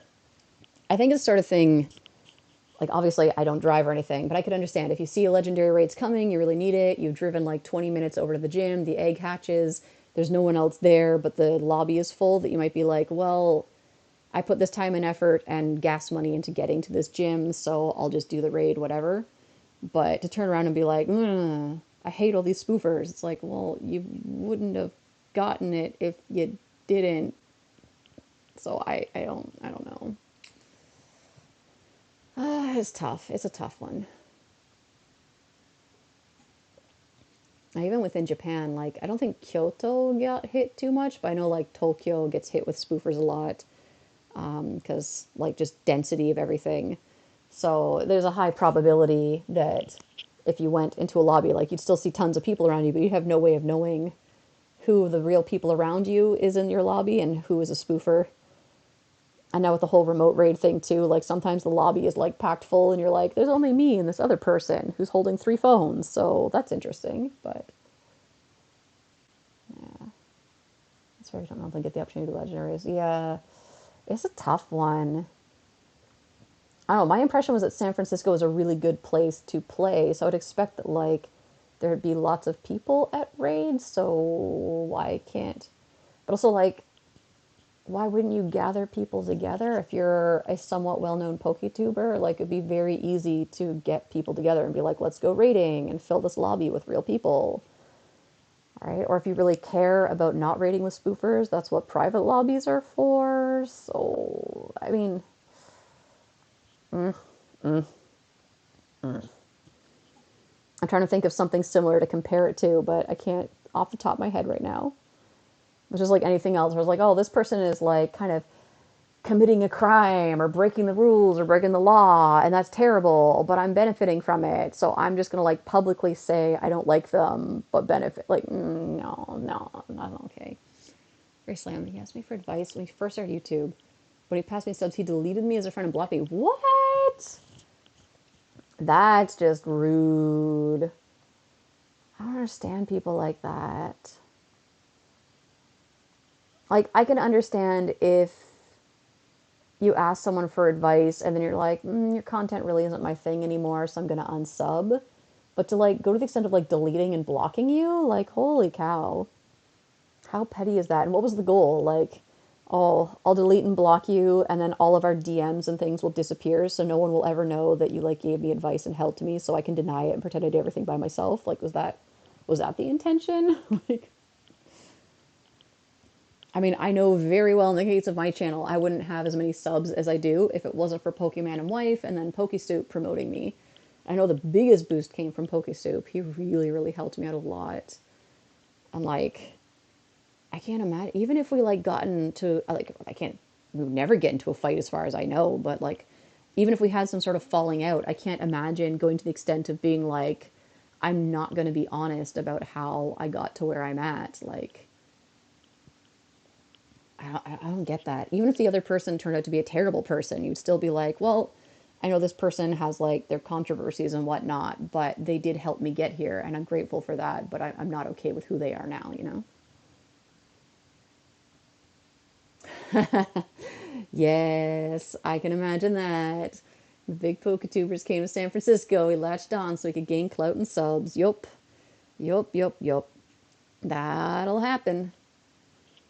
Like, I think everybody knows. I got to meet four of the big four while they were in Kyoto. I was just going to meet with Zoe so we could do a trade, and she brought the other three with her. And then it was like, oh, we got time before our train. Oh, there's another one. We got time before our train, so like, do you know any place we can go and get breakfast? We like just chilled out and had a Starbucks breakfast together, which was really nice. But like, I really wanted to ask things like, can I add you? Can I like take a little video clip or something?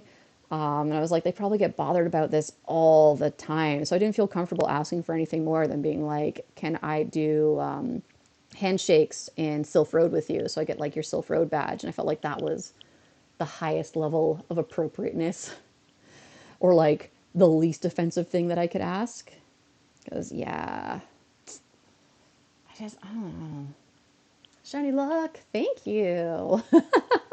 We'll see. Getting two shiny Gibbles in one day would be a bit much.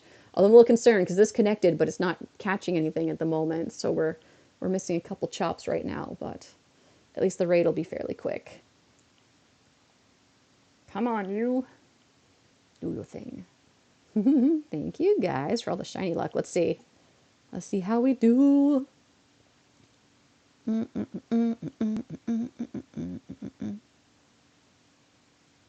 Yeah, even meeting Ando, like by that point I had my own little YouTube channel going on, and it felt like completely it was in my head like, oh, I should ask if I can film like 5 seconds with him. And I can be like, oh, I met Unlisted Leaf and put it in a video for like views and stuff, but it just felt inappropriate. Like the thought pops in your head because I'm a greedy lizard person, but like, no. All right, come on, shiny Gibble, shiny Gibble, shiny Gibble. No, it's a normie, but that's okay. We got our shiny today. We got our shiny, and that's all that matters. We got one, and that's more than I had before. Oh, I don't know. I don't know how people do that. I also wonder, like, for the people who are in a position like that, like the bigger PokeTubers, how do they feel when that happens? Because I'm sure they know exactly what's going on. Like, this person's being super nice or super helpful or friendly, but really they just want an invite, or they just want to, like, get views, or they want to say, like, they know me or they're friends with me. I see another pink egg on your map. I do have another one here that'll be going off in, oh, there's space in that gym. 26 minutes. So we got a little bit longer before that one. It's connected, but it's not reacting to anything. Why? Why? Yum, yum, yum, yum, yum. I'm trying to think too. It's also just a weird one because, like, obviously in my position, I have a much smaller platform, but I have had people try and pull that with me too. Like the earlier today, the guy being like, give me shout out, give me shout out, give me shout out. And it's like, I don't understand. Like I said before, out of all the people watching, there are like what, like 3 or 4 people who are watching at that particular moment. It's just like none of them are going to go and check you out, even if I shout you out. Like I don't have a platform that's going to get you any clout. You're not going to get views or subs. Like, calm down. Nothing's going to happen. And the same thing when I have people being like, add me as a friend, add me as a friend, add me as a friend. And I'm like, why? Like, you're literally getting no benefit from this. It's not helping me out. It's not helping you out. Like, it's nobody cares. You can't, if you go to people and you're like, oh, Dodo Bazaru added me in Pokemon Go, people are going to be like, who? Like, it doesn't do anything. Shiny boy! So I don't understand. I understand when it's someone like bigger and it's exciting and you're like, wow, but I mean, calm down, calm down. Being quarantined the last 8 days, my sleep pattern has sucked. Yes. I remember like the whole lockdown phase, like when we had our proper no work phase here in Japan, like sleep was like, what? Just slept whenever, all day, any day, just taking it easy. Life was good. Hey, we made it 7,700,000. Yes. Oh, he's from Malta. That's exciting. Yeah. Yeah. Why am I checking this specifically? I don't know. I just really want to know the stats on that one particular Machop. That one particular one. Nope. That was really slow for some reason. Sometimes when they're slow to load like that, I get excited. I'm like, oh, it means something. It means something because the game has to think about it. It has to think about it before it puts it in front of me. My legs are getting all angry at me for sitting and like being on an angle, but if I sit like this properly, it's just like, hello. Like I'm gonna mess my legs or my neck up. I don't know. I don't know. I'm not a physiotherapist. Okay, so my work is considered essential. We don't get to shut down. Look at all the possible sick people shopping, touching things. Oh no, I'm so sorry. That's so scary. I mean, my work's not considered essential, but I teach children, so I have people, little tiny people who are like, I don't have to wear a mask. My mom says I don't have to wear a mask. They're like, yeah, the mask is annoying. Bleh. Or my absolute favorite are the kids who pull their mask down and then go heh, heh, heh, and then put the mask back on, and I'm just like, I will kill your family. I will go to your home and I will kill your entire family. How dare you? Like, what is wrong with you, child? Don't do that. I'm like, oh, it baffles my mind sometimes. The one that really baffles me, and I imagine the same thing happens in America and other countries as happens here. A lot of parents just don't put masks on their kids, or they're like, oh, I tried, but they just took it off. And I'm like, all right, so why are you in public with your child? Why are you going to school with your child like that? Why are you sending your child to like after school programs, daycares, childcare services like that? Why are you letting them play in a playground with other kids like that? And why are you taking them into shopping centers and things? Like, oh my God. I can't tell you how many times I go into a supermarket and see like a parent with 3 or 4 children all not wearing masks, and the kids are just running around screaming, yelling, shiny boy. Yes, they're yelling shiny boy and like touching things. And I'm just like, oh my God, people. A, your kids could be like asymptomatic carriers and they're just putting it everywhere. And B, you don't know who else has been in here who might have spread it. And your kids are just like, blah, blah, blah, blah. And it's like, blah, blah. Terrible, terrible, terrible news. Spray their faces with the power sanitation compels you. I wish. We're so when the kids come in, we're supposed to get them to clean their hands with hand sanitizer. If they refuse to use, we have 2 different sanitizers they can use. If they refuse to use either, then we have to get them to wash their hands. If they refuse to do all 3, we can't do anything. If they refuse to keep their mask on, we can't do anything. We have to we can't deny them entrance to the classroom. And I'm just like, this is bonkers. Technically, we're not even supposed to like say anything to the parents about it because it's customer service. But when I'm in that position, I don't say it to the parent, but I look at the kid and I'm like, where's your mask? Did you forget your mask? You should have a mask on. And 9 times out of 10, the parents get really embarrassed and are like, oh, no, and pull it out of their bag. But I have had some be like, oh, we need masks? And I'm just like, are you on drugs? Because that's super illegal in Japan. Like, drugs are super duper illegal here, but I can't think of any other reason besides drugs or an extreme brain injury why you would think sending your child in here is okay. But like, oh, yeah, we're not allowed. The company that I work for, we can't send the kids home because it's like a paid service, so they are customers. And that's the issue. Like they are paying to be there. And if we send them away, which we're not allowed to do anyways, but say we did, we would have to refund them, shiny boy, the cost of the lesson. So, yeah, yeah, it's a problem. Uh, so, like, basically everything, I think it's the same across a lot of places in Japan. It's just like, do your best. So, make sure you have your mask on, make sure you're doing everything to keep yourself clean and safe and your area clean and safe. But, like, you can't do anything about the other people. And I'm just like, mm. So at work, it's like grin and bear it and try to tactfully shame people into proper behavior. But when I'm not at work and in public, I've snapped at a few people, usually men, because for some reason old men think they don't have to follow the rules. Yeah, yeah. Although in cases where I have somebody who's not wearing their mask properly and they get too close to me, I do very intentionally do the same thing I see the kids do and be like, in their direction, which is terrible. And I could probably get in a lot of trouble, especially if someone caught like a video or something of me doing that. But it's just like, hey, you don't have your mask on properly, so I can call you out on it, or I can terrify you into putting it on. Because a lot of people think that it's a foreigner problem, like we're the ones bringing the virus around.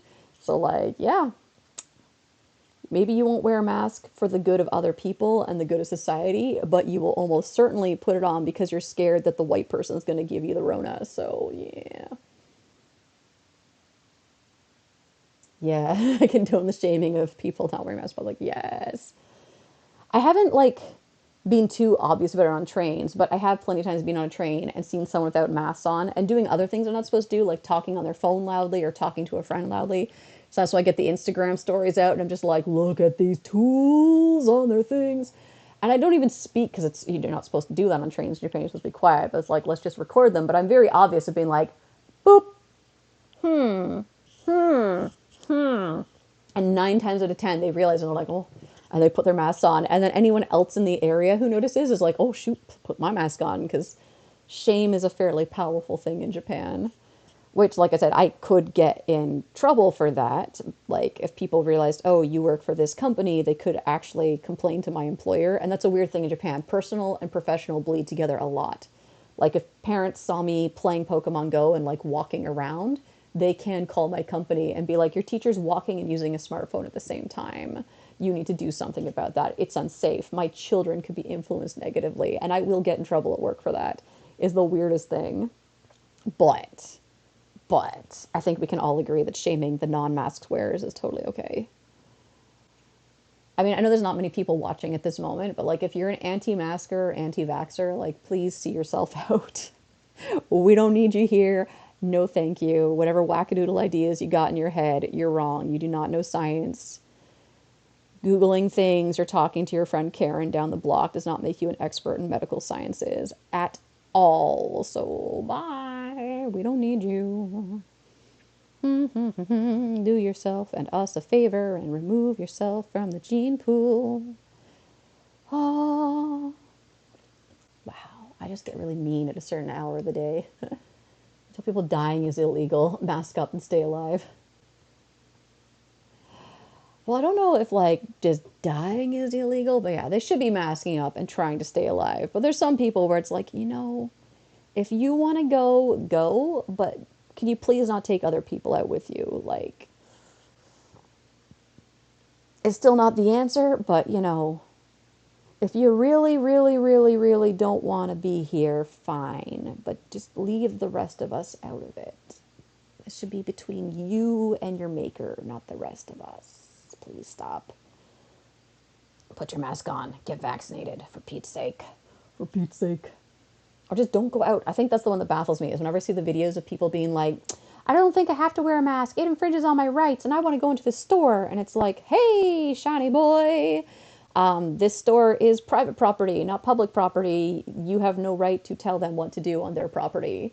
So, like, bye-bye. That I don't understand. I mean, it'd be the same way. Like, if I showed up on their doorstep and I was like, you not getting vaccinated infringes on my rights, so I'm going to stick a needle in your arm, they would pull a shotgun on me, right? So, like, what makes you think you can go to someone else's home or business and do the exact same thing? Like, no, no, no, no, people, stop. Stop. Anti-vax and anti-vaxxers will all win the Darwin Award sooner or later, yes. I'm too shy to confront people. Yeah. Confrontation doesn't feel good, honestly. I will often have a panic attack during or after. Like, I'll break down crying sometimes, depending on how the confrontation goes. 9 times out of 10, with it being Japan, people are not a fan of confrontation in general. So just being like, hey, like, you need to put your mask on, right?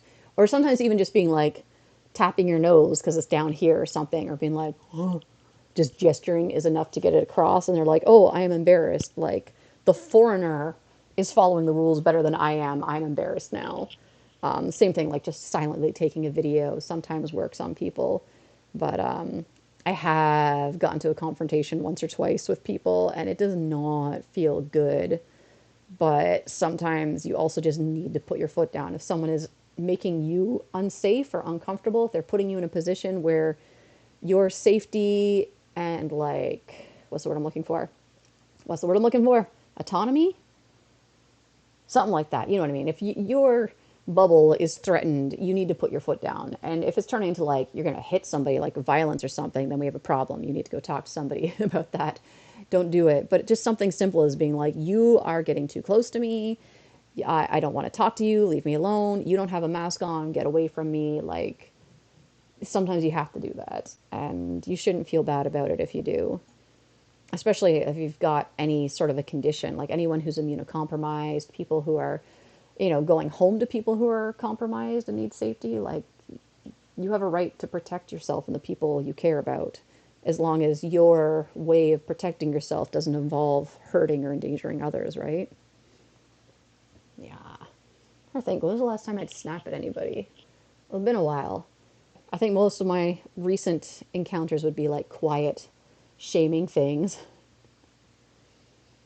I did snap at a fellow on the street in Kyoto back in the summer, but it was like my friends, mostly female friends. So it was a group of like mostly girls and one guy.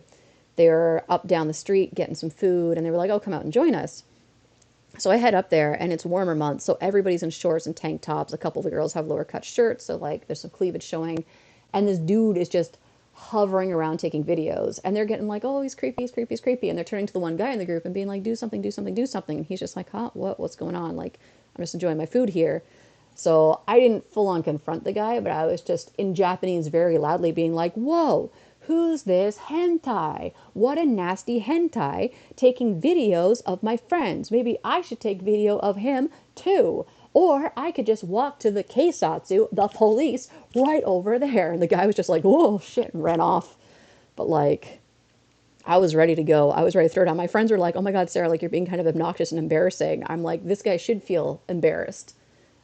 So yeah, I'm gonna do this. I can go over there and yell at him if you prefer. I will pick a fight with this nasty old man, but like, just loudly bringing attention to it so anyone else in the area is just like, "Oh, oh, oh, there's a hentai, there's a stalker. What? Hentai stalker? Police? You want the police?" Like, that turns all eyes on the person. And I think it's the same in any other country. When you see something like that happening, there's always someone who's like, "Record. Maybe I will make money selling this to the news later. Maybe I'll have a viral video." So you want to draw attention and be like, "Woo." Yeah, stuff like that. Just like, ugh, ugh. I don't care if my friends are like not Japanese and dressed in a way you're not used to seeing. You don't follow my friends around and try and take sneaky, like, it wasn't even like sneaky. Like, he's literally just like, "Oh," like, it's so obvious what you're doing, bro. Like, get out of here. Like, I don't, like, being sneaky about it is also totally disgusting and nasty and not okay, but you literally think it's okay to be like, "Oh, female, huh?" Like, no, no, no, I will ruin you. I will ruin you. I will ruin you. I will ruin you. For the sake of my friends, I will ruin you. Not gonna happen. Not on my watch. I'm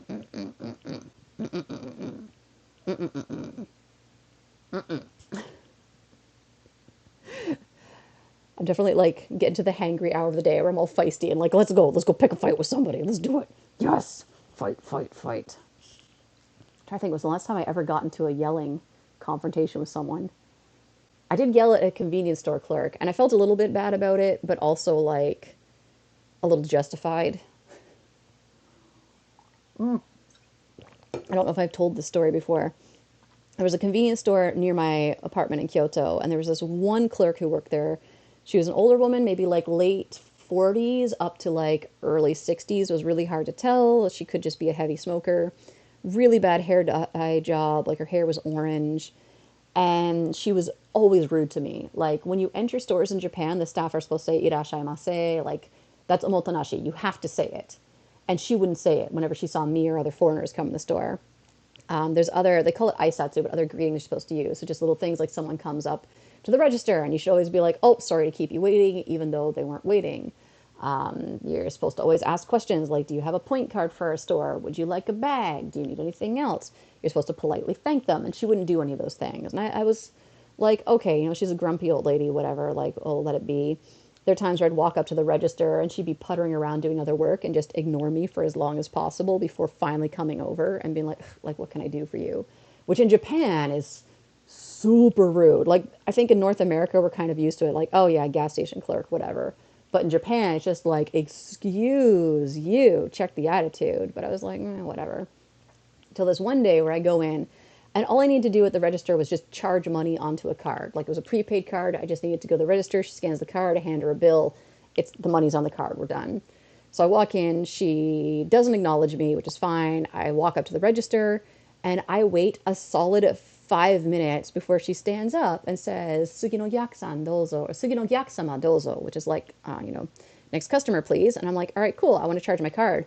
She points to the guy behind me, Japanese guy, and is like, no, the next customer who was waiting for me. And I was just like, what? And the guy behind me is like, oh shit. Like he saw my face and he's like, oh no. So I turned to him and I'm like, go ahead, like no problem. So she checks him out. As soon as he's out of the store, I slam my card on the thing and I'm like, I want this much money on my card. And she's just like, okay, we'll put this much money on. Do you have a point card? And I'm like, yeah, I have a point card. Bam. And she's just like, nah. And then when she's like futtering around with the computer and the register, I was just like, you want to explain to me what that was? Like, that guy was behind me.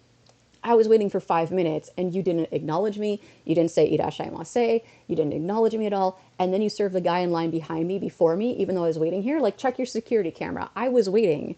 This is not good service. And she starts saying, there's a very polite apology in Japanese. So you've probably heard sumimasen or gomen nasai. In customer service, they should say like moshiwake arimasen, which is a higher level. So she says that to me, but she's like moshiwake arimasen, which is so would be the equivalent of like anyone in customer service in North America being like sorry. So I was just like moshiwake arimasen, and it just escalated from there with both of us yelling at each other and me being like, you're a rude old bitch. I hope you die. And she's just like, you should kill yourself. And I was just like, oh boy. So I went home steaming. I have my receipt and immediately called the convenience store head office and made a complaint about her and then broke down crying on the phone talking to their customer service. And I'm just like, oh. I felt like bad for losing it and getting to a point where I just said nasty things to her, but I was just like, what the heck? Where do you get off? Like, you clearly ignored me for this other customer. Your apology was half-arsed. If you said something like, oh, I'm sorry, I legitimately thought he came first, then like, oh, okay, like, that's a mistake. Okay, like, I'm sorry I got heated. Let's calm down. But the fact that she's just like, sorry, and didn't even explain herself, I was just like, and then, of course, I'm crying to customer service, just being like, oh. That's the funny thing. I never saw her in the convenience store again after that. I couldn't give them her name, but I was able to give the exact location of the store, the transaction number, the time I was there. And I'm like, you can check the security cameras and you'll see, like, I don't know if they have sound, but I'm like, you will see that I came in, she ignored to me. I was just like, oh. All right, non-apologetic xenophobe at worst, yep. And one of the things I told, because I'm like in tears at the corporate, like, oh, this lady was so mean to me. But I also was like, she's in Kyoto, which is full of foreigners, like tourists, students, people who've immigrated. Like, it's, you can't be in a major metropolis area in Japan and act like that. Like, it doesn't matter. If you're in Tokyo, Osaka, Nagoya, there's so many foreigners coming in, like I said, for school, for work, for business, for life. Like they're here. This is unacceptable. And the convenience store was literally next door to a guest house. So there's tons of foreigners coming. And it's like, I get maybe you're sick and tired of the tourists coming in, but you can't act that way. Shiny boy agrees with me. You can't act that way to foreign customers. Like, nah, nah. Yeah, especially people get anyone fired in retail, right? I was like, I feel bad for saying nasty things to her, but I feel very justified in getting angry and demanding an explanation and apology, and justified in calling their corporate office and being like, this is what she did, this is what she said, this is what she didn't say, here's all the information I can give you. Her name was written in kanji, so I can't read it, but like, you can figure it out. There's only one staff member working at the time, so like I said, never saw her again. Maybe she was fired. Maybe they were like, we need to put you in a convenience store in the middle of the countryside where no foreigners will ever be. But, like, dang, lady, dang. And as I said, too, like, she was rude like this to like any foreign customer on a regular basis. So it wasn't like a one day where she was having a bad day kind of thing. Like, she was just nasty all the time. And this day, she took it too far. She took it too far, and she didn't think I could defend myself. Like, nope, nope, nope, nope. You run into funny things like that. I had a lady like try and shove me out of her way at a train station and then keep hitting me with her bag. And her other old lady friends are just like, you could tell, even though it's all in Japanese, they're basically just like, Karen, stop it. Like, that's embarrassing. She was here first. She's like, oh, it's fine. She's a foreigner. What's she going to do? And same thing, I turned to her in Japanese. And I'm like, I turned to her friends in Japanese. And I'm just like, it's fine. She's old. What is she going to do? Sometimes I'm just a terrible human being, but it's just like, you pushed me too far. Literally, you're trying to push me onto the train tracks right now. Like, I will pivot and throw you down in front of me. Like, you're not going to shove me in front of a moving train today, Grandma. It's not happening. Oh, Japan has Karens too, by the way. They're a little bit different in their behaviors and their appearance, but the same concept exists. We're just like, what is this? I can't deal with these people. I can't deal with them. We are at 35 shiny Machops now. What the heck? What the heck? And like I said, I'm in the middle of nowhere right now, like kind of. I'm like on the outskirts of a city in a very like residential area, and I'm getting the same rates that I got living in Kyoto with Pokestops out the wazoo. So I don't know. I don't know. I'm sorry to the people who have really bad shiny luck on community days because I do not understand how it is that someone does not get at least like 10 shinies if they play the full 6 hours with incense. I don't get it. She old and I will destroy you. Yes. You going to send them to Let's Go? Some of the extras I will. I definitely do not need 35 Machops in here. At least 30 will go to Let's Go. It just makes my life easier. And of course, I will evolve a couple all the way before sending them over because it's just easier than trying to do the evolution in game by trading with somebody. Because I don't think anybody plays Let's Go anymore. Aww. Even my other friends who have Switches, they're all like, yes, I'm just into Sword and Shield now. Let's do that. And I'm like, oh.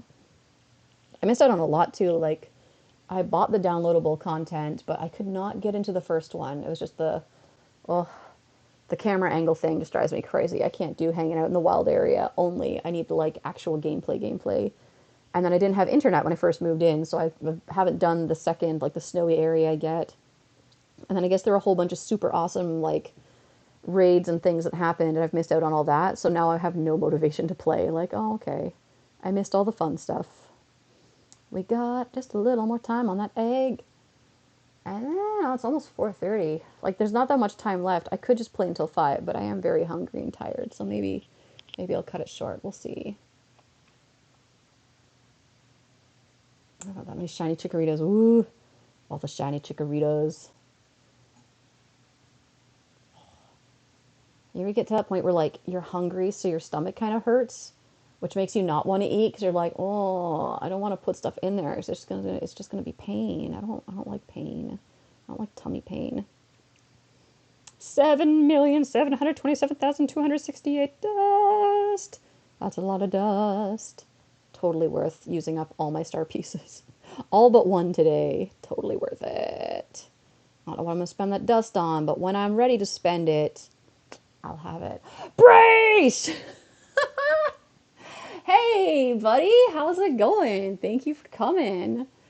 This is exciting. I'm glad I didn't cut the stream short now. Yay. I've been here for, God, 5 hours and 38 minutes. I'm still talking. Am I that sad and lonely? I just keep talking and talking and talking. Yep, that's me. That's me. I just keep going and going and going and going and going. And yet, when I'm actually hanging out with other people in person, I'm just like, quiet. Although I've gotten better over the years. Is that egg? Oh, it's gonna hatch in 10 seconds. I just realized it says that the ball is connected, but it hasn't been doing anything this whole time. What was the point in that? Why did I have it connected in the first place? 7 a.m., a doc knocked over a glass downstairs, and I'm awake in here for this. Which one did it? Who's the guilty party? Do you know? Ah, it's a Turtwig. I'm sorry, Primal. It's a Turtwig. Oh, but I'm... yes, I'm being invited. Okay, let's hope this works this time. Connect. Catch the Machop. Do I have it on not catching Pokemon? Is that what the problem is? Yes, that's what the problem was. Oh my gosh. Oh my gosh. Let's go. Let's go. Let's go. Let's go to Israel and catch a Gibble. I saw the new Luxray card in the new set and I need that. Ah, I saw that in the Twitter group. Like, yes, it looks very nice. Why aren't you buzzing at me? There's a Machop there. Buzz. There's also a hair, like, in the little joystick area. That's gross. I don't know. Rudy looks guilty. Rudy! Oh, my little man. I miss Rudy. I miss Rudy content. You might have been putting Rudy up. I haven't been watching anyone's videos lately. I'm sorry, everybody. I'm sorry. I haven't been watching anybody's content or streams or anything lately, but Rudy! I miss Rudy. Rudy's the best. Rudy is the best. I don't know why that made me feel like I need to check if there are cats outside. I made a VMAX Luxray card. Ooh, they might. I mean, it's popular, right? It's a popular Pokemon, so I think... Oh, there we go. Now it's buzzing. It could happen. I believe it could happen. But there are some Pokemon where it's just like, how come you're not giving this one the treatment? Like, come on. Come on, come on, come on, come on. Give it the treatment. Also, like, I know it's highly unlikely unless it's like super, super popular Pokemon or the starters, but I would love like more full arts of stage 1 and like just playing unevolved Pokemon, baby Pokemon, all these other guys. Because nice. All right, come on, shiny Gibble, shiny Gibble, shiny Gibble. I didn't actually hit the button. Oh, that's okay. We got one today. I'm just being greedy at this point. Let's just golden berry him though to get out of here quickly. Boop. Get back to the shiny checking. Back to the shiny checking. I'm trying to think, who would I want as like a beautiful full art card? What unevolved Pokemon would be like a fantastic illustrated full art card? Alright, we didn't catch any shinies while we were in there, so that's alright. Wait, have I been invited again? Oh my gosh. Or is that the one I just did? Did he invite me twice? Yes, he invited me twice to the same one. Whew! Oh my, so exciting. Pokemon cards for loser. Pokemon Go is where it's at. Well, for me, in terms of content, this is true for the moment. I love Pokemon cards. I don't think I'm going to go be as much into collecting them anymore. But, yeah, for content's sake, Pokemon Go is just the way to go. Oh, okay, that Lickitun's got as much as it's going to get today because I'm not going to walk anywhere. So, Choco Pancake time. No, no, no, no, no, no, no. Braish is here. It has to be the Mighty Moth. Mighty Moth in honor of Braish. Wait. We need to shiny check this boy first. Not a shiny. Okay. Okie dokie. Have you been playing Pogo lately, Braish? I think I saw, like, you sent me a gift or something not too long ago, but you should play. Play more. It's so fun. It's so fun. Even in lockdown, when you're trapped at home, it's fun. I wanted to quick treat this boy. Oh, well, too late now. Let's just give him a golden berry. Golden berry and get out. Very happy to see the new V cards for the sake of less repetitive content. Ah. I have no idea what's going on with the cards lately, so I'm not sure what's new in the world of Vs and other things. Hopefully nice cards. I still, like, I have 3 unopened boxes in my closet. That's what I'm thumbing at right now. The closet has boxes in it that need opening, but yeah, motivation is meh. Very PogChamp. Hello, AZ Cloud. Welcome. Been popping on and off. You don't sit on a Pokestop. Ah. Yeah, that's what you're supposed to do. When you're looking at new places to move into, you're supposed to check for Pokestops. But, I mean, it's the house of Rudy, so it should be a landmark. Like, maybe you don't want people showing up and knowing that's where Rudy lives, but it is absolutely a landmark. Like, it is totally a place worth knowing and mentioning. Rudy is the king. Oh, 30 minutes left. Do I just keep streaming till the end and then go eat? I feel like that might be the best option. As I have problems. We don't have a hundo. I don't know why I needed to make that noise. That was a very, very attractive and appropriate noise for a Machop. See, my brain, I was like, oh, I'll stop at like 3 and go get food. And then it got to 4, and now it's so close to the end that it's just like, I should just keep going. I have bananas on top of my fridge. I could eat a banana right now, but eating a banana on live stream seems like something that should be OnlyFans only. It does not seem like YouTube appropriate, because you all know, like, it's a banana. It's got potassium in it. So much potassium. Into the news this month has new alternate art cards for V and V Max. Oh, that's nice. That's kind of exciting.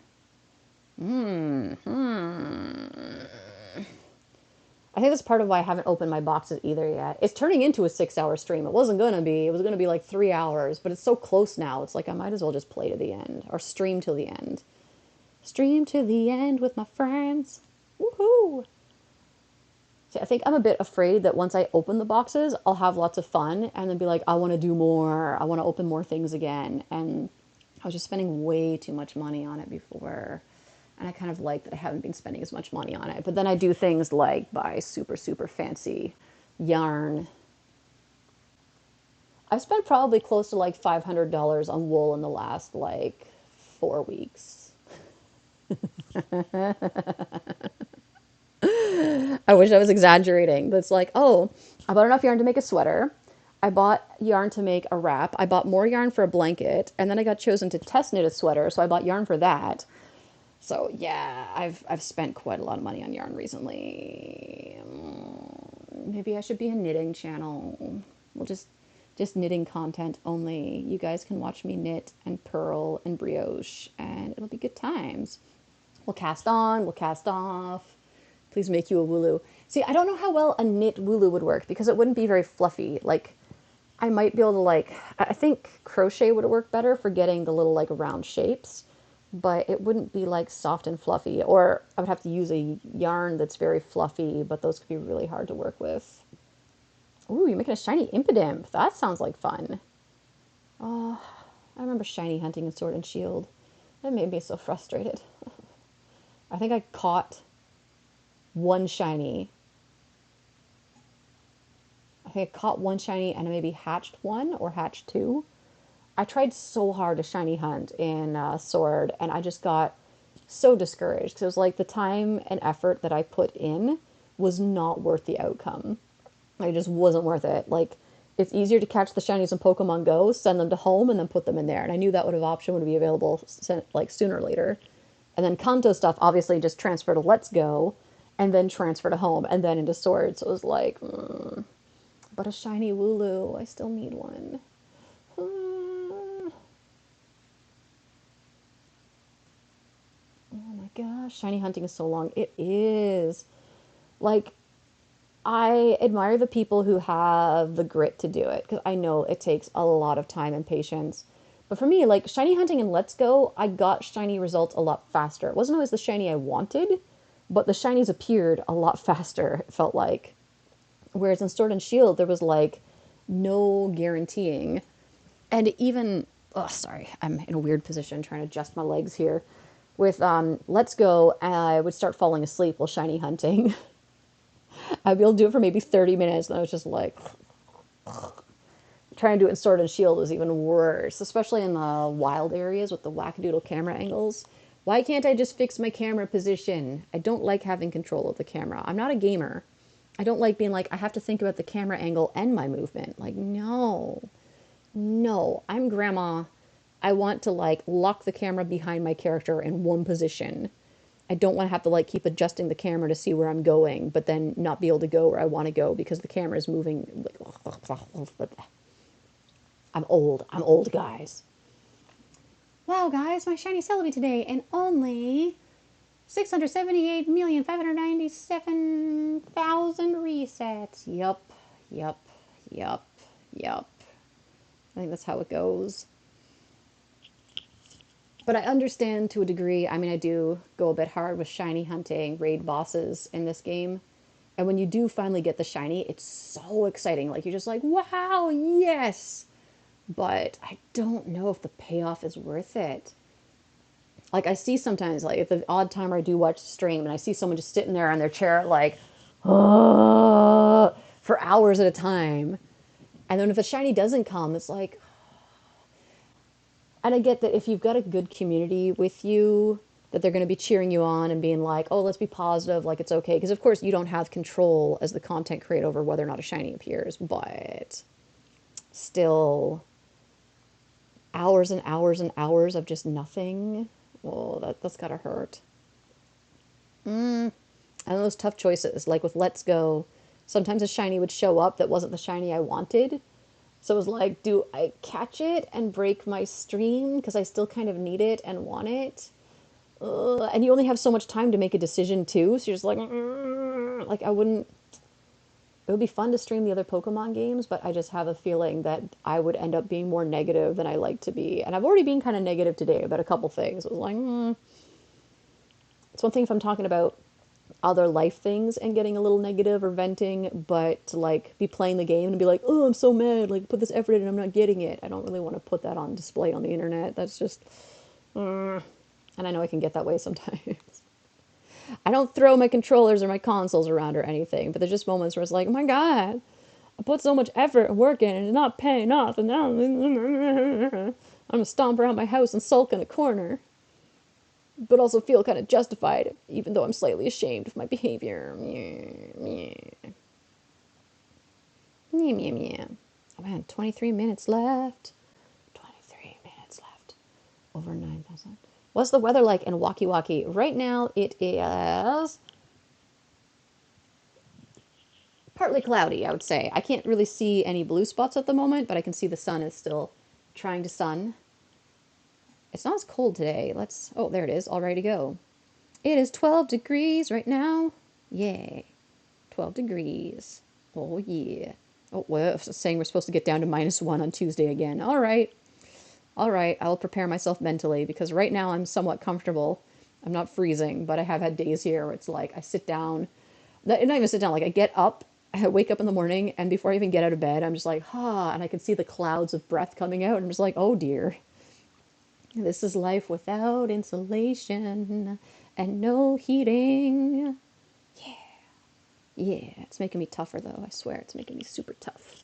I'm a tough grandma. That's t-shirt weather. What? Yeah, I suppose. But see, the thing is, like, I think you've experienced Japanese summer. I refuse to wear short sleeves until at least June, because you hit a certain point where you can't take any more layers off. So it's better to like try and keep clothing on for as long as possible until you need to take the sleeves off. Like, oh, I make affordable blankets. I have like a really nice thick comforter that I just burrito myself in. It's great. I become like the ultimate human burrito, and it's really cozy. But it's so hard to get up because of it. 'Cause it's like, I'm nice and toasty, but the outside world is frosty, so I really do not want to extract myself from my blanket home. Decisions are tough. But also, I have to get out of my blanket because I have to go to work. No work, no money, can't pay the rent, don't have home anymore, don't have blanket anymore. That would be horrifying. I'm a Canadian. We need blankets to survive. Even if we don't feel the cold, we still need blankets. Like, you need to have so many blankets. Like, I don't know if you can tell. Obviously, the kotatsu has its own blanket here. But then, Hennet blanket, there's another blanket, there's another blanket, and there's another blanket underneath there. And those are the blankets that are out. I have other blankets hidden around the house. There's blankets are a necessity. And I'm knitting a blanket. There's a blanket being made in this bag. Because you can never have too many blankets. It's impossible. I'm also the kind of person who will crank up the AC in summer and then bundle up with a blanket because blankets. They are, and it's gonna be quite hot here in Wakayama. I know that for certain. I'm gonna feel it. But at least I'm close to some beautiful beaches, like closer than I was in Kyoto. So I'm excited to go out and check out places like Shirahama. I also need to go to Koyasan. I've never been to Koyasan. I'm really excited for that. Just it's one of those things, like, for example, I have tomorrow and Monday off, so I could totally go to Koyasan, but there's still a pandemic and a state of emergency happening in the neighboring prefectures. So it's like, is it a good idea to go? It is, because there'll be less people. But I feel bad for going and making other people maybe feel unsafe or uncomfortable. So it's just like,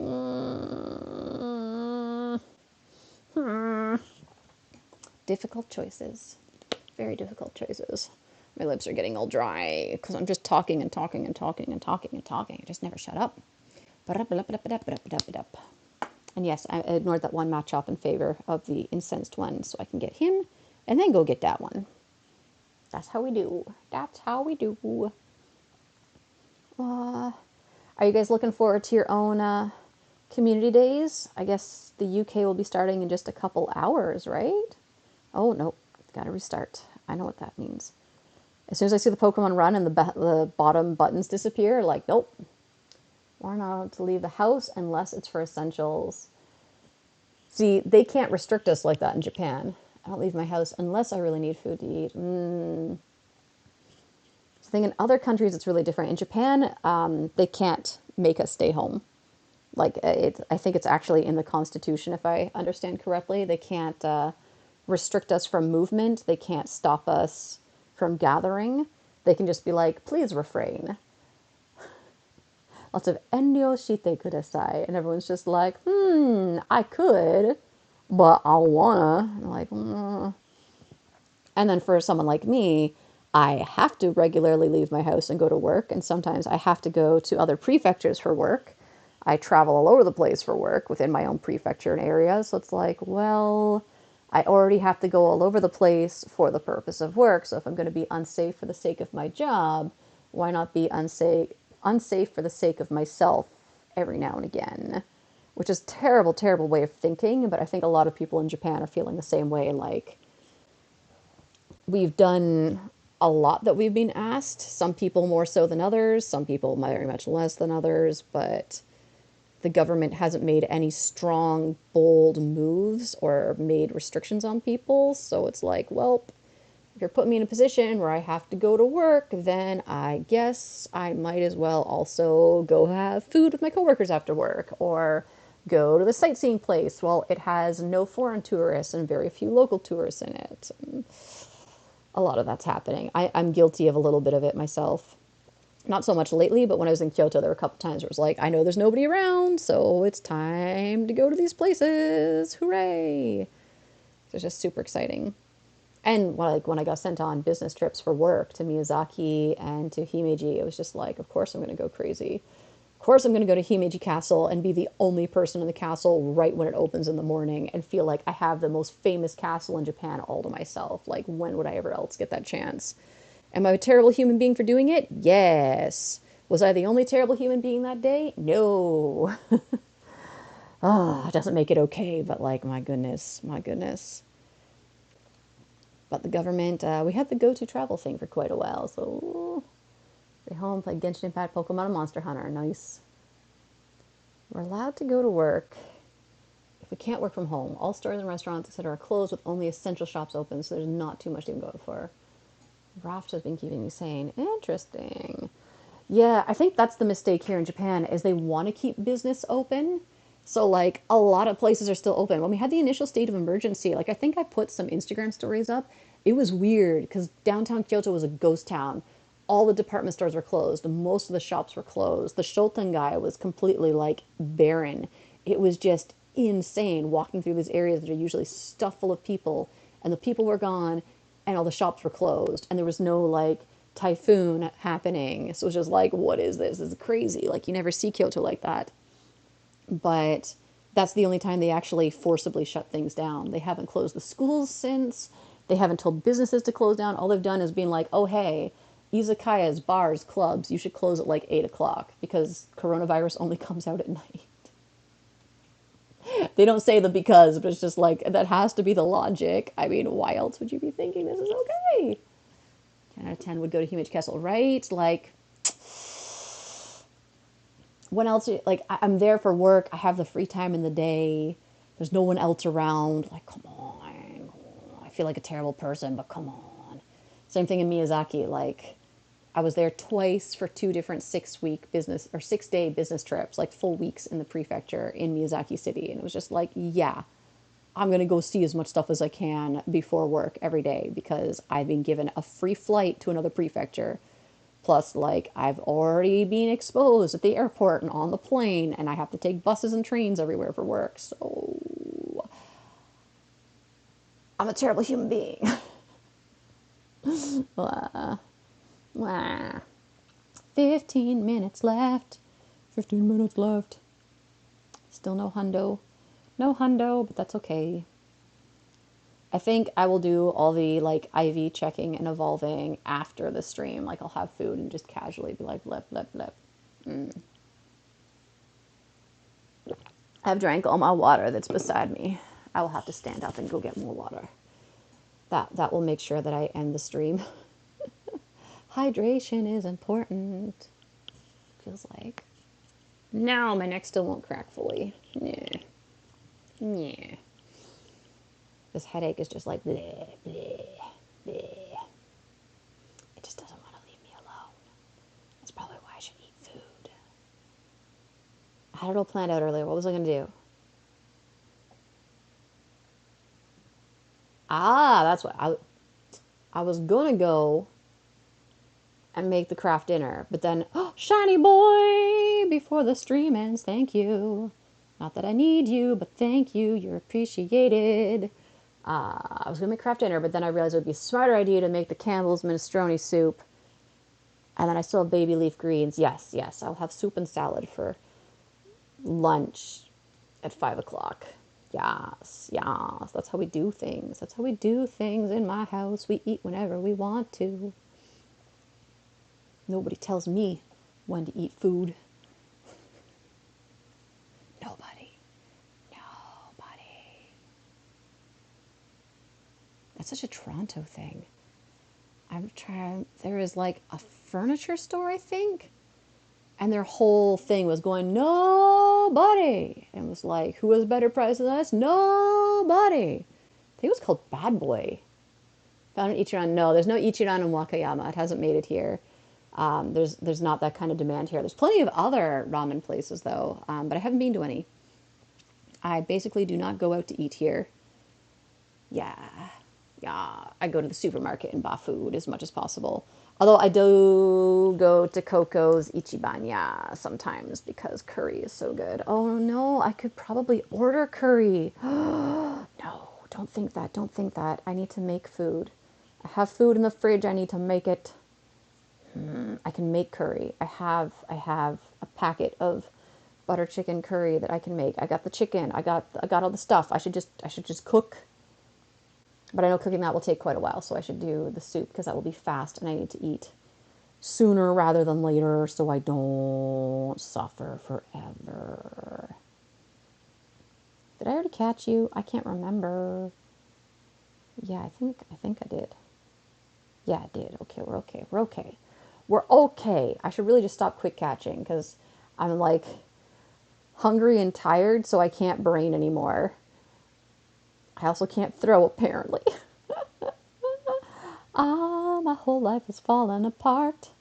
Okay, no one. No level 1 eggs. Why? Why? Give me the gibbles. I just want gibbles. Give me gibbles. Oh, that was close. Sometimes if you touch the Pokemon you already quick caught at the wrong moment, that causes it to freeze, and it's just like, this is so rude. Why would you do this to me? Why would you do this to me? But also, I understand because I'm exploiting a glitch in the game. A known glitch that I'm pretty sure Niantic knows all about and they haven't fixed yet, so thank you, Niantic. Please just leave it alone. Or if you do fix it, make the animations faster. Please, please, Niantic. Like, I get that a lot of things in life are about making choices, and sometimes you have to prioritize one thing over another thing, but like, for the love of Pete, that's really frustrating when there's something like an event with limited time going on, and there's Pokemons you gotta check, and then you've got like some animation sequence that's just like wearing you out, and you're like, come on, come on, come on. How is your stolen Dusknoir? Well, Mothman is doing quite well. Look at him here. Oh yeah, he's a happy boy. Oh yeah. This thing's buzzing at me. It's like, you need to move. I'm like, haha, make me. I have walked something like, gosh, if I were to pick each day, I probably walked something like 70,000 steps this week. So you shut your face, Fitbit. I'm allowed to be lazy today. It's called self-care. It's a day of rest. I'm allowed. I'm allowed. My therapist says it's okay. You have to recover sometimes. I have to recover from walking anywhere between 5 and 12 kilometers every day. We are at 36 shiny Machop. I repeat, 36 shiny Machops. That's a lot. I'm glad it has a good home. Thank you. I'm trying to remember, did I give you shiny Groudon or Kyogre? It was one or the other, wasn't it? Or was it just a normie one? Because 'Cause I know you needed a legendary. It was one of those legendaries, and I can't remember if it was shiny or normie we traded for, but that was a fun trade. I mean, it's continued to be a fun trade. The value has gone on ever since. Ah, look at my happy little mighty moth. Ha ha. 9 more minutes. Do you think we'll get another shiny before the time runs out? I think we might get one. It's possible to get one, but I think with 36 shinies, we might have like hit the limit, like exactly where we should be. So let's see, 6 hours and 36. That's 6 an hour? That's one shiny every 10 minutes, essentially, which is not how. Okay, what button did I hit there? I don't know. Goodbye. Stop it. That was rude. Yeah, six shinies per hour over 6 hours would equal 36. I can math. So it's essentially like one every 10 minutes, even though it hasn't been one every 10 minutes. So I'd say that's pretty darned good. And I'm sorry to anybody who does not have the same level of luck, because I don't understand how anyone else, if they play at the same level of intensity I do and they live in someplace similar to me or even busier for Pokemon activity, I don't see how people could get less or not at least like close to the same. Like everybody should be finishing this day with like 20 shinies at least. But somehow some people only get one. I don't understand. Just a normal Groudon. Not too much I missed out on at the time. Big fan of Groudon ever since. Yes. Oh my god, that plushie is so good. It's so perfect. Oh, just wonderful. Oh, oh. Of course, in my head, I'm just picturing it with Rudy, and I'm like, the happiness. I thought that one would be shiny. I was preemptively like, I'm excited. I am tired and excited for shiny. Yes. Yeah. Yes. That's exciting. I got invited to 4 Gibble raids today, I think. Woo, hello. Let's keep that one. That's pretty nice. We got one from Israel, one from Malta. It just says around Japan. I'm like, it's in Yokohama, for Pete's sake. And Calgary. Wow. All 4. Hey, there's that shiny. There's that shiny. I called it. This is going to be the last one. We're still going to keep catching and checking till the very end, but that's going to be the last shiny. Mark my words, it's the last one. Boom. You see, he's caught, but you still see that on the map, and then you can do that, and it's like, wait, did I catch it? And if you do this, then you get to have a panic attack for a second, where it's just like, oh. And you go, oh my god, the shiny ran away from me. Oh, take a screen cap and make it the, like, compelling clickbait thumbnail, like, oh, shiny ran from me. Oh. Except I was just exploiting a glitch. But I've done that to myself a couple times when I'm tired and not fully paying attention and just being like, ah! And then you check the CP numbers and everything. You're like, oh, wait, no, I did catch it. I just was dumb and threw another ball at it, even though it was already caught. My gosh. My goodness. My goodness. Nope, nobody's crying in that Pogo group. Nobody's crying in that Pogo group. Everybody seems happy. Nobody seems upset about their rates at the moment. That's good. That's good. Still, this says 5.5 minutes, but my computer clock. Oh yeah, now it says 55. Okay, we're right on time. Last 5 minutes. We're in the last 5 minutes of Machop Day. Machop. I had 2 with the same CP back to back. How bizarre. Huh. I don't know if we got. I haven't checked for Nundos in so long. Because they don't just show up as like, it's 0. It's just like, oh, it's 0 stars, but to actually like find the Nundos and do this and be like, ugh. It's just too much work. Too much work for me. Because, yeah, effort. Do you have new Wakayama Pogo friends? Not really. One of my teachers plays a little bit. She plays a bit casually. So like we talk about it a little bit, but obviously she's not on the same level of obsession as I am. So we type 4-star in the search. Yes, that one I'm aware of. I know the 4 stars for hundos. It's the nundos. Because like these guys. Mm-hmm. Huh. What did I nickname them? I can't remember what I nicknamed my Nundo. I have one or two. Huh.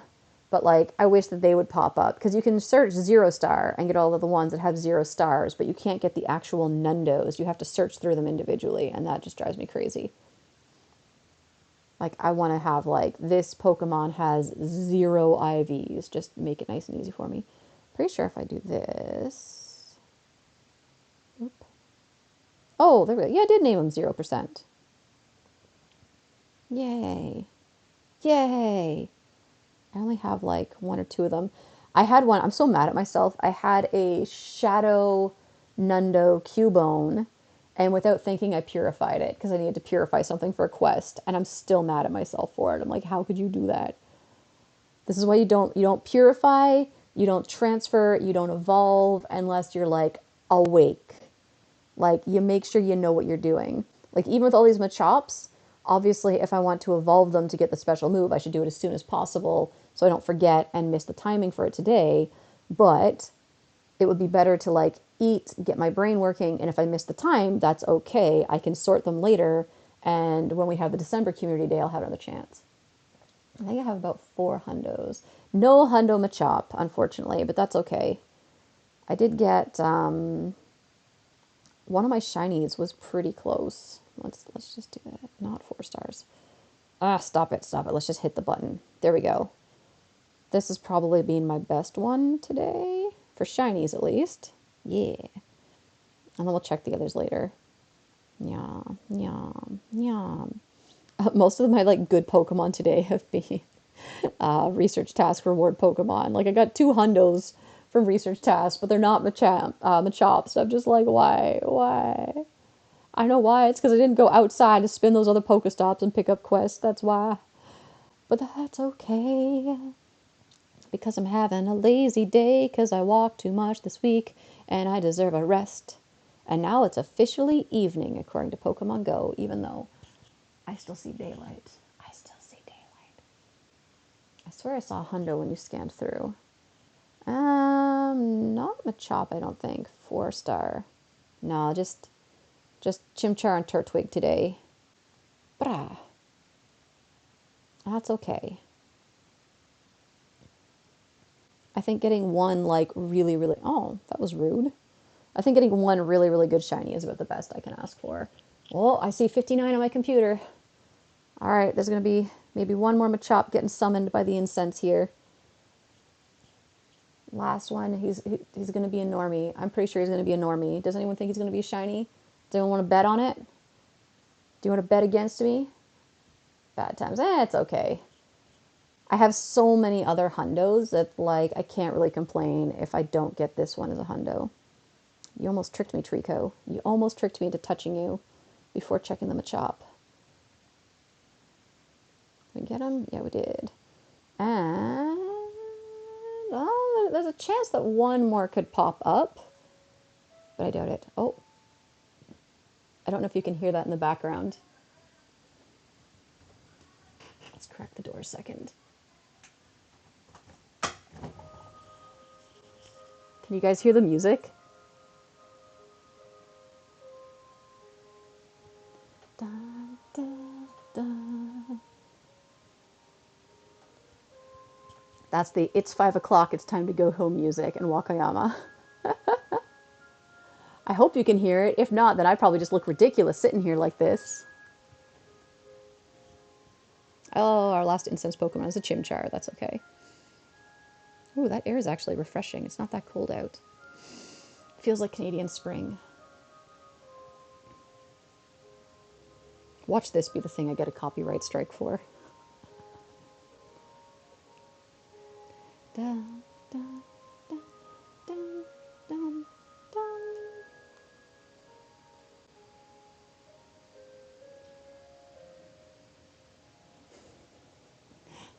I have no idea where it comes from. But yeah, every single day at 5 o'clock, there's an announcement that pops up with a woman's voice, and then the music plays. Someone told me once it's just like an old-fashioned thing. Like it would be telling like the farmers it's time to go home, get out the fields, go home. Telling people who work in other businesses like, okay, 5 o'clock, time to go home. But it's just I don't know, things like little things like that is why I love Japan, right? Like it's nice. It's a nice little thing. Like, oh hey, thanks guys. Hey Nahal, you're back. Your dad popped in for a little while to say hi too while he was at work. Oh, all right. Well, let's. I think you guys already know what the count is, but let's just do it anyways. Let's do it anyways. Final count: 38 shinies today, so 37 shiny Machop and one shiny Gibble. And just for funs, let's do this. How many of them? Only three that are like 3 or 4 stars. Like that one, I don't know. That might be good for Ultra League or something. I don't know. I'm not really a PvP person. That one's not bad. We'll mark these guys. They'll stick around. You know what? Let's just evolve this guy up one step. So they'll be the three that stay in Pokemon Go forever because they're the best ones. Justice for Nahal. Nahal. Oh, whatever happened to Justice for Rudy? Did we ever succeed? I can't remember. Do we need to bring it back? Does Rudy still require justice? I feel like he might. I just really like Rudy. He's so cute. I'm allowed to have pets in this house, but I don't know about something like getting a dog because I don't think I have time for training it. I walk all the time, but it's not like I can walk the dog with me to work. Although I wish I could. That would be so awesome. I wish Japan had that where I could be like, because I mean, I have anxiety, so I could be like, this is my dog. But I also wouldn't want to be the person who's like, this is my dog that I require when there are people who really, really do require their assistant dogs. So that would just make me more of a terrible human being. I should not do that. That's not an idea I should even entertain, let alone out loud. Oh my God.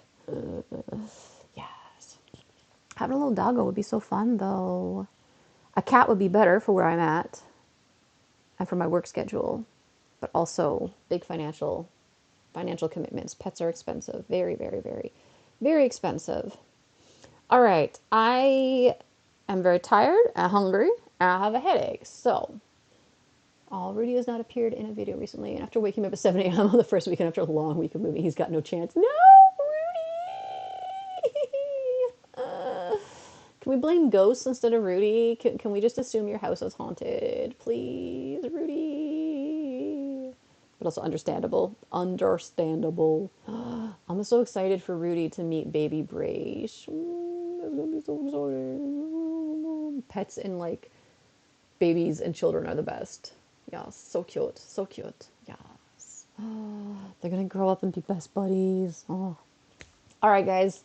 This has been 6 hours and apparently 18 minutes of me just blah, blah, blah, blah, blah, blah, blah, all the time. All the time. I'll send you pictures of him instead. You're going to send me pictures of Rudy instead of putting him in a video? Or send me pictures of baby instead of Rudy? Because, I mean, both are kind of cool options, but, like, Rudy, I really like pugs. Pugs are so cute. All right. I need to put the sustenance in the face hole. And I should probably move around a bit because the Fitbit is correct. I have not been doing much movement today. So, thank you everybody for coming and hanging out with me. I can't believe I talked for that long. That's amazing. Yay! Oh, thank you, Brace. Yes, pictures of Rudy. Very awesome to catch up with you too. I will try to do this more often. My work schedule does mean I'm very busy and very tired a lot, but I will try to maybe do, obviously not 6 hour streams. I will try to do like little half hour to 1 hour streams or something now and again to say hi. I'm sure I could play Pogo or I can knit or something. I'm sure I can find a reason to come and pop on sometimes and say hello to people because clearly I like the sound of my own voice. Yes. Because I never stop talking. Even I'm like, it's time to go. Blah, blah, blah, blah, blah, blah, blah, blah, blah, blah, blah, blah, blah. And then it's like a few years later. That I don't know what accent that was. That's how tired I am. All right. Thank you, everyone, for coming and hanging out. Thank you to those who are watching later, especially if you actually watch the whole thing. Oh, my God. If you were watching this after it happened and you watched the entire 6 hours, please please say something. I don't know what I can give you, but you deserve acknowledgement for all of your efforts. I hope everybody out there has a lovely community day of your own. Shiny Fairy is wishing lots of luck for you, and I will see you again very soon. This is always the awkward part where I'm like, does the stream ended? I'm ending the stream. I'm going to end the stream. Okay. Bye.